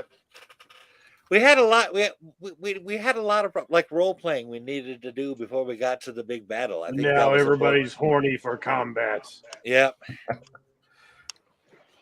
All right, and we are all set with that. Just make sure I got everything set up and good to go. All right, I think we're good to go. So, top of the order, Eleuthria. So, Cirrus is like, oh, damn, Queen Bitch is coming around the corner. I think we need to take care of that. And with that, it is up to you to go ahead and act. What do you want to do? Okay. I want to go back to the bar. Well, now we want to yeah, go to a bar. This place is scary. all right. Yeah, time to. Yeah, we're gonna have to take these guys out fast. I'm gonna go down here, and then I'm gonna hit this dude down here with Talon, or I'm sorry, with my back weapon. So we're gonna see. Okay. All right. Oh, I can re-roll that. I can actually re-roll that. Great weapon fighting. Okay. Oh. Wait, is that you roll ones on damage, right? Not a. Yeah. Oh, Yeah, wait, I that's think what I it might is. have rolled the wrong weapon anyway. Okay. No. Yeah, no, that was the right one. Yeah. Okay. Yeah, but I guess still get a re-roll because of the. It's Yeah, ones and twos so- on damage for a great weapon fight. Yeah, it's not on your 2 hit. Yeah. Yeah. So that is But if I get a one, yeah, it's an automatic re-roll. for what? Yeah, that's more like it. What No, you gave don't the get automatic a re- you don't get a re-roll on the 2 hit. So your one on a d20 is not what you re-roll. You re-roll on a 1 or a 2 on damage dice done. Oh, really? Is that what it Yeah. says? Yeah, that's with how great it works. weapon fighting. So Okay. All right. I guess I missed them. So you take a giant swing at the skeleton, and as you do, you notice that everybody Skeleton is doesn't have huge armor class. Maybe. wearing uniforms of the Maiden Queen. But as you take this huge swing at the skeleton, it moves aside rather nimbly for a skeleton, and you miss it. So, Okay. Yeah. So I'm going to go and summon one of my creatures with my bonus action Okay. before we move on. And so let's see what do we get today? Come on, direwolf. And Yeah, you- I could use the direwolf. I could use the panther. Or I could use something like that. Yeah. you Oh, got so your control of those creatures come back. now, but- Yeah. Yeah, they Yeah, they do. On. Nice. You got the badger. Ooh, Badger. So let me. honey badger don't give a Badger. fuck. We don't need no. Yeah, this thing's going to die in about 5 seconds. But let me see what I can do with him for just 1 second, and then I'll decide what to do with him. And you've got control of that. You can bring it onto the screen now, right? Let me check. Where is he? Let me do it. Your pet should Okay. all be over there, like where your sheet is on the board over there. Yeah, let me just. Yeah, in the meantime, I'm going to see what I'm. Where do you want to put the badger at? I guess put him to the right of Eleuthria. I have a feeling he's going to die in one turn. Badger. So There he is. yeah, and okay. So I can go ahead. I can take an action to bite. So that's +2 to hit, and then hit 1 piercing damage. Oh, geez, that's going to be lovely. But he's not on the next turn. It's just On the next turn, yeah. Yeah. Well, So okay. Oh, Bjorn, I know you're what I up. can do. Why didn't All I right. think this before? Well, I'm going to rage. Can I suggest you not rage yet because you still got to move 30 feet and you're not gonna be able to attack at the end of this turn because you're not gonna be able to get to anybody. I still had 10, even 10 feet in. I'm not close enough. Your movement's what? 30 feet? 40 feet? Yeah, I still had 10 feet from the 30 feet I went in. I got 40 feet. 40. Okay. Yeah, you're still not gonna be because you're within 10 feet of this circle here. So yeah, there's I'm diagonal to that circle right there. Okay. All right, I'll give that to you. I'm sorry. You're right. You got that skeleton. Go. You're good. Ignore DM assist. He's Hulk got smash. Never ignore DM assist. All right. And nobody puts baby in the corner. Yeah. That's right. Or Bjorny. And nobody puts Bjorny in a corner. I'm with it. Oh yeah, DR 27. DR is horny for Bjorny, so Ouch, 7. 7 points. Actually, I'm gonna go ahead and re-roll that. Yeah, you can re-roll. Yeah, you can re-roll that as a 1. All right, 9. +2 because you're raging. Oh yes, plus. Damn, why do I always forget that? It's like a mental block or something. So, all right, so 11 with that. Yeah. You come in and smash down with your great axe. You take a huge chunk out of the skeleton, bones flying everywhere, but it is still standing. Oh well, it's a good thing I can hit it again. In these tight quarters, I'm almost disappointed that I didn't put on the armor and ditch the cloak for a while. I do have a good escape. 18. Yep. Nice. Crush, 13. kill, destroy. Coming back with your backswing, you decapitate the severed head of the skeleton flying around. Its teeth chatter as it slams into the corner and crumbles to the floor. All right, I'm gonna run up then and attack the second guy. I'm gonna run up right next to these two bastards. Don't forget your temporary hit points as well. Oh yes, my temporary hit points. You are right, sir. However, I would like everyone to make a perception check. Uh-oh.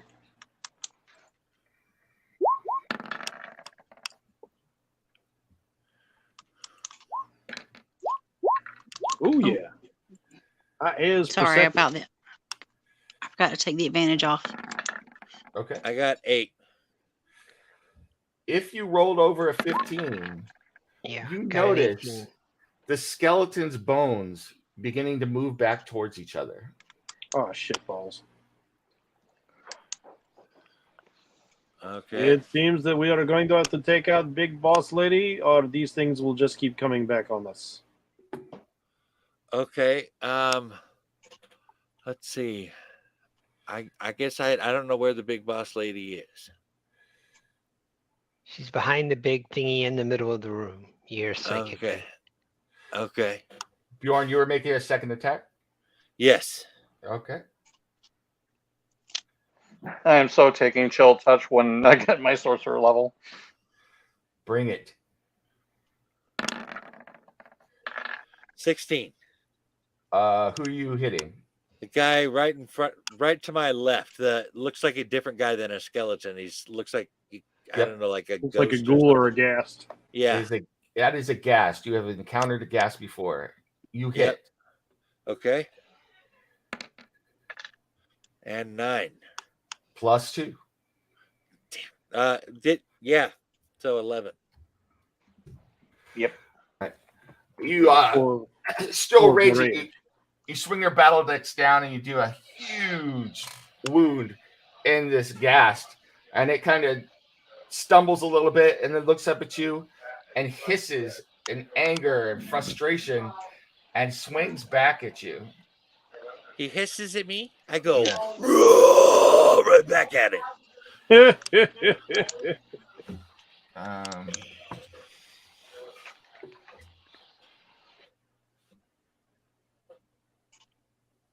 All right, here we go.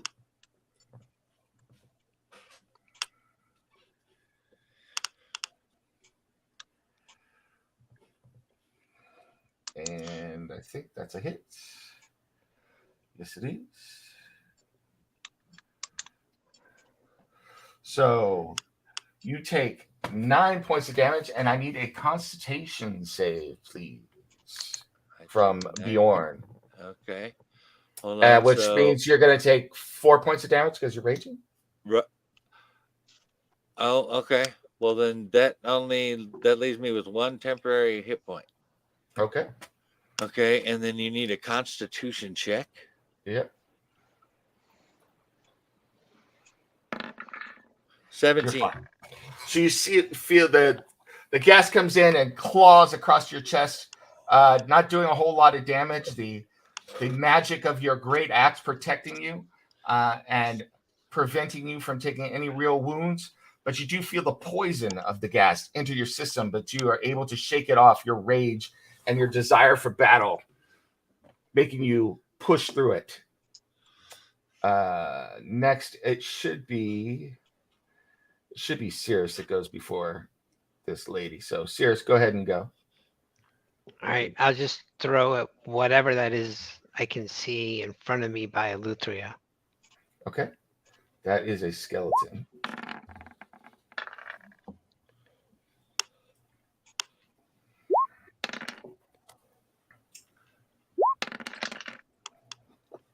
$17. All right. You Nice. throw your psychic dagger and it impacts with the skeleton and it just collapses to the ground. But once again, you see that the bones, even as it collapses, are beginning to move towards each other.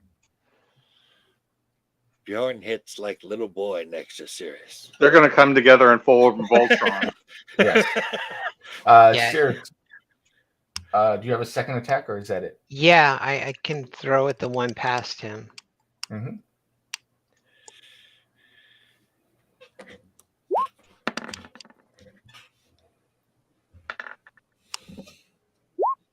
I'm sorry, 21 to hit, 9 damage if it hits. Comparatively speaking, I was able to bust out a 9. He just whips out a 17. Your second attack hits the skeleton as well, and it takes a fair amount of damage, but it's still standing and ready to go. So with that, here we go.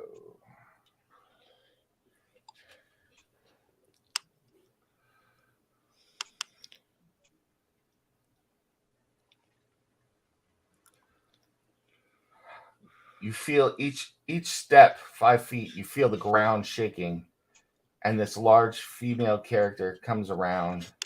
Oh boy. And goes, I shall have my vengeance on all who intrude upon my sleep and my realm. I have your vengeance right here on the edge of my blade. And very much like I tried vengeance once. I didn't much care for it. Is this her right here? she looks at Eleuthera, and the red glow from her eyes extends out and encompasses Eleuthera. Eleuthera, I need you to make a wisdom saving throw. All right.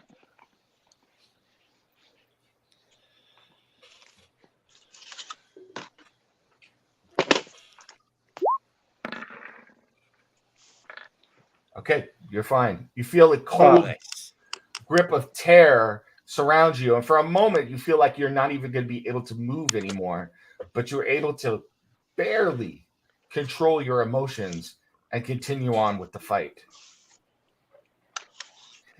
Yeah. This thing likes to throw around fear. Be careful. As she surges forward, her guards surge forward with her. One moves here. One moves here. And they're being so nice to greet us. yes. Yeah, we got a proper welcoming committee. Yes, I will give them greetings from my goddess as well. Yep. So I like it when she gives greetings from her goddess. this is on All right. Whodunit? My turn. No, this one's attacking Whodunit. That's a hit. Oh, I'm not still hidden? No, they were able to find you now. So Even with my super stealth and everything? yes. Okay. And there's a reason. It's because she has now sworn vengeance, which gives her. She's basically got omnipotence once she's in this team. Oh, lovely. Yes. That's lovely. That's great. Omniscience. I'm not omnipotence. Omniscience. So you take 5 damage, and I need a Constitution save from you. Okay, come on, baby. On save. That's one of my saves, so yeah. And that is a crap roll for one of my saves. But is enough. Oh, thank Still God. coming out with an 11 when you roll a 5. That's not too bad. Yeah. So the ghoul Beautiful. attacks you and does how much damage did I say it did? 5? 5. So you take 5 points of damage. So it rakes its claws across your chest and you start to bleed. But filthy poisonous claws is unable to paralyze the great whodunit who has sworn vengeance upon the undead. Meanwhile, the second ghoul attacks Alutria. So here we go. That is a lot of ghouls. I think that's a hit too. So I need a Constitution save from you as well. All right. Oh, did I roll initiative? I'm sorry. Hold on. Well, it's still a hit, but it was the wrong because I need to roll damage. So it's Constitution. All right. Yeah. All right. And here's the. You're gonna take a grand total of 7 points of damage and a Constitution save, please. All right. Man, this thing is burly. You're fine. 14. If an 11 did it, that definitely did. Yeah, you're good. So, and with that, it is now Whodunit's turn. Okay.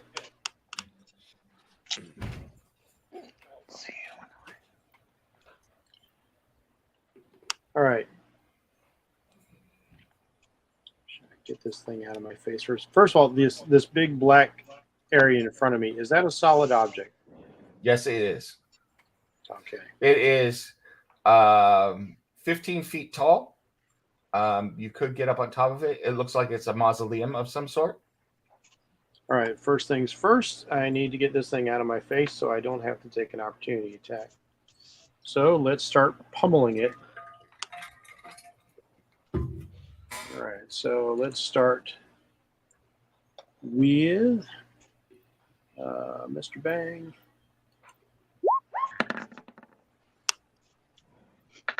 $18. Will that hit?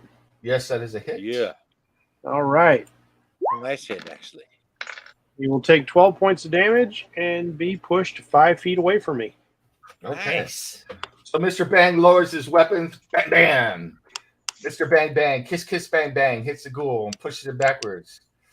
The And I ghoul will, damaged severely, but still. I will run up this wall using my my spider climb ability, and I will perch atop the mausoleum, and then we will have Mr. Hiss take his turn because that's still within 30 feet. He will fire down.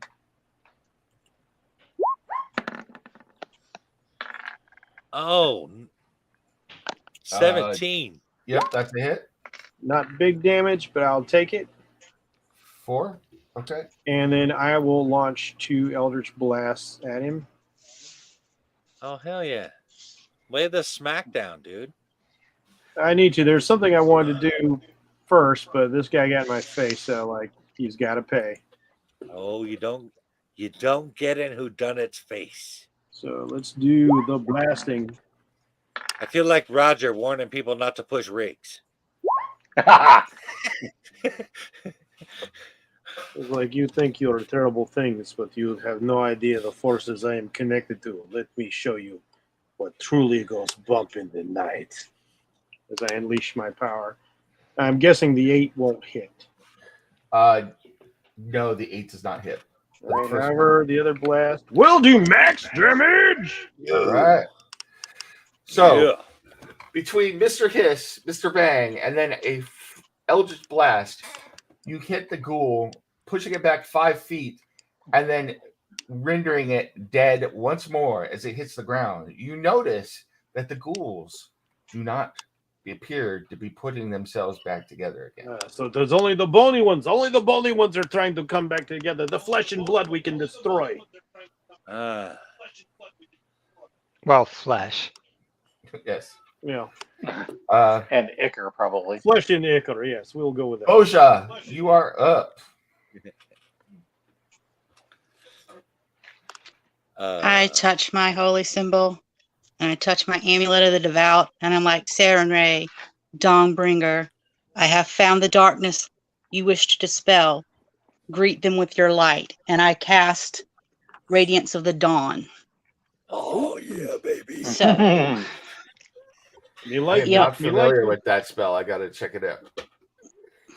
that's I'm my not familiar channel with it divinity. either, but Radiance Oh, of the okay. Dawn sounds fucking awesome.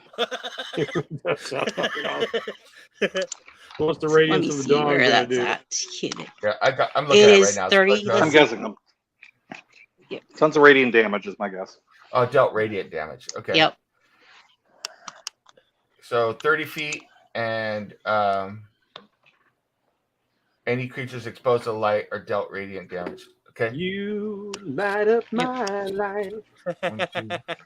Any hostile appreciate creature. that. So that's And does it create light permanently or just this one time? If Whodunit could actually sing Spells that while magical she's darkness. casting It- the it spell, doesn't- that would be awesome. doesn't say it stays up. It just says that it to harness sunlight, banishing darkness, and dealing radiant damage to your foes. It doesn't say that it stays up. Right. Oh, so it's just So it like an looks like- instantaneous effect. You're gonna get everybody that's down Yep. here by Luthria and Cirrus right Still now. nice. That's a nice AoE. And then Yep. 2, 3, 4, 5, 6. Is that where the Revenant is? Yeah. Yes. And this one skeleton that's stitching itself He's right together, I here. will tell you. Good. So before you roll the damage, Boja invokes Radiance of the Dawn, and the light comes flooding out from her. The one skeleton that was starting to stitch itself back together disintegrates and is gone. Oh, yeah. Wow. baby. Yeah. She Yeah. is our destroyer. Meanwhile, her light bathes the other undead, and then go ahead and roll your radiant damage for them down here by Alutria. Okay. So And add The extra 6 destroyer, for my We level. don't need a giant marshmallow man. okay, so how much? So So it's gonna 5 be plus. 11 total. So that's the total. Yep, 11 total. Okay, let me just check one thing real quick. They have a Constitution saving throw. Okay. Shoot, can you turn undead? And they yet? take Maybe half you if they succeed. Maybe you can nuke these skeletons.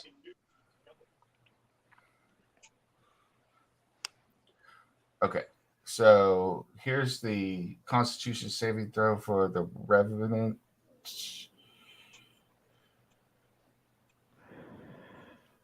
Come on, roll sucky.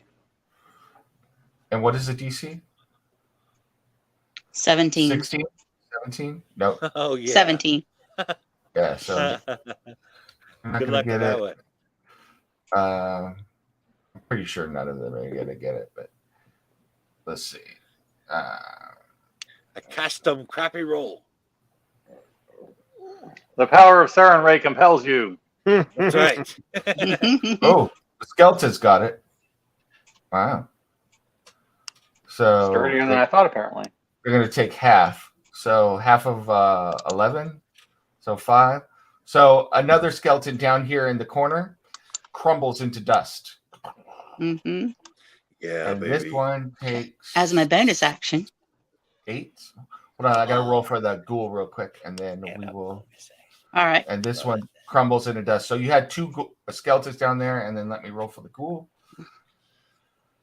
Bum, bum, bum, bum, bum, bum, bum, bum. That's right. With my amulet, I get 3 channel divinities. I will use them well. Oh, yes. Yeah. Constitution for the ghoul. Where were you with all that time I spent in the land Oh. of the mist? Oh, how I could have used you there. So the ghoul as well does not make it. So the radiance of the dawn erupts from Boja and destroys skeletons and injures one of the ghouls and the revenant as well. Yeah, Mm. that's what I'm talking about. Lay the smack down. You're up, Boja. Bonus action.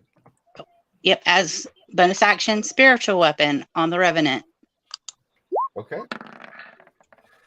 So you're gonna Ouch. summon a mace again. You will summon a mace, a glowing bright mace. Does 11 work? No, it does not. That is all I can do this round. Where do you I'd want the say, mace I'd to say go? you did a pretty fair amount. Right I beside. wouldn't phrase that as that's all you can do. Yeah, for real. Well, I How's can't that? see anything except where the Right green there. glows are. Oh, Is it right? As long as it's beside the Revenant, that's good. Yep. Okay. And I conjured a glowing mace, and you can't see it.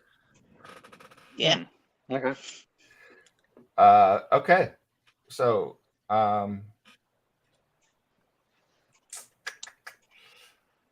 one of the skeletons is going to go there. One skeleton is going to attack Bjorn. Another skeleton is going to move here and attack Bjorn. And so 2 skeletons on Bjorn and 1 on Luthra. All right. I'm not sure you phrased that right. I think what you mean is Bjorn is about to kill 2 skeletons. Yes. Yes. I am good either way. I probably because- shouldn't talk shit to the DM just before a battle. Because he's going to eat one day or the other. Mhm. So this is on Luthra? Yeah. So okay. Uh, Okay. So is it my turn or?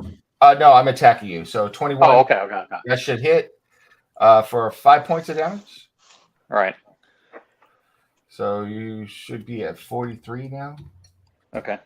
So one skeleton comes in and stabs a short sword forward, piercing your armor. Not doing too much damage, but does wound you. Meanwhile, 2 other short sword attacks come for Bjorn. All right. Here's one. Bring it, fanboy. And here's the second. And they both hit. Oh. So you should take a grand total of 3 from one and 2 from the other. So 5. All right. And that's halved? Yeah, that's halved. Okay. So Right. 1, 2, 3, 4, 5. I'm at 80. Okay. Let me correct that. And then we're back to the top, which should be a Luthra. All right. I'm gonna attack the Revenant, and then if it hits, I will smite. You're going to have to Yeah. take a tap opportunity to get to the Revenant. The ghoul is between you and Where- the Revenant. Oh, they are. Okay. I thought I was right next to him. Okay. Yeah, no, Yeah, the ghoul- if he moves. Well, I could Misty step. I could Misty step over there. Sure, you can do that. Oh, Well, he doesn't. Yeah. He doesn't have to because he can move to adjacent squares without leaving the range of the. Oh no, he will leave the range of that 1/1. To leave the range of the Never- skeleton. Ignore Yeah. me. So I have to. Yeah. Didn't So I'm see gonna the have guy- to teleport. Yeah, gonna have I to didn't see the guy teleport. at the bottom. All right. Okay. Oh, Misty step. teleport. that's right. All right. So there you Yeah. go. And that. Whack. So you All Misty right. step right next to the Revenant. Yeah. Yeah, and what's baby. my second short rest slot. You done Well, if messed it with is- the wrong woman now. All right. Come on. Just hit it this time. How's that? 16. Um, Come on. that's a hit. Yes. All right. So first, we're gonna start off with this. Oh yeah, baby. 15. Suck Oh on yeah, that. and 40 and yeah. So second level slot, and that is 40. Wait, let me double check. Let me What are double the check. what are the 2d6s for, Steve? Hmm? Where are the 2d6s? Oh, that's booming blade. That is thunder damage. Oh wow. Because I'm booming blade on her. So yeah, so let me double check and see what it says on divine. I Maybe thought you were you rolling had the wrong heard dice a for your Luthria smite don't damage. play. Yeah. So yeah. Okay. So, it's okay. 48. Oh Yeah. If the chart, yeah. So because okay, so So the extra damage is 2d8 for a first level spell slot plus 1d8 for each level higher. So that's 3d8, and then another odd 1d8 because it's an undead. Yep. Okay. So you're So going, you're getting hurt. So much goodness You- right there. You are getting hurt. So 12 damage plus another 48 that you're going to roll right now? Or 15 damage plus another 48? Okay. Yep. Lay it on her. I don't know if that Revenant has kids, but I bet you that his kids felt this hit. So 15 Oh plus God, he got lucky with those ones. 11. Okay. Can't you re-roll any of them? Yeah, I don't think I have anything that'll allow me to. Not with smites, I don't think. Yeah, now on the smites. Oh, not with spites. Okay, yeah. Yeah, if I had rolled a 1 for damage, regular damage, yeah, I'd good re-roll that back. Yeah, Huge Smite. boom. Still, that's still 26. Still, she's getting hurt. Yeah. She's You getting strike hurt. the Revenant, and it hardly You moved definitely her laid at this all. thing down. Oh, What? that's not cool. So, to your great horror, you Do did we do need some to get, damage like- to her, but I happen Yeah. to know a bear did something to a Revenant. yeah.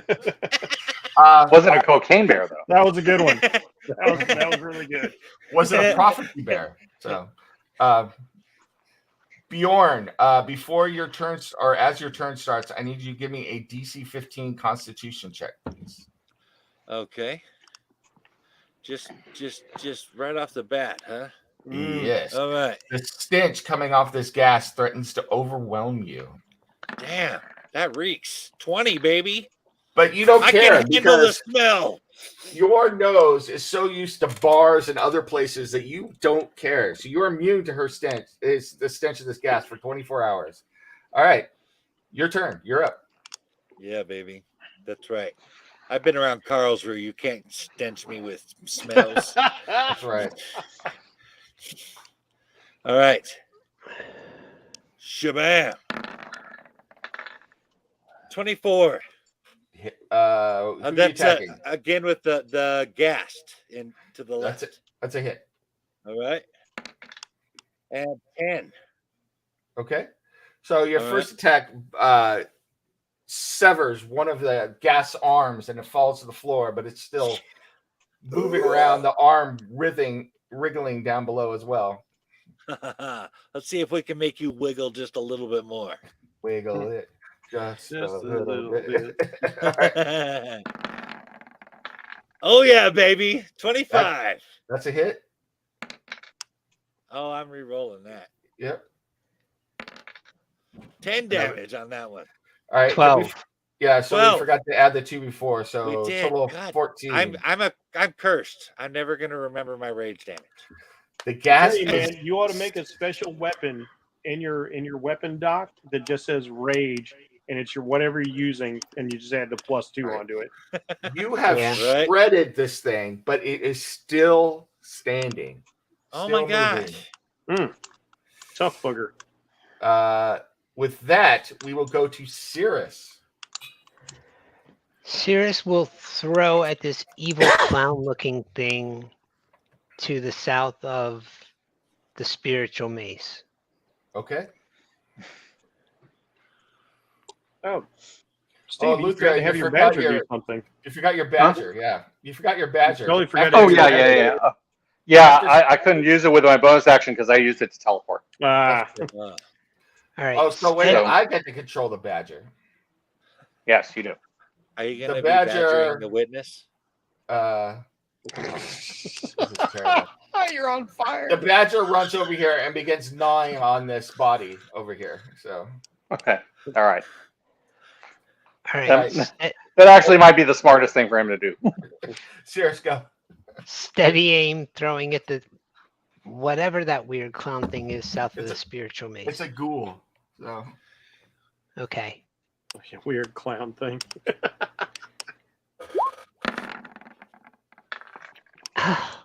They're the 15. insane clown posse. yes. Juggalo, son. Sam, You got a 15? yeah. That's a hit. Yeah, baby. Advantage is never good for him. I swear. 6. But since it's next to Eleutheria, Yeah. Yeah, let's increase that. Yeah. Oh yeah, 15. 15. Fiskit approves of you killing these ghouls. Fiskit wants to come out and be in one of them so he can eat. Oh, this is a I skeleton appreciate that's that. still putting itself together, right? No, Boja took care of all those skeletons that were putting themselves That's together. right. So Yeah. there She is laid one the skeleton holy that's smack still down. moving right in front of you. So He's the one I hit before, right? yep, and he's still moving. So Let me He's- try that yeah. again. he's not hurt. So or he's hurt, but he's not dead. Yeah. 20. That's a He hit. will be better soon. without advantage. That's a smack. And then 9. For 9. This one falls to the ground, but it is beginning to stitch itself back together. So Of course it is. Can never have anything nice. Definitely need radiant damage on these suckers. now Revenant's turn. Mm-hmm. Do your West. You sure? And I shall do mine. All right. First That's of all, right. Good one. as you sitting there watching it, you see that some of the damage that you did to it heals over and the skin reforms over itself. Oh my gosh. We could regenerate it. I got the Gonna feeling need some we're help gonna over have here. to- we're gonna have to team up on this woman. I believe so. Do you need help in the sense that I should quit trying to kill Alright. this ghast and run over to you? Both these attacks are on Steve. I don't think you necessarily. Well, I don't know. We'll see. We'll see how badly I get hurt, and then I'll answer that question. All right. Well, you need me, just holler. The 19 Will do. should hit, right? Yes. So you take 10 plus. Oof. Hold on. Yeah, I may need you in a minute, Bjorn. You take 28 points of damage. Yeah, I'll definitely be needing you, Bjorn. Okay. So that will put you down to 15. Yeah. So Eleuthia ducked under one of the fists of this creature as she holds the sword and then swings the second fist. So she's kind of like, she's not using the sword. She's passing it back and forth. And the second fist attack actually strikes you. She moves incredibly quickly and with incredible strength. And you take a huge blow that almost knocks you to your knees. Oh, It shit. is pretty intimidating. So with Yeah. that, the ghouls have their turn. The ghouls will have their day. This one that moves to here. This one moves 1, 2, 3, 4, 5, 6. Oh, shit. I'm totally surrounded. Almost. And they're going to have advantage on their attacks on you as well. Yeah. All right. Well, I think Voja should be able to do something about these guys I'm facing, so I might be okay. Well, here's And she something can to heal me on that consider. bonus action too. Here's something to consider, though. Not only are they going to have advantage attacking me, when I leave to go help you, they're going to get an attack of opportunity. We'll see if we Yeah. can do something about that. Yeah, So just kill them first then. Just one kill them goes first. Okay. to bite you, and the other one goes to claw you. It's not worth taking hits from 3 people trying to get to me. Okay. So the claws do not hit you, but the bite does. And you take 7, 9, 12 points of damage. Is that halved? Jesus. Yes, so you take 6. Okay. Okay, that's not too bad. So that puts me at 74. Holy crap, you've got so many hit points. I with sometimes that- forget. It is whodunit's turn. All right, let's see. Do I help Steve or do I help Bjorn? That is the question. Steve, No, is- either would help me. I can take another round, I think. okay. But Yeah. it's Steve's going to need help, or Luthria is going to need help. Okay, so If you can push her, that would be helpful. I can definitely push you, but I can also, to push you would hurt you. I can't push you. No, that's what I'm saying. Push her. Oh, I But can don't push forget, her. I do have a potion. Yeah. So that way, I'm not in anybody's so- line of attack, and I can get out of there. All right, let's do this. First, I will have my homunculus fly down, and I will use my action to cast Cure Wounds at 2nd level. Cool. Right. So, I'm going to put you up here. Can you still see if you're up there? Yeah. Or no? Okay. Yeah, like it was black before. Like, oh, let me move it right over here. Oh, hang on, I got to separate my characters a little bit. Yep. So Mr. Bang goes down there or Mr. Hiss? Mr. Hiss. So Mr. Hiss. Like, yeah, I grouped them. I need to ungroup them. Mr. Hiss goes down here to. Okay, so Yeah, go Mr. ahead. Bang stays up here with me. Roll the healing. So let's see. We were going to do 2d8 plus 4. All right. Let's see. Where's my d8? So right here. Not the best roll. So So that's 9 plus 4. So 13 points of healing to you. Okay, so you should be at That's not bad at all. should be at 28, Steve. 28. Yeah, that's not too bad. Mr. Bang is going to fire at our Revenant. Okay.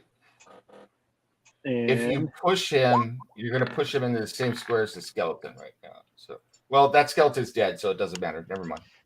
will a 15 hit? Hell yeah. Yes, it does. Yes. Okay.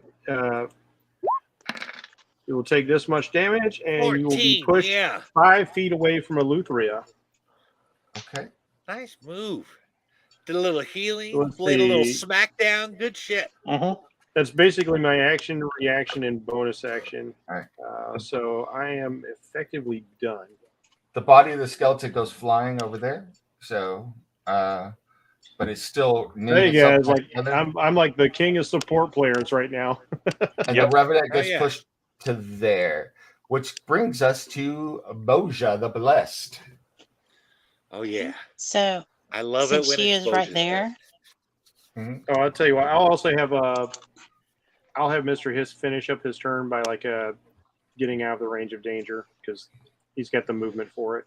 Okay. What you up I'm to, going Boja? to guiding bolt the Revenant at 3rd level. Oh yes. Okay. Very nice. How many? I need to roll more. They didn't ask me the level. Yeah, 26. Holy Well, that's a hit. She's going. That's going to hurt. So go ahead and give me the So- damage. That was a hit, and then come back next week and smack your kid around too. We're doing that at level 3. And the next person has advantage on the hit. Oh Nice. my goodness, that's a lot of dice. So how much total? 22 damage? 2, 4, 10, Yep. 22. Okay. Yep. So a Wait a minute. glowing bolt of force issues forward from Boja and strikes the Maiden Queen directly in the chest as she's surrounded in golden light. She screams in fury and turns her attention to Boja, her eyes glowing red. Luthria, for the first time, you notice that an almost oppressive force that was weighing on you has now shifted away from you. And Boja, you feel the strength of hatred radiating all around you. So Ooh. That can't be good. Okay. And I have advantage against being charmed or frightened. Oh, Okay. awesome. you have I love it. Yeah. your bonus action for your spectral weapon Yes, that's what I was or going for now. spiritual weapon, I should say. Mm-hmm. Spiritual weapon, yes. So where do you want to move it? 27. Right beside the Revenant. Okay, Yeah, baby. 27. She give me. That's a hit. came back again and smacked him around. You hit everything. So With a 26 and a 27, he's like stopping by every week to whoop his ass now. Oh yeah, with the Damn. 13. Boja beat the crap out of the Revenant this turn, but the Revenant Hell yeah. is still standing. Oh my gosh. And like I said, Way to whoever go hits her laying the gets advantage. smackdown, Boja. Whoever hits her next before my next turn gets advantage on her. Oh yeah. That's probably me. Thank you. The Dawnbringer greets you. The skeleton The Lady of Moonlight thanks you. that was next to the Revenant reforms and stands up and looks towards Cirrus. Is unable to move, but looks in his direction. So the one that Cirrus had destroyed stands back up. And then the two skeletons that are on Bjorn both attack with short swords. And they have advantage. The skeletons. How can they beat an 18? So Don't jinx yourself, man. All right. You're right. I should have shut up. 14 and 14, which both miss. So That's Yes. just asking the dice gods to smite you. It was. It was. I should have done it. I admit it. Bjorn is surrounded by enemies, but he's ducking and He's diving still and bobbing and dodging. weaving, man. That's right. I am Duck, the bobber dive, and dodge. the weaver. It's the 5 Ds of dodgeball. So You can dodge a wrench. You can dodge a skeleton. I'm thinking about helping you, but Alutria, you are up. yeah, I'm trying to think of what I'm going to do with my lovely advantage that I have. I think what I'm going to do is I'm going to Eldritch Blast her, and then I'm going to withdraw probably. Okay.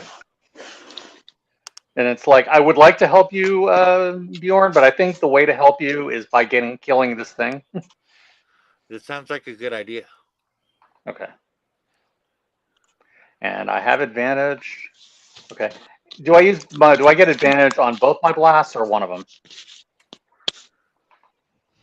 I think it's the advantage on your next attack roll. So Yeah, just yeah. The 20. So it's just one. The Okay. first one, yeah. You know that Okay, hits. It's a 20. That definitely hits. Yep. 13. 13. nice. All right. And now my That's a second. nice blast, dude. This is just a really nice Arlitrek. The 13 hits, so Yeah, the 20 hits. Yeah, or 20 hits, obviously. 13 Oh, hits. yeah. yeah that 20, 23 is right? definitely going to hit then. Yeah. So I'll just roll damage. Oh, with So a that's 10. Yeah. 23. 23 I'm doing better damage round. blasting than I am like doing that. So I guess I'm just going to go and I'm going to stand like right there. To And be then fair, you've been rocking it with the Eldritch Blast lately. Man, I gotta I get. just agonizing. seem like I'm better being a blaster. I don't know why. Boja and Alutria have a Would you? Why? on this Revenant, Right. but they don't. And a boom shakalaka. Is still standing, And still going. let's see what else can I throw? So I think I still have one thing I could do with my bonus action, maybe. Well, I mean, I can play with the Badger, but the Badger is only going to do 1 point of damage. It's not even worth bothering with. Let me see. Can if the I have Badger? any spells. Can the Badger use the help action to give you advantage? That's an interesting question. The Badger Genesis? is help to give advantage in what? Attack. And a stack roll? Yeah, I know. Like with familiars, you can use a familiar to apply the help action, which basically means they distract the enemy, so you can get advantage on an attack. As long as they're threatening, yes, that's the way it would work. So you'd have to put it in harm's Yeah, it has way. to be in melee range. Yes. Okay, then I'm just gonna. Okay, so I guess what I could do is I could hold the Badger's action, and if like somebody tries to attack, I could have him attack, with his bite. Sure. There you go. We could do that. So after Alutria, I believe it is Bjorn is up next. So Bjorn, you're immune to the stench, so you're good to go. That's right. Thou shalt You have not a- infest my nostrils. You have applied deodorant and are on. You are ready to go. So That's right. And I would like to note it is not patchouli. yes. 28, baby. You're attacking the ghast, Yes. I assume. Yes, that's a hit. And it only had 1 hit point left, so you have killed the ghast. Okay. Wow. More I'm gonna- spare hit points. All Yep. right. So that's 4 temporary hit points. Cool. And and this is not my second attack. This Sure. is my bonus action for killing that guy. What do Right. I got next to me, down below me, and above me here? What do we You got have here? 2 skeletons above you and 2 ghouls below you. Okay, I'm Here going to you go are. with the ghoul below me. Yeah. Stuck in the middle with Bjorn. With you. That's right. Yeah. Yeah. All right. And I don't think I can do a reckless attack on the extra attack. Nope. 21. Yep, that's a hit. On whatever. Who are you hitting? Ghouls? I'm the ghouls right below me. I'm gonna Okay. re-roll that one. Yep. And 12. I remembered my rage damage. Woohoo! All right. Good amount of damage to that ghoul, but he's still up and going at the moment. So. I did not, however, remember my rage damage for the first attack. Well, it didn't matter. I was dead anyway. Yeah. But that was your bonus attack. So now you have your second attack. So now I have my second attack, yes. And this one, I will make this attack, since they have advantage against me anyway. And 19. It's a hit. I can re-roll a 2. Should I do it?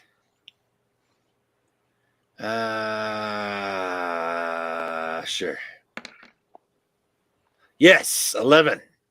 12, So, 13.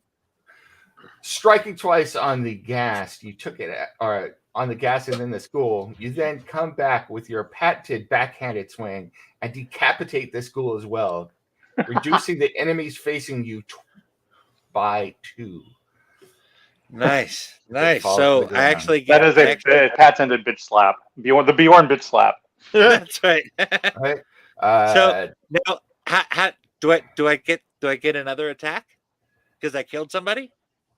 I believe that you'll only get the bonus attack on the first time that you do that on an action. Oh, okay. Okay. Yeah. Cirrus, that would be you because the gas is dead. I'm moving up here to attack this other one so I can free Bjorn. Okay. If you can. Who are you attacking to? The skeleton? No, the ghoul. Thing to the lower left, the ghoul. Yes, the clown monster. Yeah, that's a miss. Just a bit. Just saying. I believe I have a healing potion. Damn it! And I'm taking half damage. I'm not low. If you guys can hit the revenant, that's what you should be doing, I think. So that's 2 misses. Bjorn is keeping a whole bunch of dudes off of us. Yeah. So once again, the revenant regenerates. And on top of my turn, I could just give you a couple points from lay on hands if you want them. Yep. I think I'm okay. I wasn't trying to save you, Bjorn. I wanted you to Oh. be able to hit the revenant too. I see. Spectral, a spiritual weapon gets an attack opportunity, I believe. So you can make an attack opportunity, Boja. Boja's phone has died, so she's Okay. yeah, like I'd have to roll an attack for. Hey Jen, what's your spell attack for spiritual weapon? Oh, you can roll it. Okay, we just can't communicate, but she can roll. Okay. Your spiritual weapon's getting an attack of opportunity. Although I don't know if you can do that with a spiritual weapon. Yeah, that's what I was at. Let me double check on that. Because it takes a bonus action to move it. Yeah, like on a 13. bonus action, she can move it and attack. Does 13 hit? Okay. It would have hit, but I just double checked. It does not get an attack opportunity because Okay, you I have to didn't think so. Oh. consciously control it.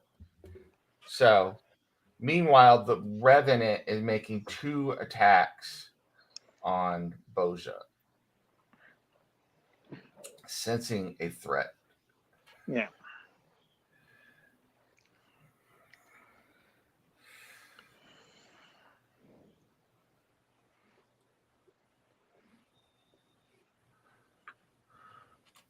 I'll tell you what.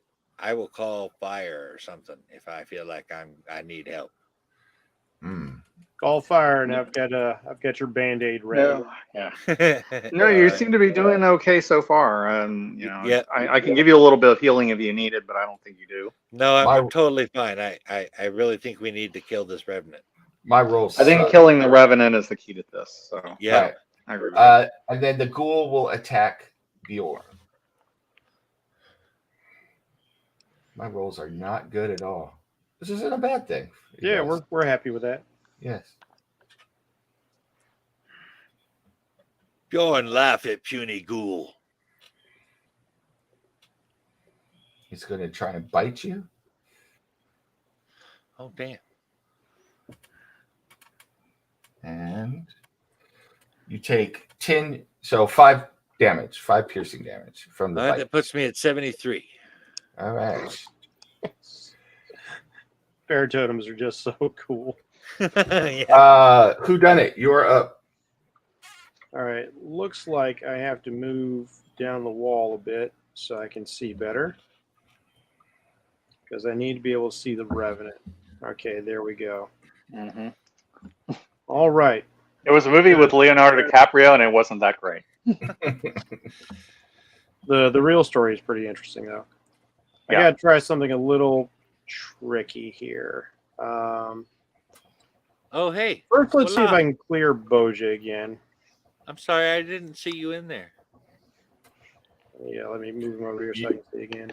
Yeah, you couldn't see up there. So. No, I was talking to Jen. She came back. Oh. Here. I got it. Cool. So, So you what dodged 2 happened fist while I attack was from the. out? The Revenant came after you and tried to hit you twice, and you dodged both times. So. Mhm. All right, so. Which is let's- actually pretty impressive for a giant elephant. Yes.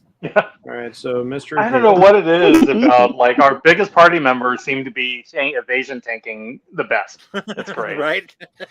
All right. So let's see. We'll have Mr. Hiss attack first. Okay. Because I want to clear the Revenant out if I can. That's a hit. Perfect. So I will push the Revenant in this diagonal line 5 feet away from Boja. Yep. Fantastic. Takes 4 damage. Who done it is going to cast a spell. Ooh. So Nice. could Do it. I love it. Whatever you were in life, you have defiled all of this in death. You have come back to prey upon the living and the innocent. And I am sworn to the destruction of such as you. You will rule the day you ever crossed my path and the path of the powers that I pray to. Behold, see one who has lived in the heart of darkness and what I can bring down upon you.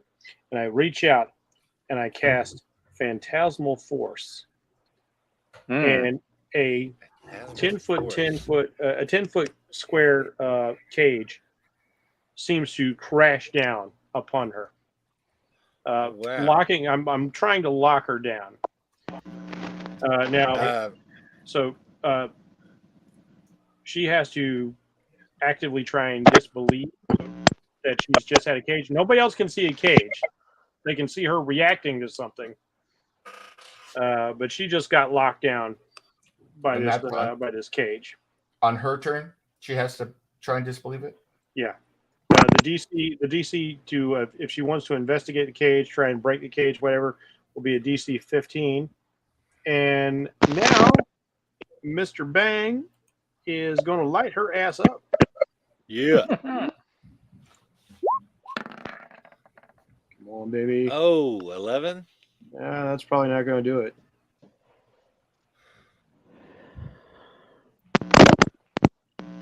No, that's not a hit. Fear my power and be bound in place, undead wretch. Cool. All right. So with that, it's Boja's turn. That's not a hit. If you're talking, we can't hear you. I don't hear her talking. I think the Okay. mic keeps going in and out. Jen? Yeah, I don't hear her talking in the other room. Jennifer, Well, smile. there we go. Oh, wait, we just lost you again. What I will do, can you hear me now? Okay, Yep. yeah. Yes. Yes. It is your turn. Again. Can you hear me now? Yeah. Yes. Yes. Your turn. I will smile gently at her. So here's. I'm not moving it any. Yeah, I think it's just. Yeah, we Yeah. can still hear you. It's just, it's finicky. Okay. Yeah. So I will smile gently at her, touch my holy symbol, and says, "The gift of above from the Dawnbringer," and do radiance of the dawn. As above, so below, baby. All right. Where's your wow? Radiance, And she needs a do save, radiance right? of the dawn again. DC 17 Okay. save. Was it what was it save against? What was the Constitution. save against, Jen? Radiance of the dawn is a constitution, All right. Here's her Constitution save. and it's a 2d10. Yeah, definitely So didn't make plus my Constitution. level. All right, roll that So damage. 2d10 plus 6. So 16. 16. Yeah. Constitution go. save of 17. Yeah, She she already didn't failed make- to save. Still up. Constitution. She already failed to save. 17 Constitution. She already failed to save. We could do it again, but I don't think we want her. She failed it, so we're good. So, are there any skeletons still standing? There's So she'll There's take one two 16 above points. me. lower and to the left. What about this This- one down here? Yes. Yep. There's two right above me, too. Oh, before we do that, Boja, spectral weapon or Because wasn't Spiritual the weapon. skeleton down here caught the radiance as well? oh So yeah, we heard. All right. So I will. He didn't hear. 16. Yeah. So yeah, that skeleton's gone. So bonus action. Yep.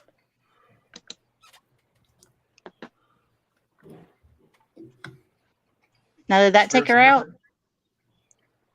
It took No, out it the did not take the skeleton. Your revenant. radiance of the dawn hit the skeleton too. Yeah, We're not spiritual talking about weapon. the spectrum. So Yeah. you want to move the spiritual weapon over here? Okay. 17. That's a hit. Yeah. There we go. And a little boom shakalaka wizza wizza. Yeah, baby. Ooh, 13. max damage. And she's still standing. Oh my gosh. Yeah. So with that, we'll go to the two skeletons up here going to make their puny little attacks against Bjorn. They're not going to last. And they're not at No. advantage anymore.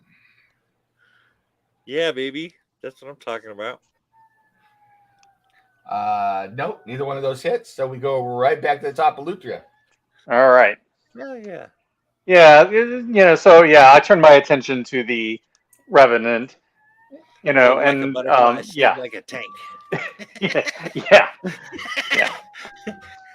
In the name of the Lady of Moonlight, I smite you, and then hit her, and then Eldritch Blast. Yeah, Come on, baby. Come on, fire him. we'll Fire them see. beams. Yeah. Fire it up. I think my neighbors finally succeeded in burning down their house. Pussies drink last. Oh wait, do I get Wait a minute. Ouch. Wait a minute. Do I get another attack of opportunity because of the spiritual weapon, or?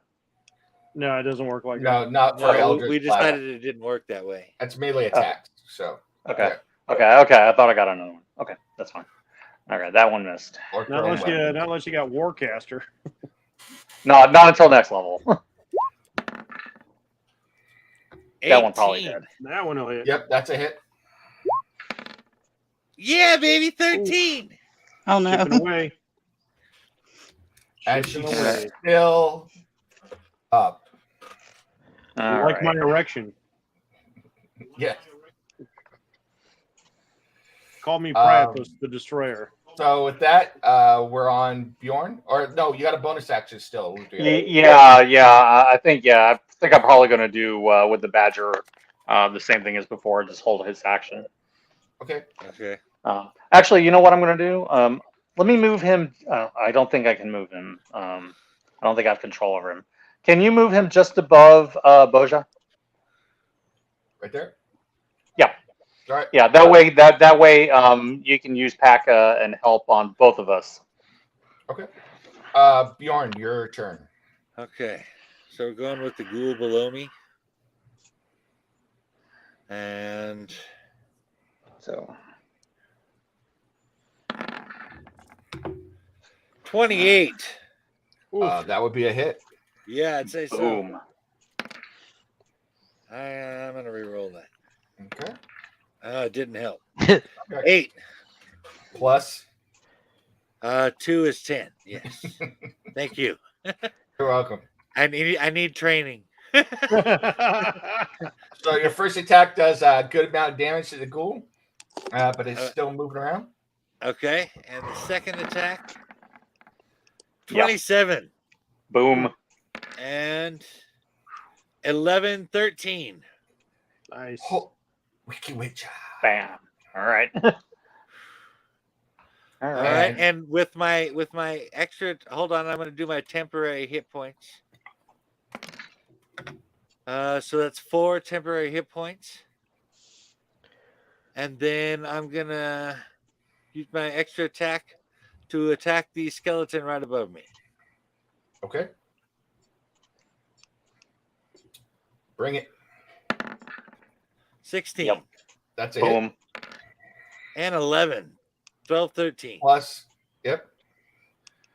It falls to the ground, but as always, it begins knitting itself back together. All right. That would mean, yes. Cirrus, you're up. Steady aim. Throwing at the Revenant. Okay. So do you guys want me to keep holding back these skeletons or attack the Revenant? I think you can just finish off the skeletons. You're going to benefit from hit points from killing them anyway. And then once you do that, you can just go and hit the Revenant after that. Yeah, but the thing is, I just killed it and it just reformed. Your psychic blade strikes the Revenant, and it crumbles to the ground and dissolves, turning into dust in a matter of seconds. Take that, bitch. Who are above Bjorn fall to the ground and crumble as well, disappearing completely. Yeah, that's what I thought. Her will was holding it together. As Cirrus the Revenant Slayer. Yeah, baby. As it crumbles into dust, you hear eternal vengeance upon you all. Get and in Fizgrit line. in your mind says, Fizgrit knows a secret now. Oh. What secret? Fizgrit wants a body, and Fizgrit will tell you the secret. There are many bodies here.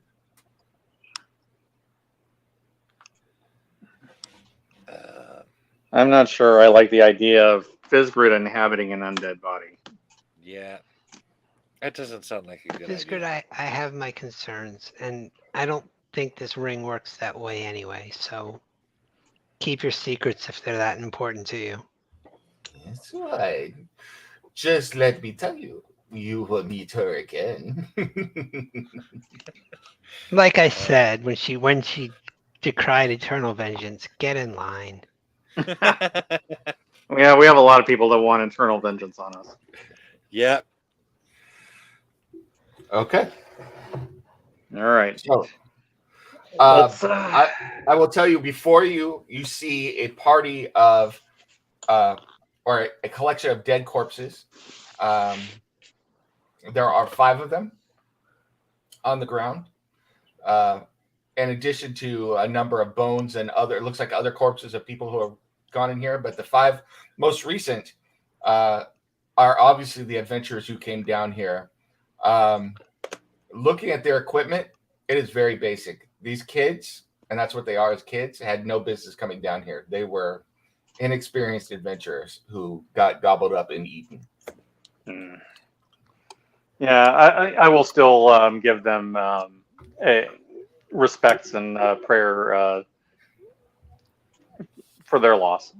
What's the deal with her sword? Yeah, I was going to check that next. Where she fell, her sword is laying on the ground there.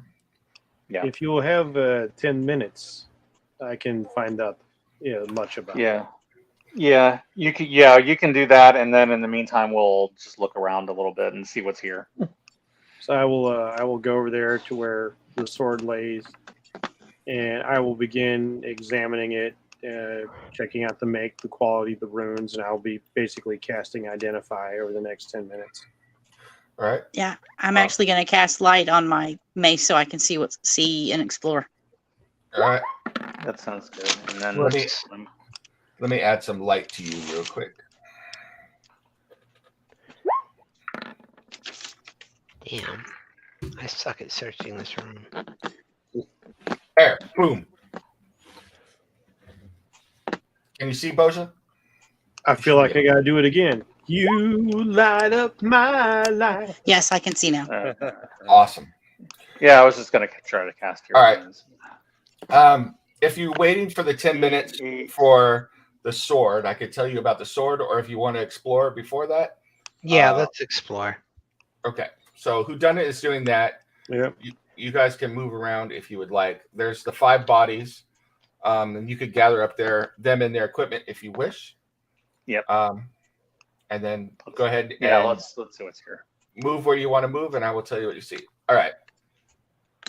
You see a door into this mausoleum up here. So the mausoleum has a gate into it. So this black structure in the middle, the square structure. And then there is a long sarcophagus at the very end of this tomb. So the tomb is only this one room. And engraved into the sarcophagus are a number of runes that name this as the final resting place of Elsa, warrior maiden of Amphale. An ice princess. Yeah. Oh yeah, I got 8 points back from a Cure Wound spell. Also, warrior princess of Amphale. So why is she so hell bent on vengeance? I don't know. That's lost the legend now, but she feels wronged. Well, I think maybe her tomb will give us some answers to that. You could research it, or you could search, yeah. But there's the mausoleum there that you see, and there's a gate going into it that is that you could see now when you come on this side, and then there is also this long sarcophagus. Yeah, I'm interested in the sarcophagus. But we're going to need to check traps and things like that. And I will tell you that. Yeah, there we go. Okay, so that would be Cirrus. So if you want to do investigation.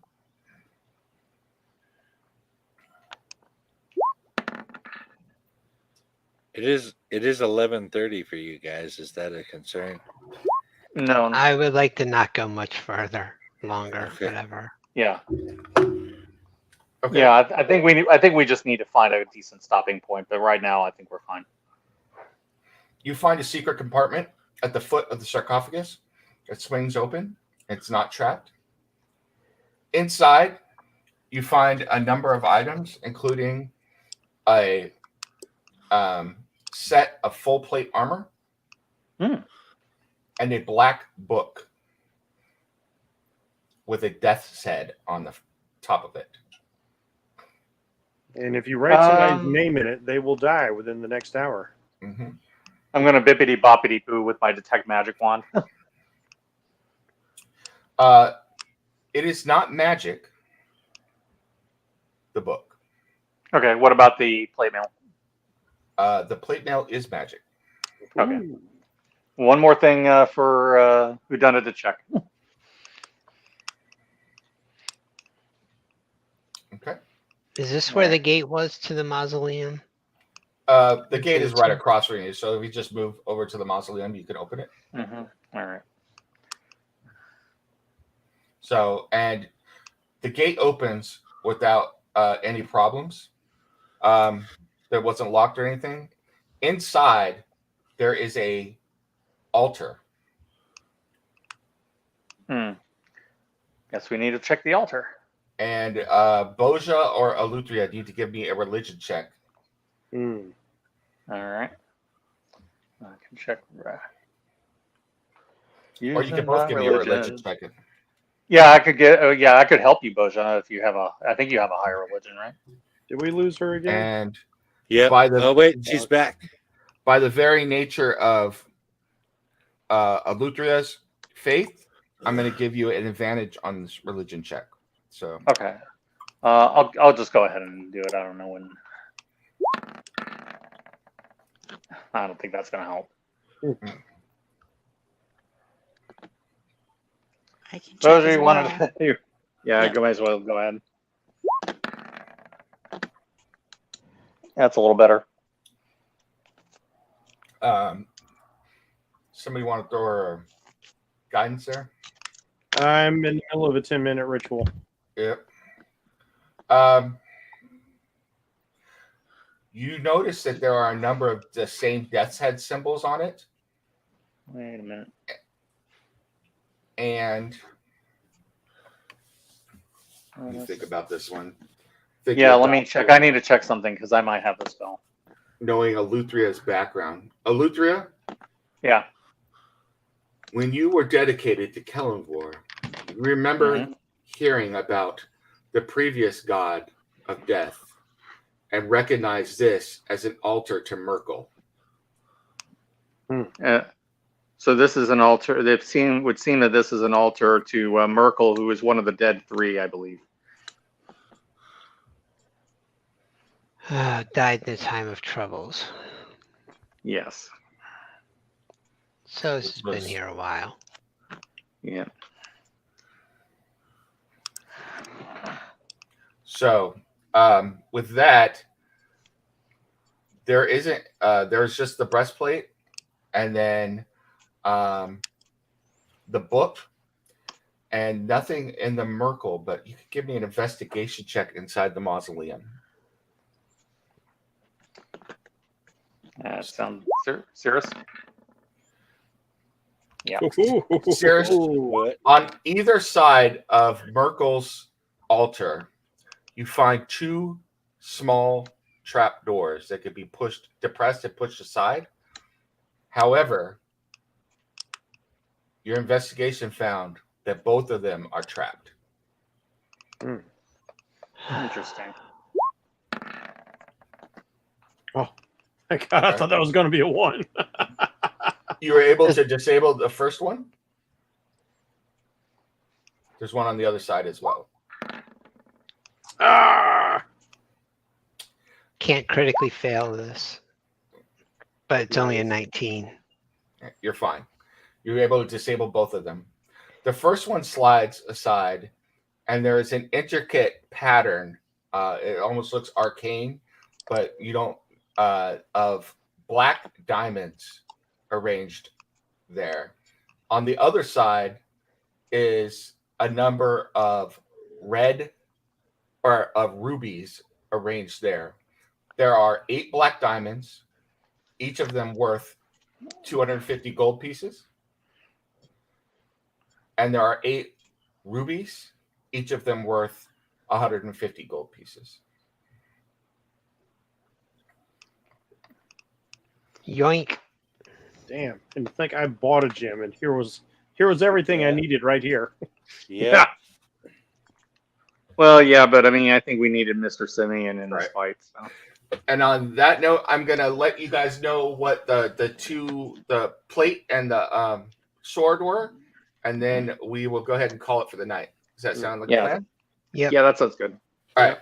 So the plate mail is +1 full plate armor. However, it has a blessing curse of Merkel on it for one of his chosen, which means that when you are wearing this, you get regeneration 3 every turn. Oh, Wow. Nice. If you're chosen, or No. for anyone. No, it was designed for his chosen, but you get regeneration 3 every turn when you wear it. Nice. Huh. Okay.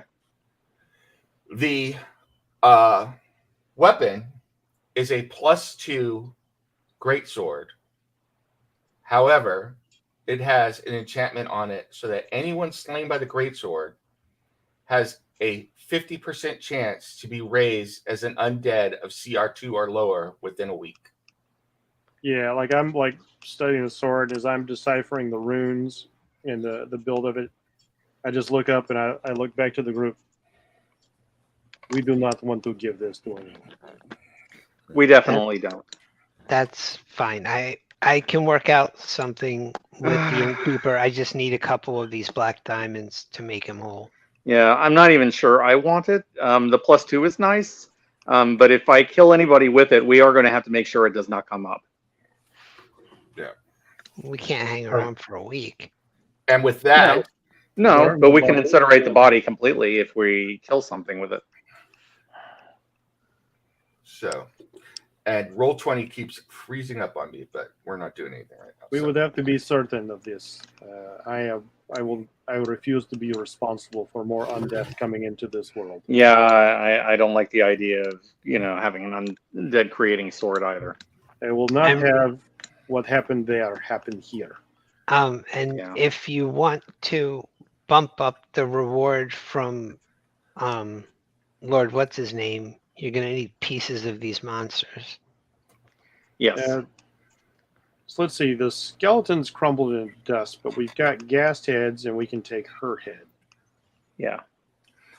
And She if somebody crumbled. has, yeah, but you have the sword to prove, and I'm sure you can find something among the skeletons and the ghouls and ghast. Yeah. I mean, we can also we also have the stuff that we found in the Merkel altar. And then I don't know if somebody can write this down or I can write it down later, but if you collect the stuff up from the adventuring party, they had 2,100 copper pieces, 900 silver, 60 gold. They had one of them was a cleric who had a chalice made of bone of some type with a single blue spinal gem in it that was worth 25 gold. That same cleric was wearing a linen choker threaded with electrum worth 25 gold. And she had a rosewood figurine in the shape of the sea goddess Umberlee. Adorned with Umberlee again. 25 gold. Coming back to that. The wizard had a spell scroll of Cloud of Daggers. You can have that. Who done it? I will gladly take it. A spell scroll of web. Something else I can use. A potion of climbing. And the two fighters between them had 3 potions of healing on them.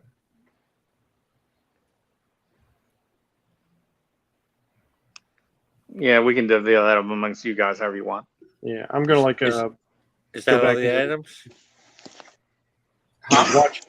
Is I that plan all on the going back items? through the playback and writing all this stuff down. Yeah. Right. That was what the group had on them. So, and with that, I think we're good. Okay. Okay. Like I'm just like